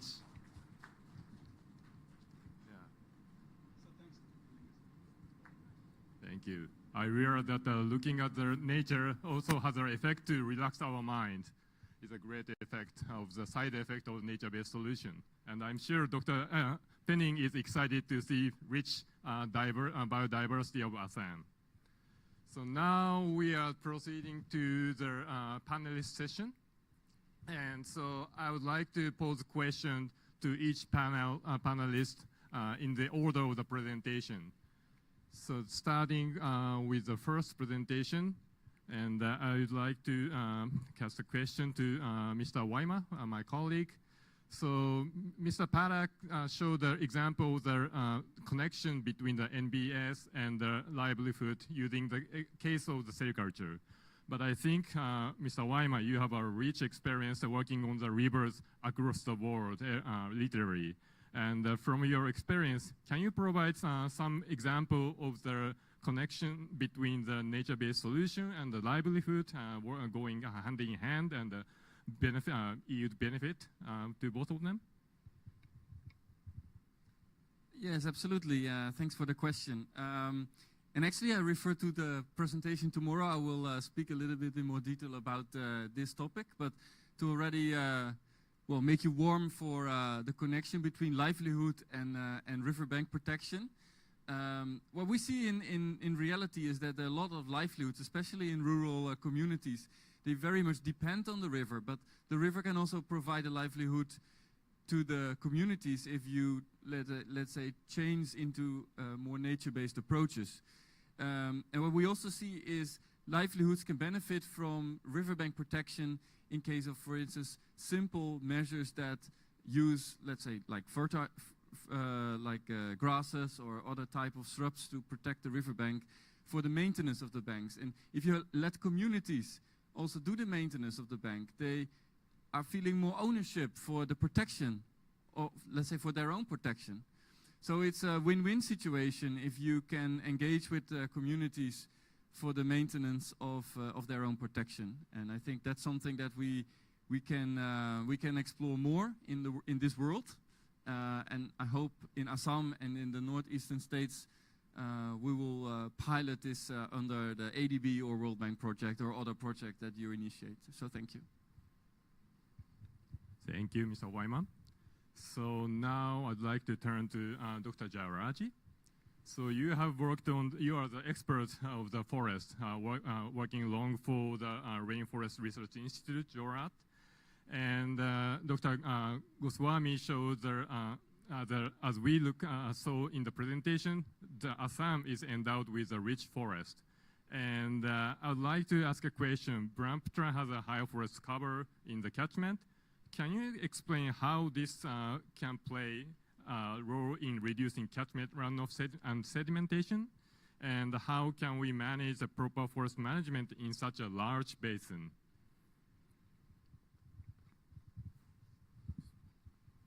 Thank you. The catchment of Brahmaputra actually lies outside Assam. Most of the catchment, except for the Karbi Anglong, mostly it falls in Arunachal Pradesh and Nagaland.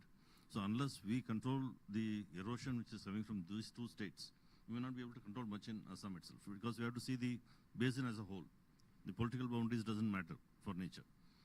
So if we can control the erosion from Nagaland and Arunachal Pradesh, the sediment load coming into Brahmaputra will definitely go down. So that will be able to contribute to NBS in a large way. Thank you. And last but not least, Dr. Penin. So you must be still excited about seeing the rich biodiversity of the Assam. And we talked over the lunch, and you are one of the few ecologists in their terrace. So from your ecological point of view, can you give some reflection on the need of using the native species, indigenous species, rather than the exotic species in the nature-based solution? Yeah, definitely. Thank you very much. I can start with an example. We, in the Netherlands, we are also having some exotic species that are taking over embankments. And these species, they grow during the summer, but during the winter they are gone and they leave the embankment completely barren. So although there is biomass in the times when we do not need that biomass to protect the embankment, actually in the winter time when we need it there, it's not there. And it's a species that is impossible to eradicate. So it's a Japanese knotweed that just, we're looking for all sorts of ways to get rid of it. And it's expensive to do that as well. So you might think that if you introduce a species that can grow quickly, but if it doesn't behave in a way that you want it to do, it's not easy to get rid of it anymore. And we see also in this zone here, we've been talking in the field as well, we've seen some other exotic invasive species in the area. It's like, okay, if they're there, and then you know you can hit disasters afterwards, because plants don't listen to you, right? They'll do their thing. And I think it is very important also to stress that the native species often also have livelihood components to them, or they may have, or they just may be more suited to the area because they are from here. They are adjusted to this environment, to this climate, and to the flood dynamics that we have here. So if we know them well, but one thing that still really much needed is also to document them well, to understand what their limits are and what their boundaries are. And I think that this project really provides an excellent opportunity to do that and to make that knowledge also widely available to many people. So that also we are not only documenting it from, say, the biological point of view, but also from, say, the engineering benefits. So we make that documentation wider than just from the pure biological side of it. I'll leave it with that. Thank you. I'm now even more logically convinced the needs of the use of the indigenous vegetation for the nature-based solution. And looking through the session, I realized that the nature-based solution is a tool that connects the different aspects of nature and also the human livelihood. And I'm more fascinated with the nature-based solution, and I believe you also share the same impression. So with that, I would like to conclude this session and hand over to Tania for housekeeping announcement.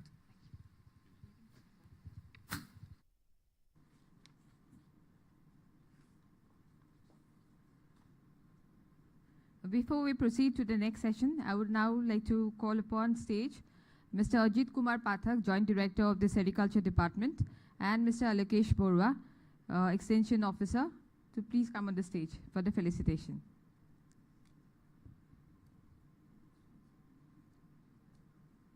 May I request Jointy and Sabina to please come and felicitate the dignitaries.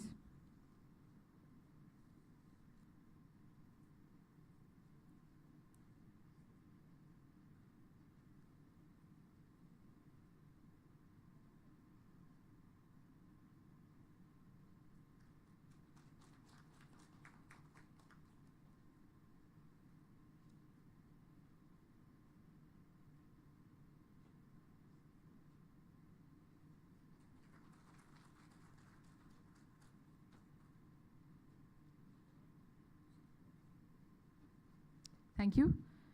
May I now request Dr. Rajiv Kumar Goswami to please come on stage for the felicitation.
May I request Sabina and Jointy to please come and felicitate Mr. Yukio Tanaka, sorry.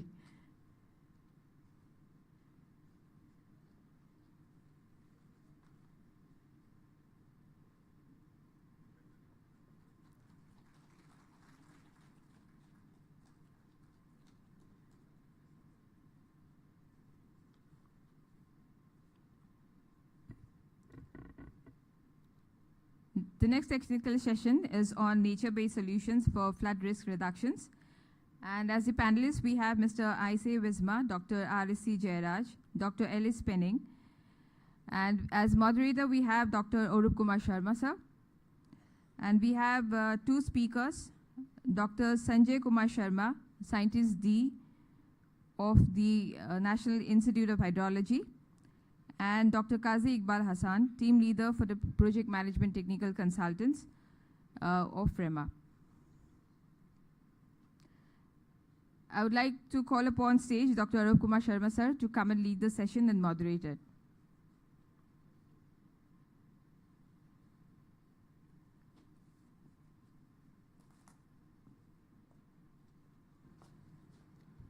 Very good afternoon to all of you. We were supposed to end this session by 3:45, but we are starting at almost 14. So let's see how we can go, but request all the speakers to maintain the timing. And this session, as you can see, is basically based on the nature-based solution for flood risk reduction. And may I, rather than spending more time, may I request Dr. Sanjay Kumar Sharma, the first speaker of the session. Is he here? Yeah. We'll be talking about need for hydrologically sound nature-based solution for flood disaster reduction. Yeah. Sir, before you begin the presentation, may I request Sabina and Jointy to please come and felicitate, sir.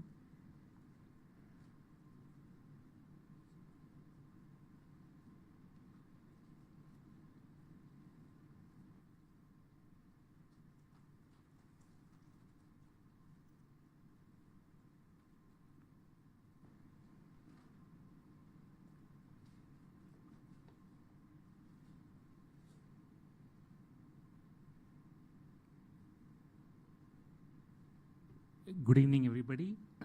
My presentation will be based on need for hydrological sound, nature-based solutions for flood disaster reduction. We see that there are multiple and varied factors contribute to the global increase in flooding. These factors include meteorological factors such as rainfall, storms, and changing temperatures.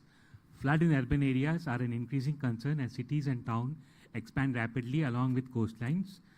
Current better management practice for all flood calls for a holistic and integrated approach that engages multiple disciplines and experiences. Such an approach will build resilience and reduce vulnerability for both people and environment. These improved practices also help planners to better understand and manage flood risk. Nature-based methods for flood risk management are the complementary alternatives to hard engineering, which engage natural process and work in concert with nature to provide risk reduction, while enhancing of ecosystem services and creating multiple social ecological benefits in addition to reducing of flood risk. They help governments address the growing challenges of climate change, biodiversity loss, increased frequency of extreme weather and natural hazard, as well as other human-made and environmental disasters. However, there are significant knowledge gaps for the potential of nature-based methods, especially among policymakers and middle-level decision makers, which impede their uptake in development planning.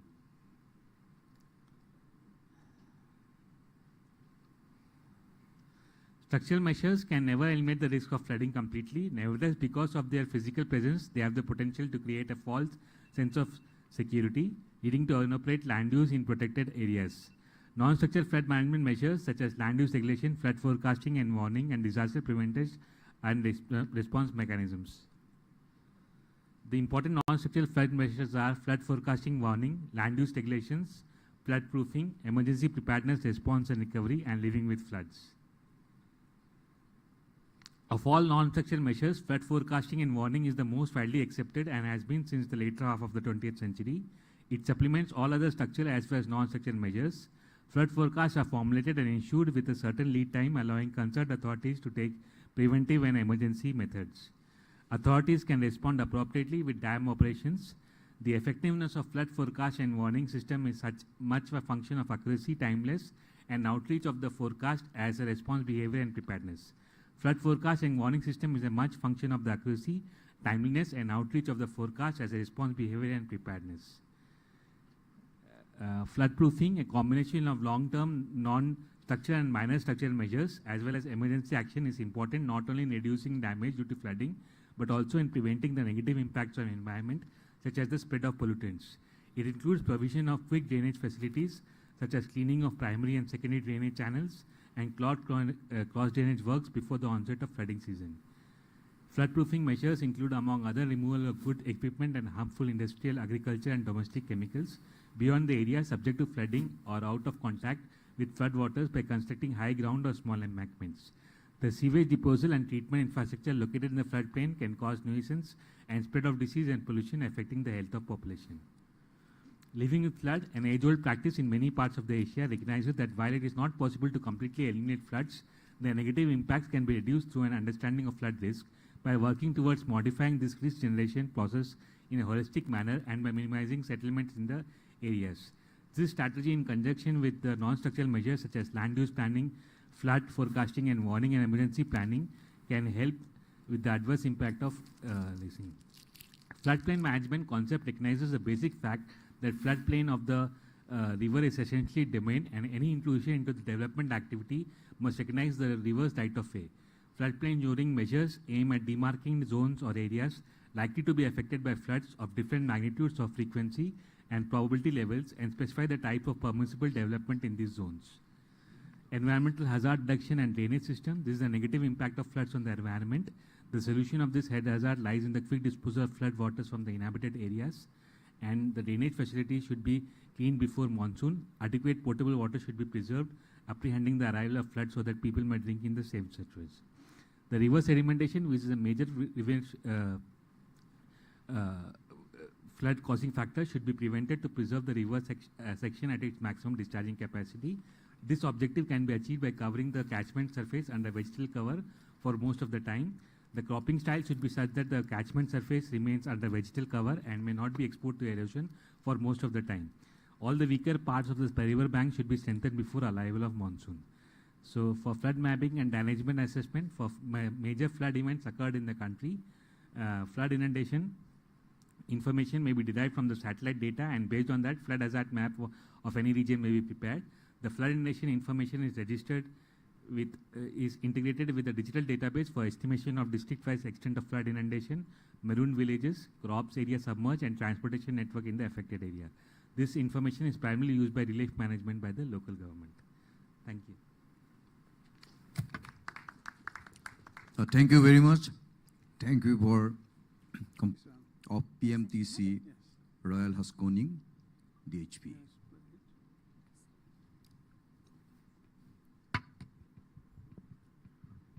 Distinguished participants, thank you for your great patience. Okay. So innovative nature-based measures, how much they can contribute for Assam?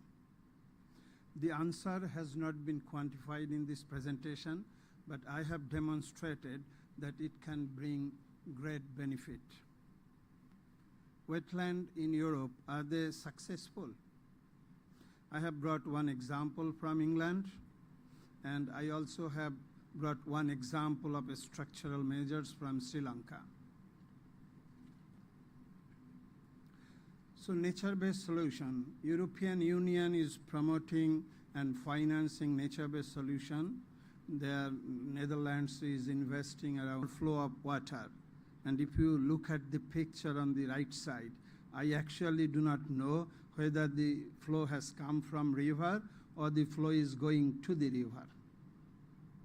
So you see, there are many elements in nature-based solution. So some of the elements are obsolete instantly, like infiltration. There is no room for infiltration anymore.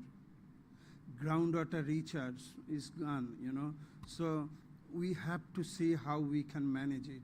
So our management and management in Europe may not be same, but the destination objective is same.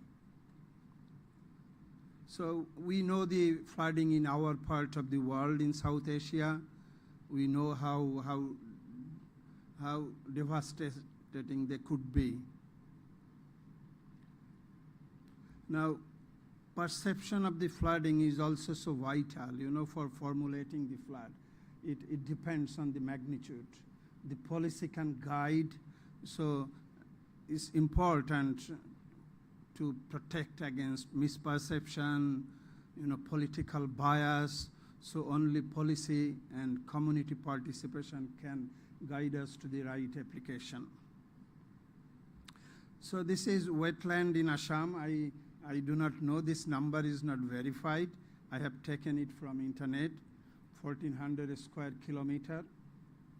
But if I go by the definition of wetland by IUCN or by Ramsar Convention, I think we can use the entire floodplain as wetland if we can manage better. If we have the control, you know, if we can, through a staggering control, we can release the water into the river. So the question was innovative nature-based solution. Innovative is new ideas. We plan and design. We optimize the solution, implement, and if the solution add values, just not protection. So this is the power of nature-based solution. An embankment will never do it. A flood embankment will never do it. In the same flood event, we call it in hydrology attenuation. You see, the flood is arriving later and with much less magnitude. So this is the power of nature-based solution, wetland management through the floodplain. So this is an hydrograph, my hand drawn, so you have to assume that volume is balanced. So this is the hydrograph in a pristine basin, not much human intervention. So this is what we human did. Due to our induced changes, the same rainfall is causing this increase in the flooding, in the flow volume. So this is even worse. We are even doing worse. The dotted line, the flood is now arriving faster. The magnified flood magnitude arriving faster, leaving less time for the community to prepare. So this is what I have explained in figure 1, 2, and 3. You can read same thing what I explained. And this has been researched in Asia, Europe, and also South America, that many basins this has happened. This is an example from Sri Lanka. A flood embankment has been designed.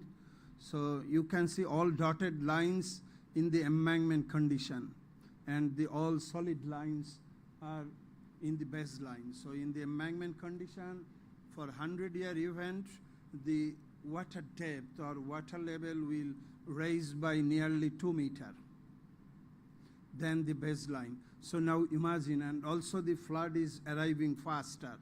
So now imagine the impact in the downstream community.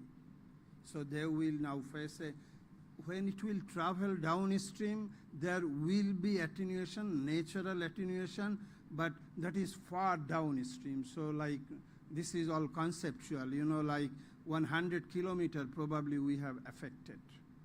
So when we build a project at upstream, we need to think about our community living in the downstream.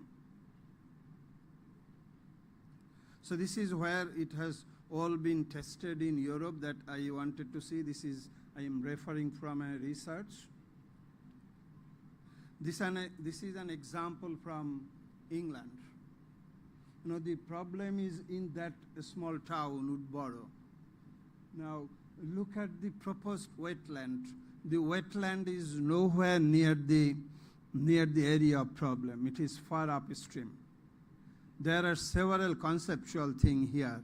I am slowing down. I am slowing down the hydrograph, causing the attenuation to remove the flood. This could have been solved. This is a small town. Their flooding is like this. There are thousands towns. There are flooding problem in 1,000 towns, small towns, and the government has a responsibility to eliminate the risk. So they could have easily built embankment there. It's not allowed by policy. Policy prohibit them to do that. That you have to bring first the nature-based options first. If no nature-based options is possible, only then we can do the hard engineering. You see, it is in the upstream, so the reason there are number of residual risk management here. Say, for example, there is a little structure on the river to raise the water level, to divert the flow into the reservoir. The reservoir is also not one. You see, 3 wetlands. The flow has been routed through 3 wetlands, so slowed down. So if there is breaching, damage, the collapse in the wetland itself, so there will be flooding. So that is the reason it has a good distance. There is preparation time for the people living downstream. See how it has been the structural arrangement. There are through weirs the flow has been routed among the little wetlands. So see what it has done now. This is the effect. This is the design. This will go into, this design was done by the WRD of England. We call it Environment Agency, and is designed by hydrological and mathematical modeling studies. So that is what is the benefit you can see without a scheme. So the flooding was there, now flooding is gone. But the risk analysis has also been done. If the online structure fail, what will happen? The online structure was designed in a way that it does not affect people upstream of that structure. You know, many considerations are there. So NBS is more affordable. We all recognize this. Hybrid approach can make them more effective. In regions like ours, in Assam or in Ganga, we might not be able to do only with nature-based solution at this stage. It is a long race. You see here, this is the flooding of about 45 years of hydrograph in the Brahmaputra. This hydrograph is inside the Bangladesh part, and this red dotted line is the dominant discharge. Above this, it goes to the floodplain. So almost every year, if you see, where there is no embankment, it goes to the floodplain almost every year. So we have to, if we want to manage, are we planning to do embankment for all 200, 300 kilometers of Brahmaputra? Surely not. So we need to do this wetland management. If you see this dotted line, this is one of the biggest flood happened in 1998. So you can imagine, I do not know, on the volume above this black line I'm showing there. So the volume is probably around 20 billion meter cube on the dotted line above the dominant discharge. So this is the volume we will have to manage through the floodplain.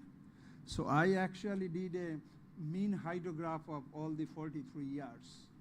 So on the first graph, if you take this little red upstream into a storage, that is 10 billion meter cube. On the second graph, if you take, it is 35 billion meter cube. So what do you think? Assam's wetland or floodplain, how much water depth will be? Any idea?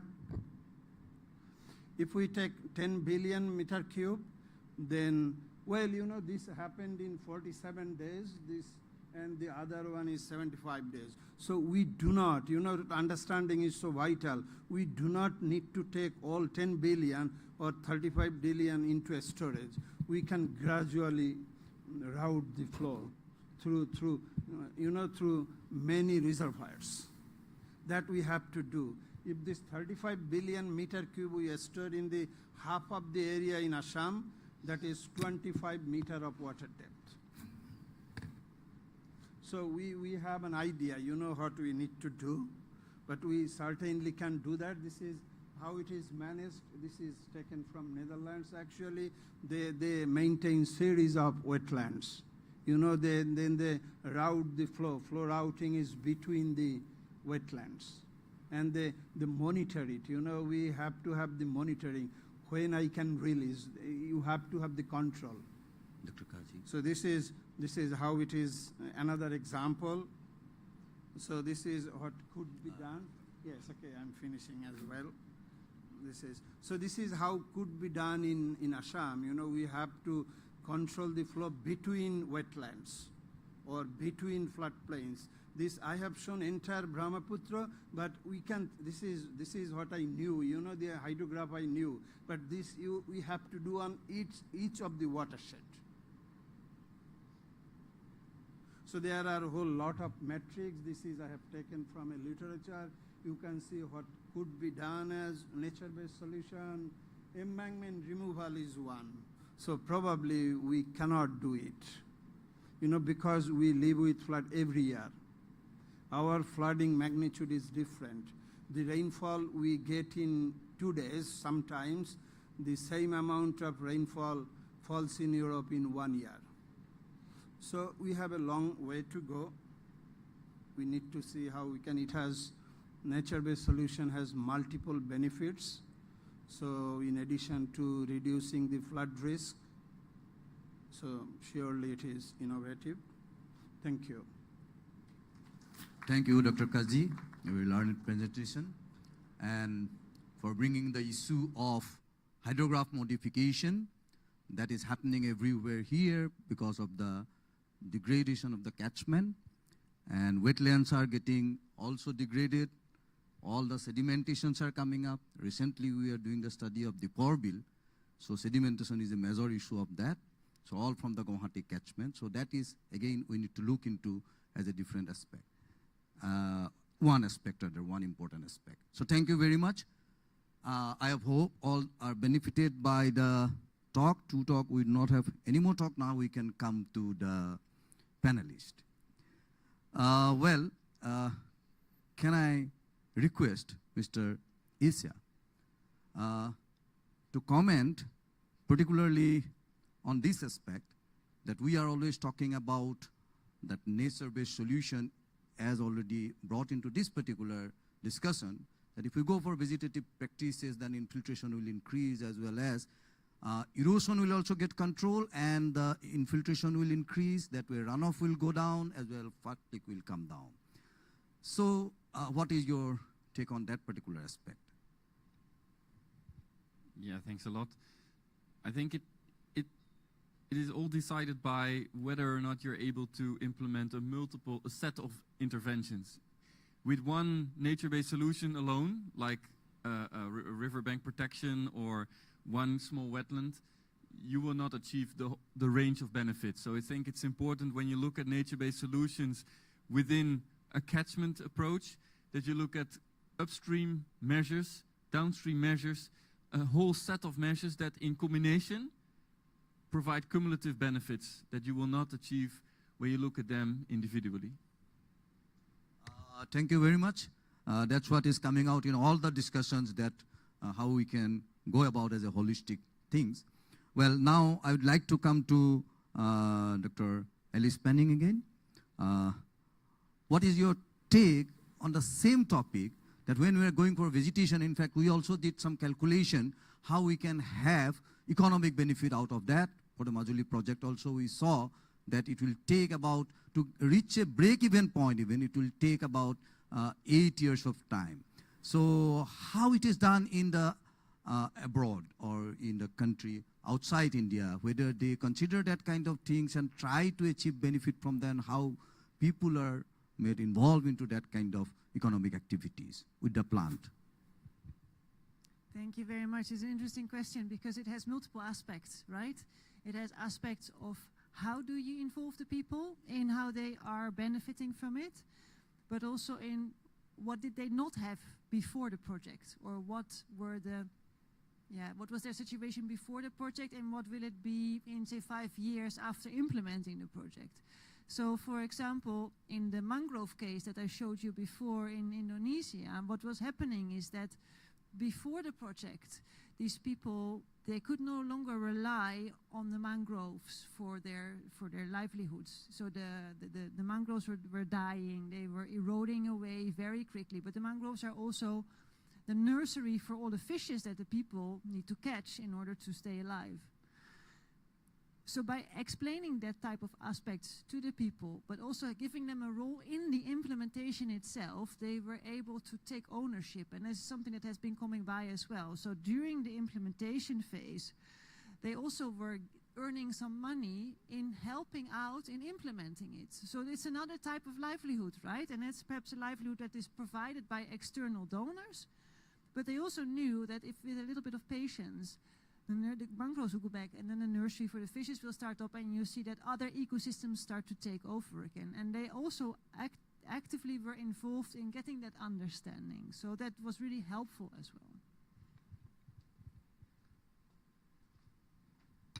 Yeah, that's another important point, that in any project, nature-based solution, we should think about the sustainability in different way, not only technical sustainability or physical success, but how economic sustainability and ecological sustainability also.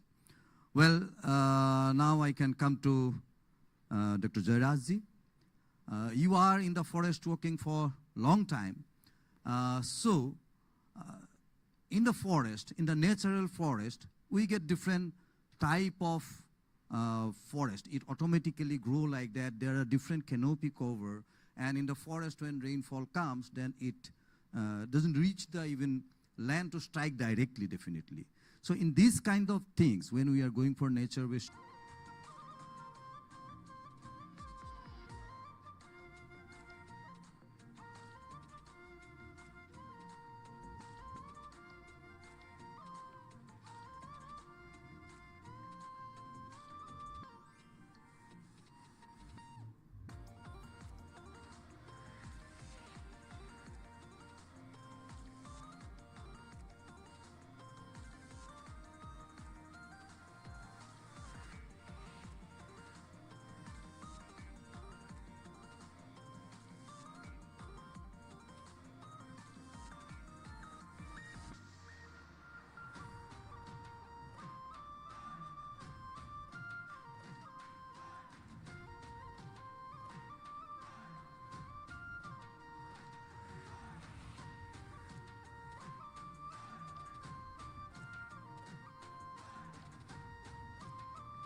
Ladies and gentlemen, we now come to the last session of the day.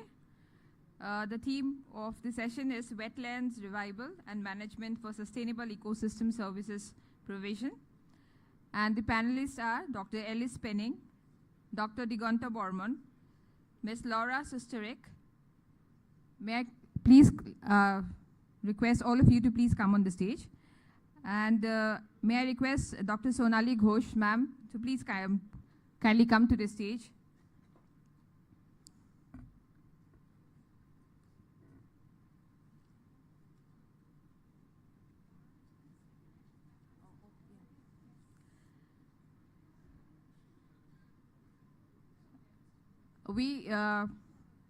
Ms. Laura had to leave for a meeting.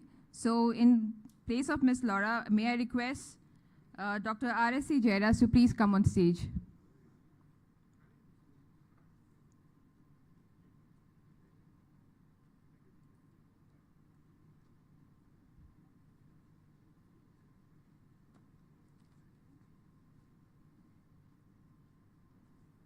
We have 4 speakers in this session. We have Mr. Ranjit Das, scientist of the Water Resources Division of Northeastern Space Application Center. We have Dr. Indrani Fukan, Climate Change Advisor for Northeast Region Aquatic Project. She's working for GIZ. And we have Dr. Partho Jyoti Das, Head of the Water, Climate and Hazard Division of the Aranyak. And we have Mrs. Ambika Malhotra, Program Manager, Climate Center for Cities, National Institute of Urban Affairs, and India Forum for Nature-Based Solutions. I would now request Dr. Sonali Ghosh, ma'am, to kindly take over the session and moderate it. Thank you, ma'am. Thank you, Ms. Zenia. And yeah, thank you so much. And I think we are in the last of the session, and we are a bit behind schedule, but it has been a great narrative. And I think it was a wonderful, sort of taking over with the last presentation by Dr. Kazi, who mentioned about wetlands. And now we are in the technical session 5, which is on wetlands revival and management for sustainable ecosystem service provisioning. And in that, we have the presentations. So if you all permit, we will go straight into the presentations. My job as a moderator for the last session will be to keep the time as well. And to the panelists, I'll request that maybe we could not have one-on-one questions, but any comments that you would like to take on the presentation. So that in that way, we will keep the time. So I will request Mr. Ranjit Das, who is the scientist with the Water Resources Division, NESAC, to please make his presentation.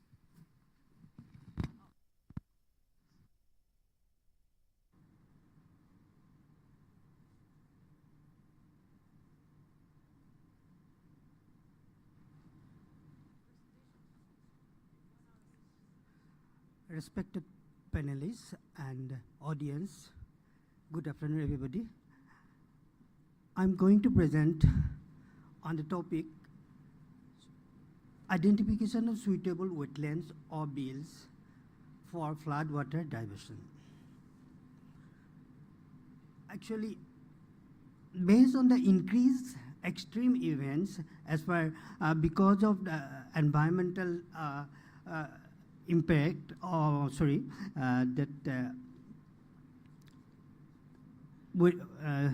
extreme weather condition. So the extreme events of flood have been increasing day to day. Based on that, Honorable Union Home Minister of Government of India proposed for identification of suitable wetlands for flood diversion at a 9th NESAC Society meeting in the year of 2021. Based on that proposed, a pilot study was carried out in 3 districts of Assam, that is Dhemaji, Morigaon, and Shivsagar.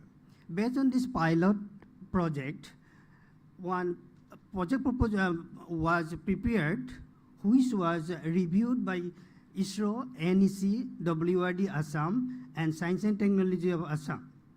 ISRO approved the proposal for funding And then the results of the project was presented same next 10th NESEC Society meeting, and the study was extended to entire Assam.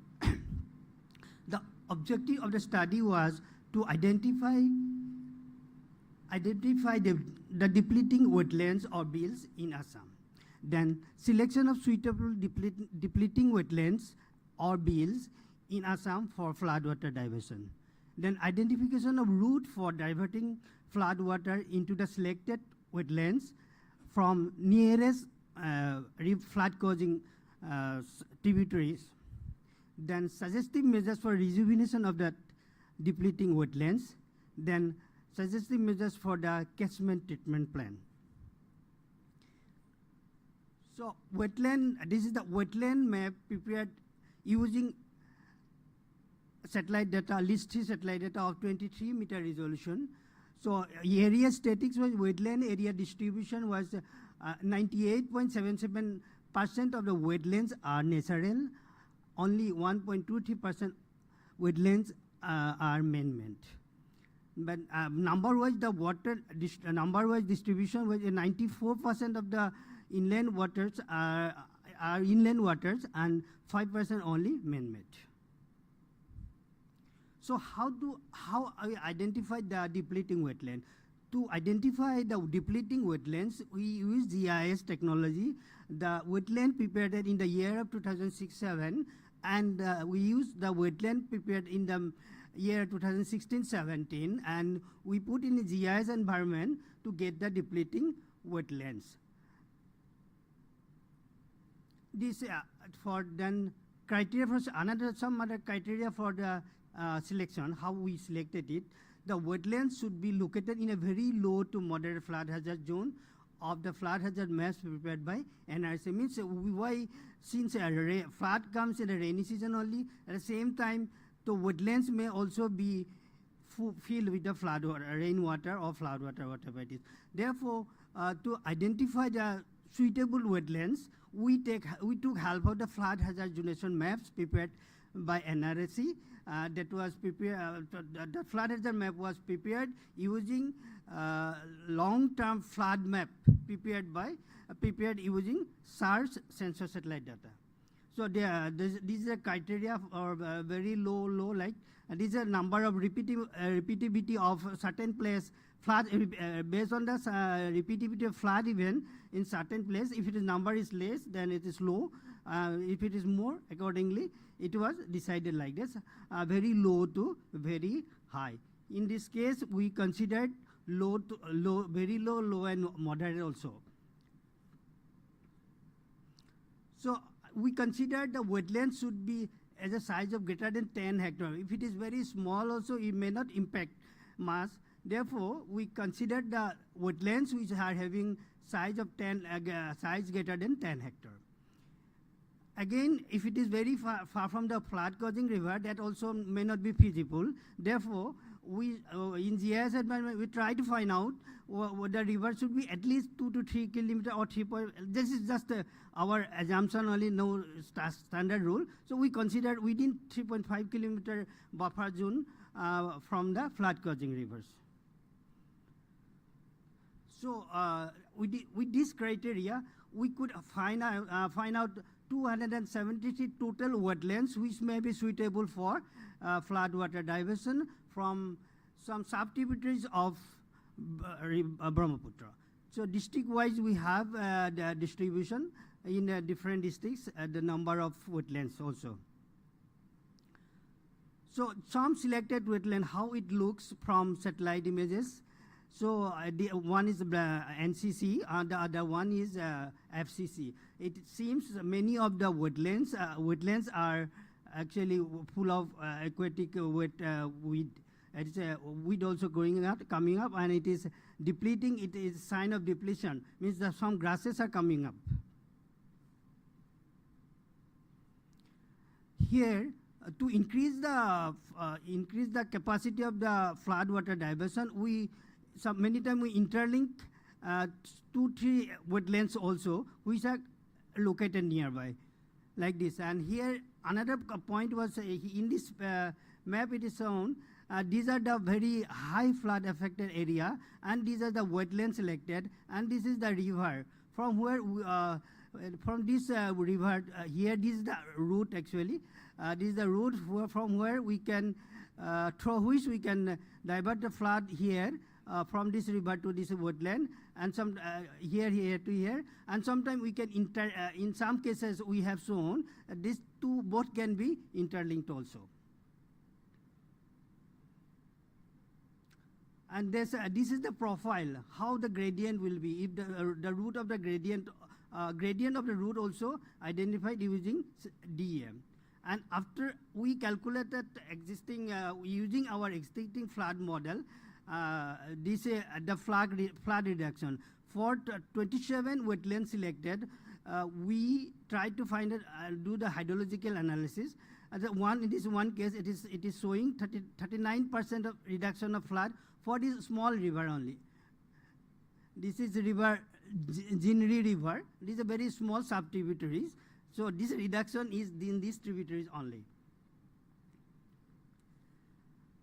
So actually, for rejuvenation, we made one schematic diagram plan for it. Suppose we have for rejuvenation, we said digging of the wetlands, construction of embankment around the wetlands, catchment treatment plan, and construction of check dam to erase the silt. Now, when we are talking construction of embankment around the wetland, then it suppose this is the wetland, this is the embankment constructed around the wetland. Then the wetland has its own catchment. The rain runoff coming out of the catchment of the wetland may be stuck because of the embankment. Therefore, that some trench may be created outside the embankment, which can accommodate the excess runoff from the catchment area of the wetland. So for catchment treatment plan, we try to find out some structural measures like bench terracing, broad-based terracing, and graded bonding. These are vegetative, indirectly these are vegetative measures only. So we used GIS, with help of GIS to do this. We used degraded land that was prepared at NRSC, at NESEC also, prepared in the year of 2016. Degraded land, degraded land covers land with zoom cultivation, scrub land, and like that. So this type of land present in, if it is present in a sloping area, so we can treat them with catchment treatment plan like bench terracing, broad-based terracing, graded banding, which will reduce the runoff as well as reduce the runoff velocity as well as increase the infiltration. So total we have different hectares of lands for under different category. We have identified locations and the total area state-wise, and for it is done for entire Northeast also, because most of the northeastern states, the runoff generated from the states, runoff comes finally to the river Brahmaputra. If we do the catchment treatment plan for that surrounding state also, it will have a positive impact to the river Brahmaputra. Apart from that, we try to find out some suitable site for construction of check dams, which will resist the silt in the catchment area itself, and it will delay and reduce the flood peak. So we have identified a total of around 3,490 suitable check dam locations. That is in Arunachal Pradesh 168, in Assam 706. Like this, Meghalaya we have more, because government of Meghalaya wanted more site for their water resource master planning. They want more water need. Water need to conserve. So they are looking for a high number of check dams. So we find it using GIS environment. So way forward is that actually in this study what we found, maybe again resurveyed using UAV map for better investigations. The suitable site for its surrounding and its the route we have made may be verified with very high resolution image coming from UAV. The route identified for floodwater diversion may also be revised using UAV data. The catchment treatment plan suggested will be in a preventing, it will be prevent the silt, groundwater research as well as floodwater, flood peak in small subtributaries. The rejuvenated wetlands bills can be developed as a tourism site along with micro irrigation, pisciculture, etc. Thank you.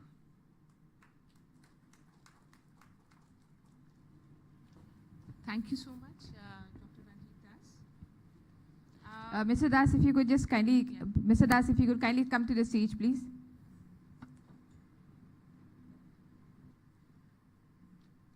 May I request Ivy Bora and Rubina Khatun to please kindly felicitate Mr. Das.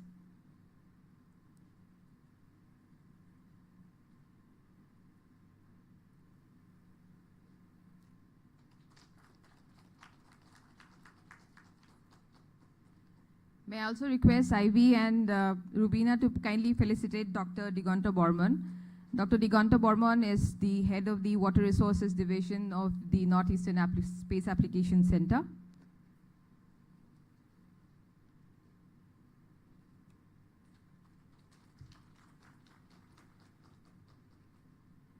Thank you, sir.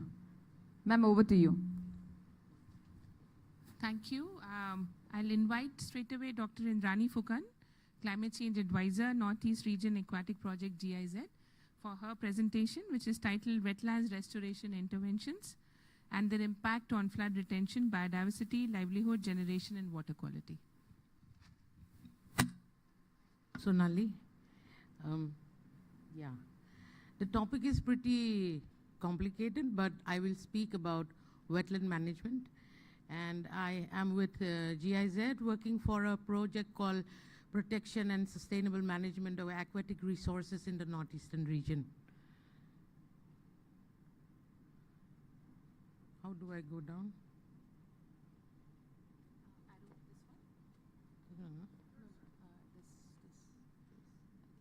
Okay. Yeah. So I think everybody here by now know the various ecosystem services provided by wetlands. They provide livelihood opportunities, they have recreational scope, they have sediment control, groundwater recharge, flood mitigation, water storage, carbon sink, purification qualities, etc. I have borrowed this slide from Professor Sarma from IIT Guwahati. Yeah? So we know that all these ecosystem services can be provided by a wetland only if the wetland is in good condition. And we are working currently on developing an integrated wetland management plan for the Deepor Bill. And I can tell you that the Deepor Bill is not in good health. And that is why they are not able to provide all the services that are mentioned here. Especially now you see so much of floods happening in Guwahati. I think one of the reasons is this. So we talk about wetland management, and then there are processes and things. We do it for decision making, and we see that the ecological principles are used, and then the planning is the thinking part, and then it comes to implementation of the wetland plans, management plans, and that really is the crux of the matter. So why do I write here beyond activities and budgets? Why do we need an integrated management plan for the wetlands? We need to raise resources, meet regulatory requirements, establish baselines and monitoring needs. We set management objectives. We do conflict resolution. And most importantly, I think I put stakeholder communication. Because in our process, in our development of the integrated wetland management planning process, we have been able to bring together at least some departments who should be talking to each other for an integrated approach. So I won't go into the details of this. This is the NPCA, National Plan for Conservation of Aquatic Ecosystems. This is all there in the website of the Ministry of Environment, Forest and Climate Change. It gives you a step-by-step guideline as to how to develop a wetland management plan. And this is the whole process. I will not go into the details, but yeah, it has to recognize people as a part of the ecosystem, because it is extremely important that people are the real, they are the protectors of that whole area, because they are staying in that region. And if they don't feel safe staying in the region, if their livelihoods are at risk, it is those people who are most affected, and we would like to address those issues from their point of view as well. Yeah.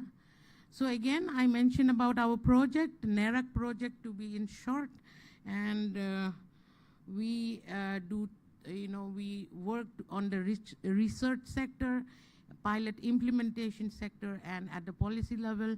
So there are different work, and our project implementation in Assam is about the integrated wetland management plan.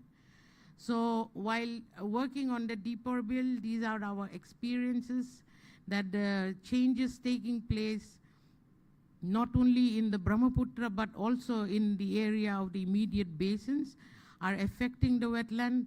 There are diverse stakeholders with conflicting interests.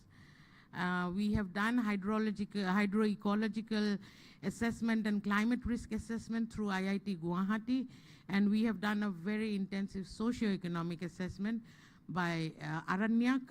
Partha is here. He probably will also speak about some of the socio-economic aspects of wetland management. Stakeholder consultations, some are done, some to follow. And the IWMP, the plan is being developed by a very competent and experienced organization called the Wetland International South Asia.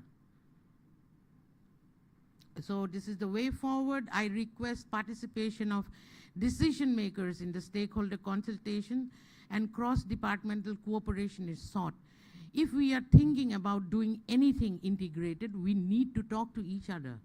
And that is the basic. And if we start talking to each other, we might be able to find solutions that we haven't even thought about before. Yeah?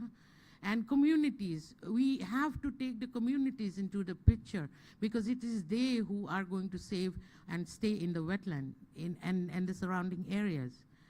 And different departments, I'm sure, are having their state and national schemes and programs. What of those plans and programs can contribute to the integrated wetland management plan for the Deepor Bill? Yeah, that is my question. I think programs like the Smart Cities 2, programs like Space Application Center of Assam, you have a big role in monitoring the wetland from a time-to-time basis, because maybe some of the practices or some of the recommendations might not work in the way that we thought. So this midterm correction is very important. So monitoring, again, if we are using satellite data, maybe high-resolution satellite data will be good for monitoring purposes. Revisions in the management based on monitoring the effectiveness of interventions in achieving the desired results.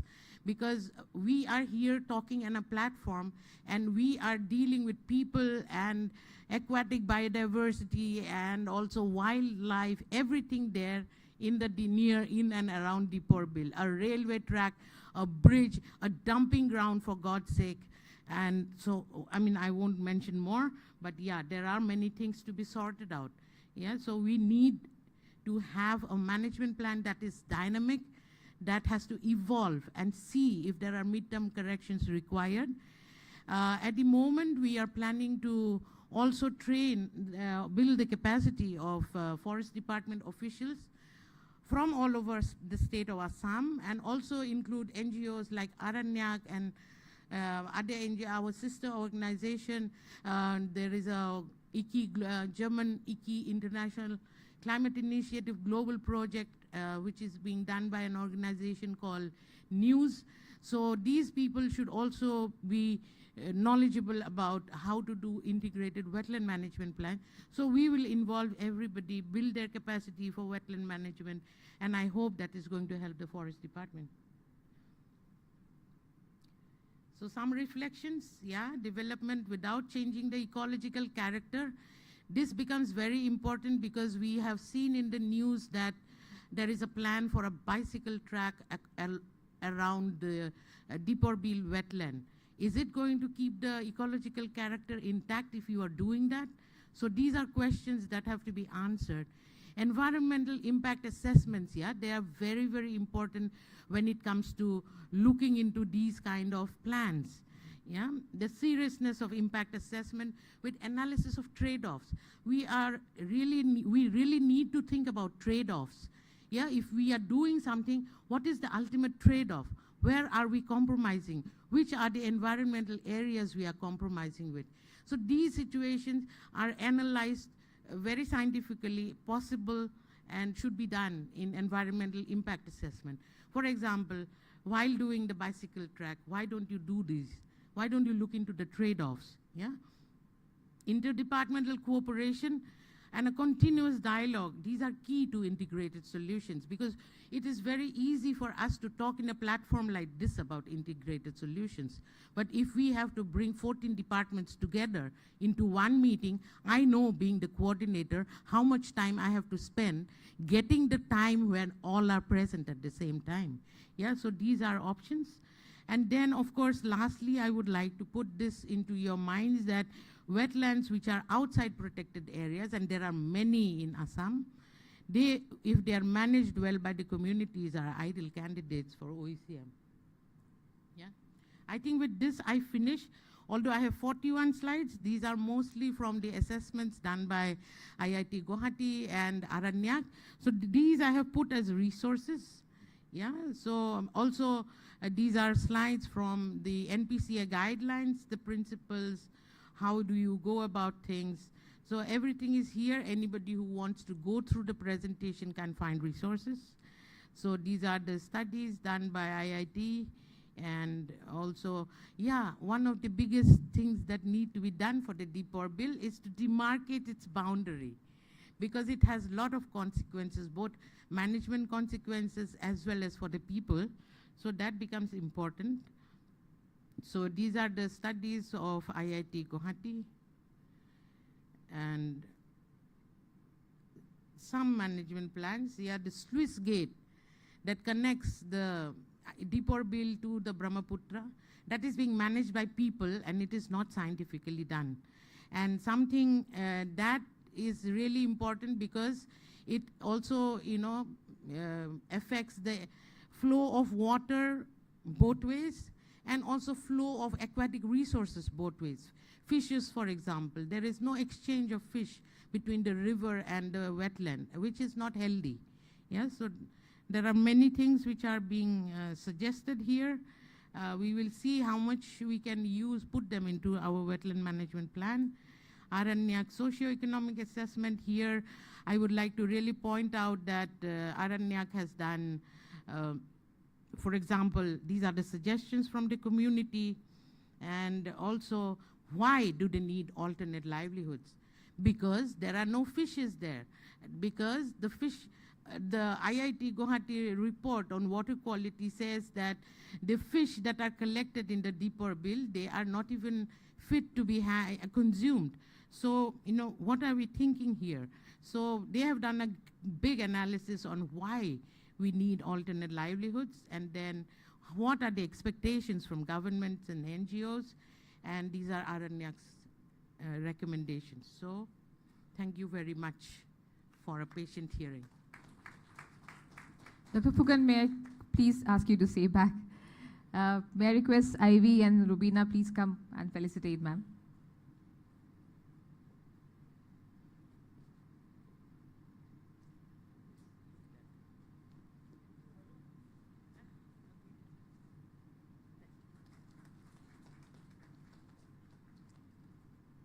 Thank you, ma'am.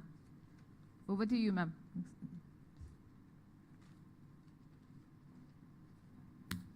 Thank you so much. And I would like to now invite Dr. Parthajyoti Das, who is Head Water, Climate and Hazard Division, Aranyak. He would be talking about the NBS approaches, its ecological, social and economic benefits.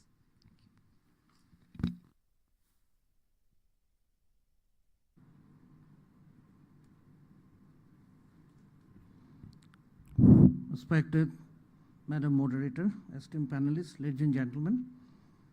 The purpose, as the title goes, the purpose of this presentation is to study some major features of a few case studies where I was involved based on my own observation and study of a few quote-unquote nature-based solutions in two countries.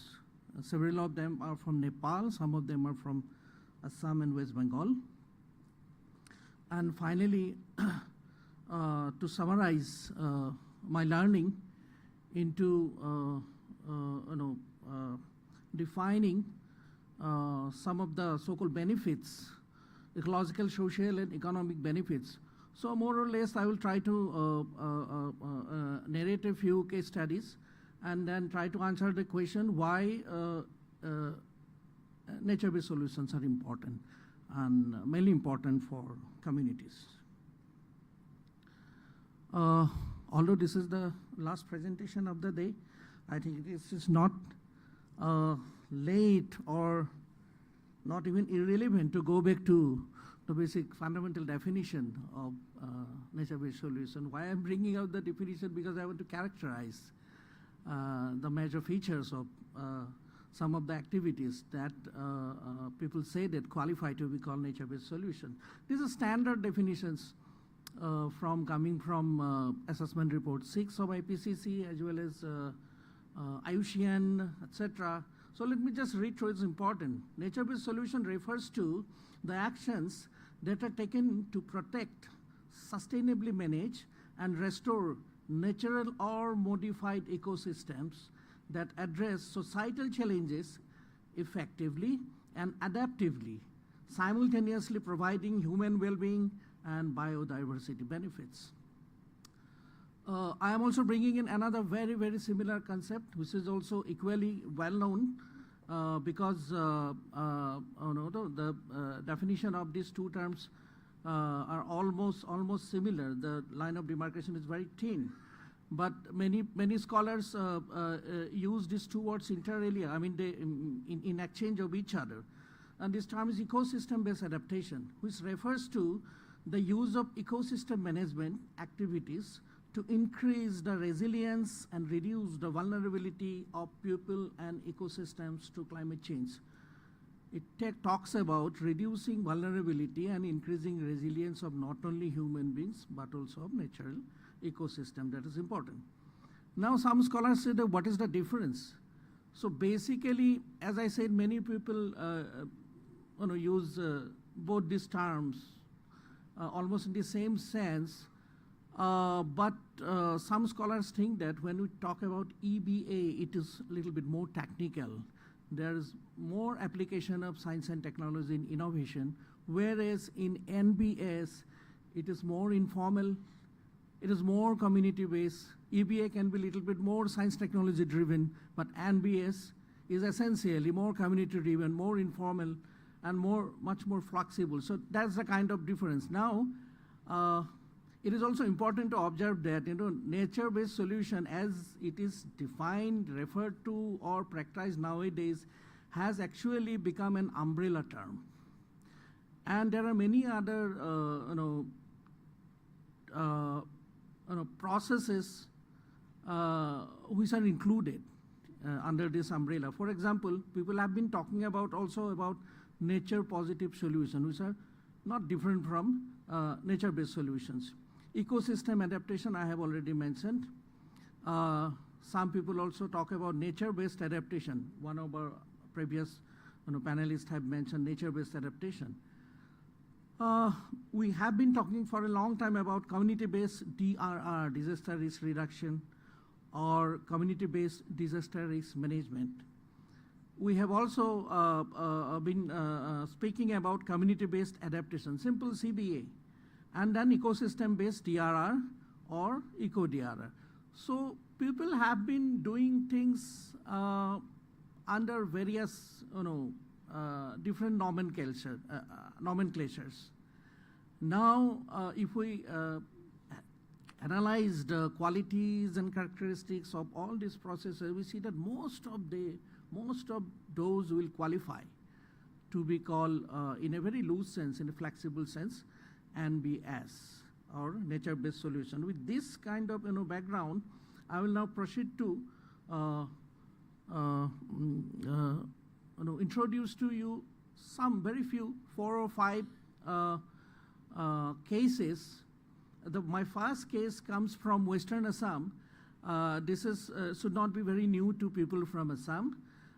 There is a local water harvesting practice mainly prevalent among the Boro community and also other indigenous community in Western Assam, which is called the Dong system. It consists of a mechanism of creating dongs or canals from a perennial river or a spring through a dense network of canals. Water is channelized to every nook and corner of a large neighborhood. And this is mainly found in the foothills of Western Assam, mainly below the Bhutan Himalayas, which usually falls under what we call the Bhawar zone, where for very unique geohydrological reasons, we know that there is perennial water scarcity, and therefore systems like community-based systems like Dong has grown or developed over hundreds of years based on their tradition and knowledge. And this system is still working wonderfully well. There are certain characteristics of this system why it is still working, because it ensures equitable water distribution to communities, irrespective of caste, class, power, and all that. So social equity is a very important aspect of this system. It also facilitates inclusive governance through community institutions. There are very specifically, formed or framed community institutions. They govern the entire system through a very democratic process. And it also includes what we call the climatic variability, the impact of climatic variability. Sometimes there could be less water available from the spring, or less water could be flowing through the perennial stream. And then the entire governance system will make sure that everybody becomes economic in water use. It's important because it has enhanced water security for people. It has helped people to grow more crop, because by providing for irrigation, otherwise in an otherwise dry area. And finally, it has led to diversification and enhancement of livelihood options. So in our opinion, this is a very good example of nature-based solution. Of course, we are here talking mainly about flood and erosion mitigation, but when you look at many other these and many other nature-based solution, you can see that they are capable of addressing many more environmental challenges. So this is just one example of how you can also call water scarcity. You can consider as one of the disasters also. So in that sense, it helps in disaster risk management as well as agriculture, irrigation, and livelihood. My next example are these are from very sporadic examples from experiences from my field work.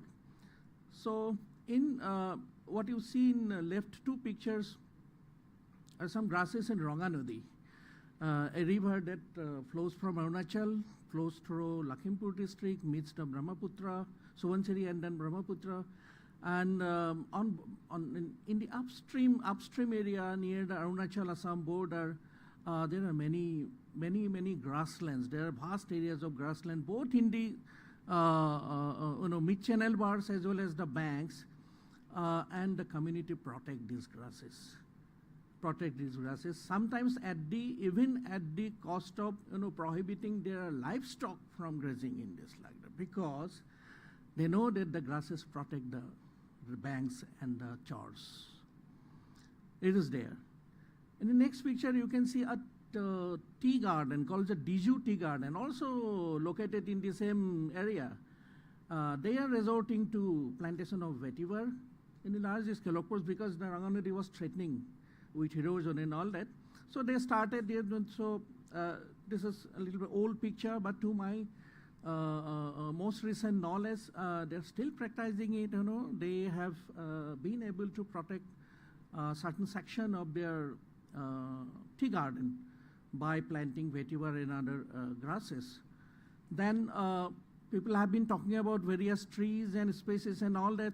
So we have seen that, throughout the banks and islands of Brahmaputra in Upper Assam, especially Lakhimpur and Majuli, you will see a lot of riparian vegetation like Ipomia people have been talking about, but then Barringtonia, which is people are very well aware of the value.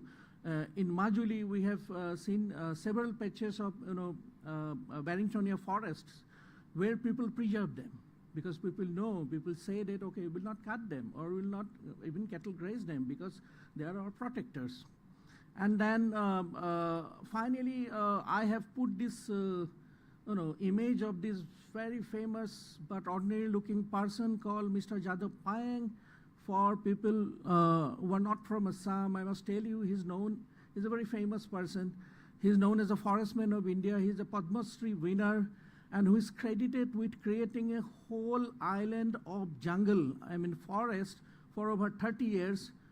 And there have been several scientific studies now recently who says, come with evidence that these, because of his consistent effort to afforest that once barren land, the trait of erosion has drastically reduced. It has become highly biodiverse, and it is now full of wildlife like elephant, like buffalo, and leopard, near Kaziranga.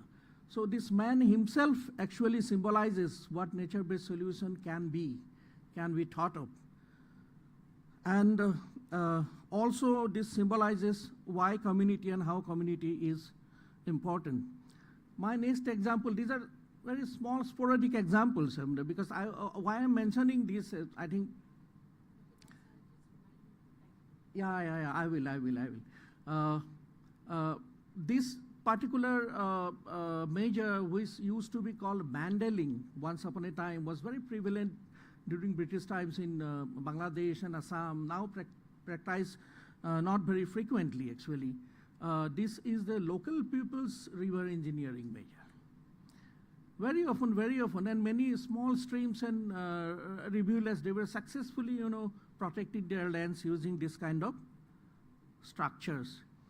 This example is from near Guwahati, where people, where you can see a combination of a structural, the impact of a structural measure, in this case a spar, because of the effect of which the Brahmaputra shifted its channel towards north, leaving several hundreds of area to be reclaimed from the Brahmaputra, and then local people taking this opportunity entirely created within this black area, entirely created, an agricultural revolution by farming on river banks and the beds of the abandoned channel, which goes as a very important, very beautiful example of nature-based solution.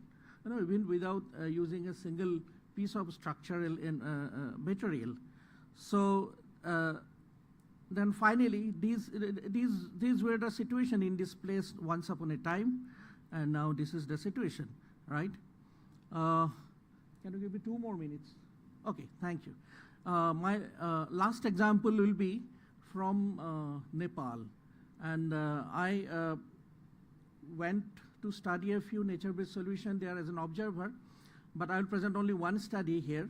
And this, the location of this study is so-called the Chure area in Nepal. And Chure area is the counterpart of our Bhabar zone, which lies between the Mahabharata, the low range foothills and the Tarai zone. And they have similar characteristics like water scarcity, a lot of flash floods, a lot of torrents and rills, bringing a lot of sediment because of landslides and creating a lot of flash floods, etc. So this is an example of successful nature-based implementation, nature-based solution funded by international agencies, implemented by local NGOs with communities, right? So what they did, in very simple language, what they did is they chose, they identified all the torrents and rills which bring all the sediments and debris, and they built rainwater harvesting ponds with typical structures and all that, the paraphernalia of structural things, so that were there. In this way, the principle is that they constructed rainwater ponds, absorbed most of the runoff in the ponds, used the ponds for supplying water to the nearby villages, even for drinking purpose, and used the same ponds for groundwater recharge. So we went to examine the effectiveness of this project. We talked to villagers. It has been very well documented. Even I have taken all these pictures from their literature only. So and all the solution, the NBS projects they have done have won awards, so international awards. So one very interesting project is where they were able to harvest the seepage water. Seepage water means in the Ratu River or some of its tributaries. Ratu is a tributary to Koshi, and Koshi is a tributary to Ganges. In the lean season, there is no surface flow, but there is still a substantial amount of subsurface flow. So what they did, they constructed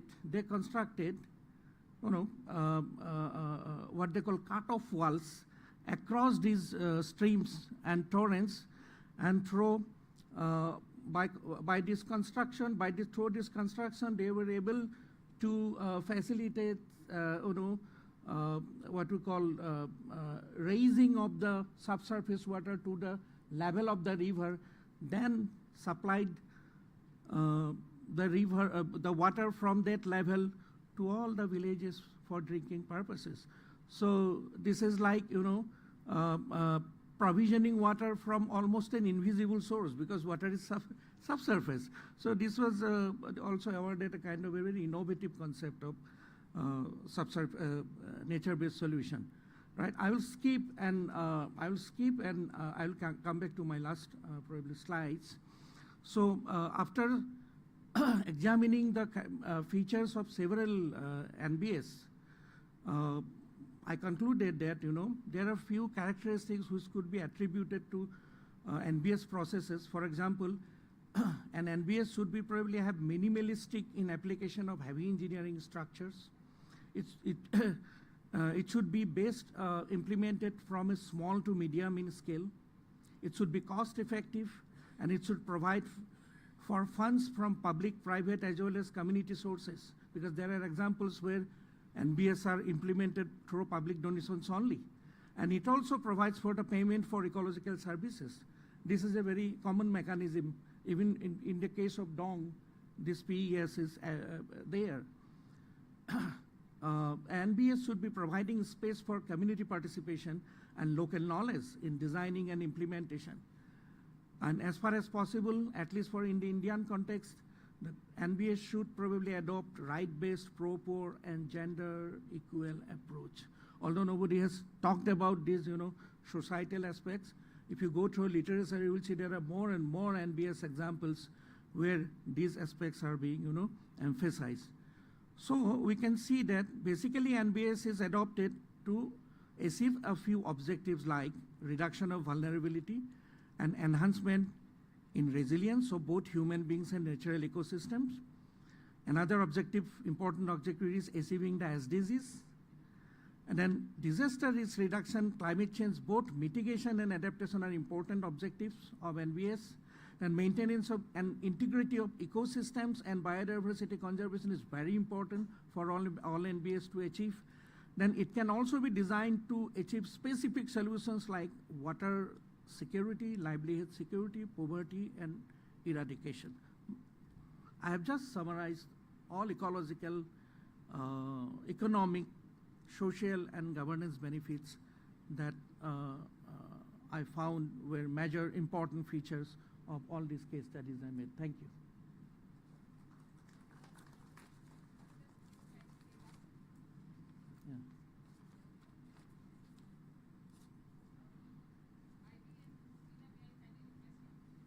Please, Dr. Das.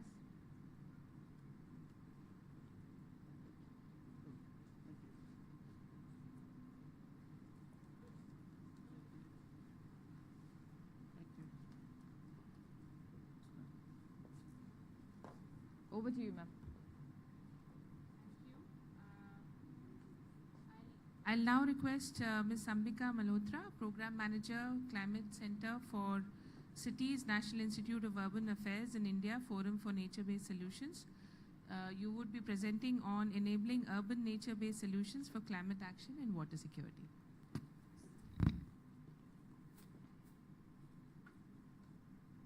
Thank you and good afternoon. I think I'm the last presenter for the day, so I'll try and be as quick and succinct as possible. I'm from NIUA, which is under the Ministry of Housing and Urban Affairs. So most of my work will focus on NBS from a very strong urban lens.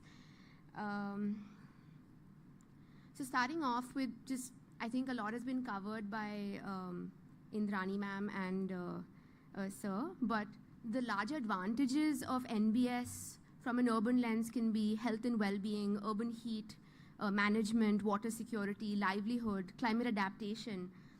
And a healthy river can perform a lot of these, especially in a city, but rivers currently are being looked at as a hydropower source or excessive consumption, soil mining, transport and trade, and especially a dumping site for wastewater and solid waste. And some of the value of ecosystem services of a healthy river or a water body have already been discussed, so I'll skip over. And I recently visited Guwahati about a month ago, and as Indrani talked about it, there are so many issues that are happening with the water bodies, like there's urban flooding because there's lack of drainage mapping for the city. Climate change has increased the rainfall patterns to be only within a certain month instead of over 3 months. And even though the city is trying to implement NBS at Silsaku Bhil and Deepor Bhil, there is a lack of, there needs to be more integration across departments. I'll skip these. So shifting the lens from an exploitative to a balanced approach of social, economic, and environmental. And there are a number of initiatives that have emerged for rivers and water bodies with an investment of almost $4.5 billion in India, with just 37,000 crores alone under the National Mission for Clean Ganga. But most of it is limited to pollution abatement rather than taking into account the livelihoods of the people, the economic and environmental value of these water bodies. So NIUA has created an urban river management plan along with the National Mission for Clean Ganga, where we look at an integrated approach to manage the river and its associated elements in a city sustainably.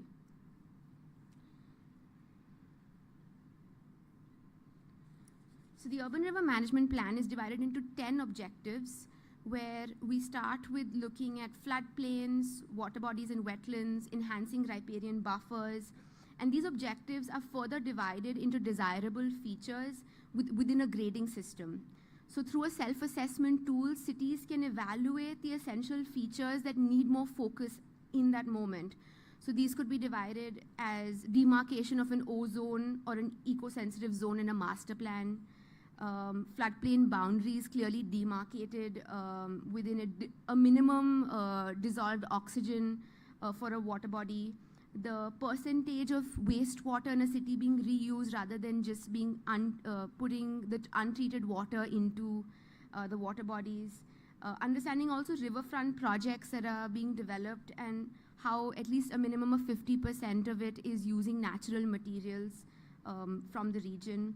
And lastly, from a social lens, as Sir talked about, river-related sensitization programs for citizens to understand how to live with their water bodies and rivers. So an example is the Aurangabad worked on something called the Calm Eco Project, which was by the Aurangabad Municipal Corporation and an NGO called Eco Satwa. And they had something called the Calm Nadi, which turned into a Calm Nala, as you can see in these pictures on the right. And they decided to take a 7-kilometer stretch to rejuvenate the Nala, from a Nala to a river. They started off with stone pitching, dredging, and solid waste management, but took it to the next level of restoring the riparian vegetation by identifying 86 native species through an assessment. They also restored the groundwater-fed natural springs and water bodies that enhance the base flow. Bringing in that social lens, a lot of public spaces were created to remind the community of this, the awareness of a river actually existing in their city. There was a 40% citizen unawareness of a presence of a river in their city, which led eventually through various drives, citizen-led drives to collect 300 kilos of waste and making it a space where the community came and participated and enjoyed a public space. They also rejuvenated one of the drains along the Kham River, where there were different solutions that were placed, allowing for a reduction in cost from a conventional wastewater treatment plant, which would cost, say, 50 to 65 lakhs per MLD. It cost 50 to 60 lakhs per MLD in comparison to a grey solution, which would have been almost 4 crores or more million litre per day. There was also some competitions undertaken to create visual spaces by the citizens using the waste that was collected from the river. There were multiple benefits. I won't go into it, but looking at it from a climate, managing water stresses, hazard mitigation, improving ecosystem health, more green cover, improving the air quality, which is a huge issue in cities today, cooling the localized temperatures, and improving even real estate value along the river. And 65 cities in India are starting to prepare their urban river management plans at the moment. The second program that I'd like to talk about is Decode NBS. It's with NIUA and WWF together, and it's a decision-making tool on picking the right nature-based solution and encouraging decision makers to address the appropriate solution to the challenges that they're experiencing in relation to climate change. It's a digital tool and presents a clear and comprehensive guideline to assist decision makers, incorporating data-driven and scientific insights with case studies and financing tools. So it's divided into 3 parts. The first part, you have to fill in the context, the name of the city, identifying existing ecosystems, whether they're parks, wetlands, urban forests. Then identifying the issues, whether it's air quality, temperature, land degradation, water pollution. And the third section goes into relevant NBS, where we have a checklist of minimum site conditions that are needed, budget range, completion timelines that would support cities in understanding how much time and energy they need to put in to do this, as well as presenting co-benefits, physical, environmental, or economical. It divides it into these 6 categories, and they looks at agroforestry, living shorelines, sand trapping, cool pavements, mangroves, reefs. And the third thing is there is an India Forum for Nature-Based Solutions, which is by WRI, NIUA, and 6 other partners. It's a coalition of research and policy organizations working to scale up the adoption of NBS in shaping climate resilient cities and communities. The vision of the forum is to climate-proof 100 million residents and infrastructure worth $100 billion by 2030, by supporting shared languages, a shared language of urban NBS. As NBS has different definitions across different organizations, supporting the capacity building of the stakeholders that would be implementing, as well as finding the right investment and financing tools. And currently we also have a research program where 3 research ideas are funded every year. The current topics at the moment are framework to help decide when and what kind of NBS solution to implement, the landscape assessment of investment in NBS, and operations and management toolkit for implementation, as well as mapping the policies and funding opportunities that exist at the moment. And we hope that some of the participants today, as well as FREMA and the ADB project, could have some value through a forum like this and engage with a community of many urban NBS experts and practitioners across the country, where we also have a flagship event in the first week of August. Thank you.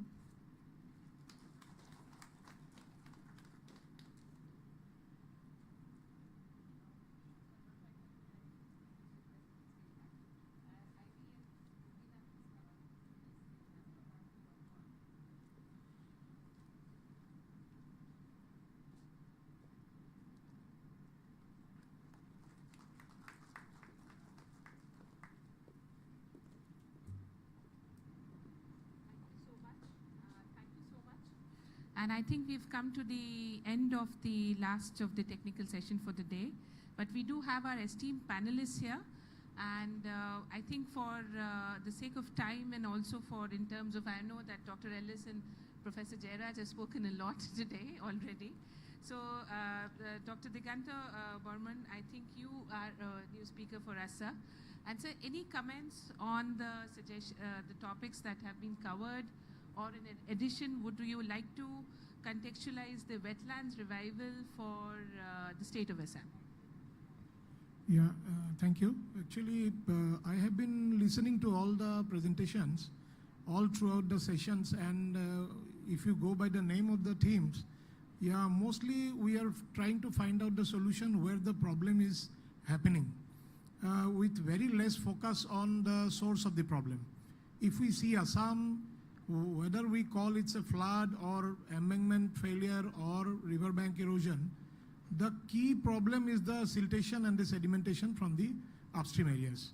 Suppose if we do some kind of a localized measure, both by nature-based as well as structural, we will be addressing the problem at that particular place without thinking about the sustainability of that same state because of that measures taken, without thinking about if the siltation is happening continuously and there is without any stopping them, then at a time that particular solutions will no more be giving results. It may give for 1 year or 2 years, but 3-4 years or in a sustainable manner, that place may not remain stable with the whatever measures we have taken.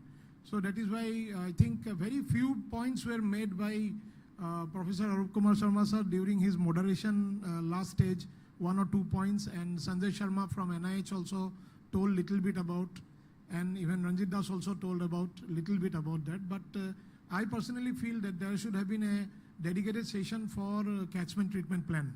And I feel that catchment treatment, if we do some kind of a holistic approach, nature-based solution, it will not only help the environmental flows to maintain the overall health of the watershed, but also will help us even the need of specific location-based measures will be reduced if we address the problem at the source. So that is why my personal feeling is that catchment treatment should also be included in these kind of forums. and maybe in future it can be included, and we can deliberate more on prioritization of the catchment based on sediment delivery and all those things, and which will automatically solve many problems in the downstream portion. That's all. Thank you. Thank you so much, sir. I think very rightly you've mentioned about catchment area treatment plan. And I think that is what we discussed in the morning with Professor Jairaj, sir, when you showed that entire categorization of Northeast and, planning for the urban and the rural. So would you like to comment anything else added to the presentations now? I discussed in the morning, that covers the entire Brahmaputra basin. It's not restricted to only Assam. But since the program has been organized by FREMA and Assam Agroforestry Board, I selected and showed only that part related to Assam. But otherwise, the project covers the entire basin. And it starts from treating the catchment at Arunachal Pradesh and Nagaland. Okay, and so the last comment from you, Dr. Penning, in terms of what you saw about the wetlands, the NESAC study, which, categorized and then said that these are the wetlands which need restoration. Is that a sort of planning which is done at, let's say, at the national level in your country or with your experience? Yeah, thank you very much. I think it's very important that we realize that there are different types of wetlands. And there's wetlands that are more rain-fed, and that there's wetlands that are connected to the river very dynamically. And each of these wetlands has a very different ecosystem attached to that, and with that different ecosystem services.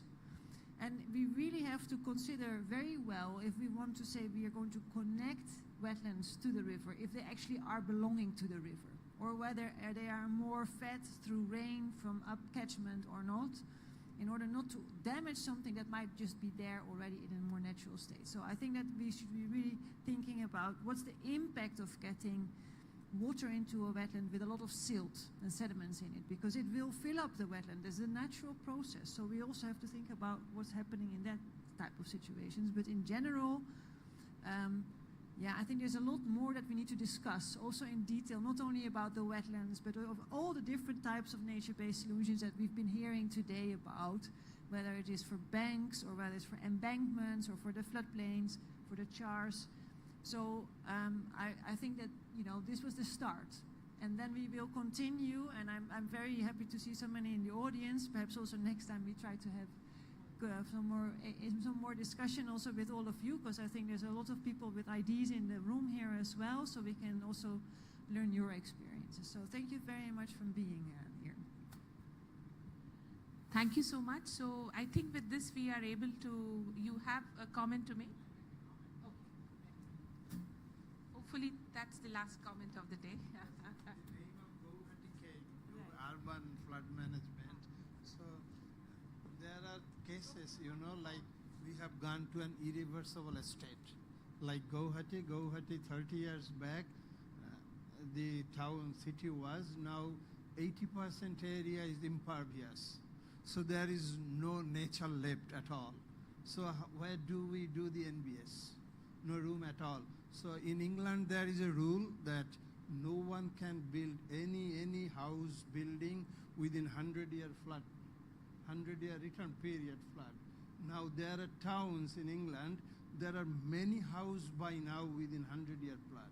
So government is not evicting them. So it remains to the responsibility of the government to make the mitigation plan. So you have to make mitigation plan for cities like Guwahati. There are plans, we need to go to the engineers who can rescue us. Thank you. Thank you so much. So with this, we come to the end of the session. Over to you, Xenia. I think we wrap up, and are there any housekeeping announcements for tomorrow? Or Hello. Thank you to all of you. So with this, we come to the end of the session, end of the workshop for the first day of the workshop, and I request all of you to join us again back tomorrow for the second day of the workshop, and make it a success with your active participation. Thank you for the day.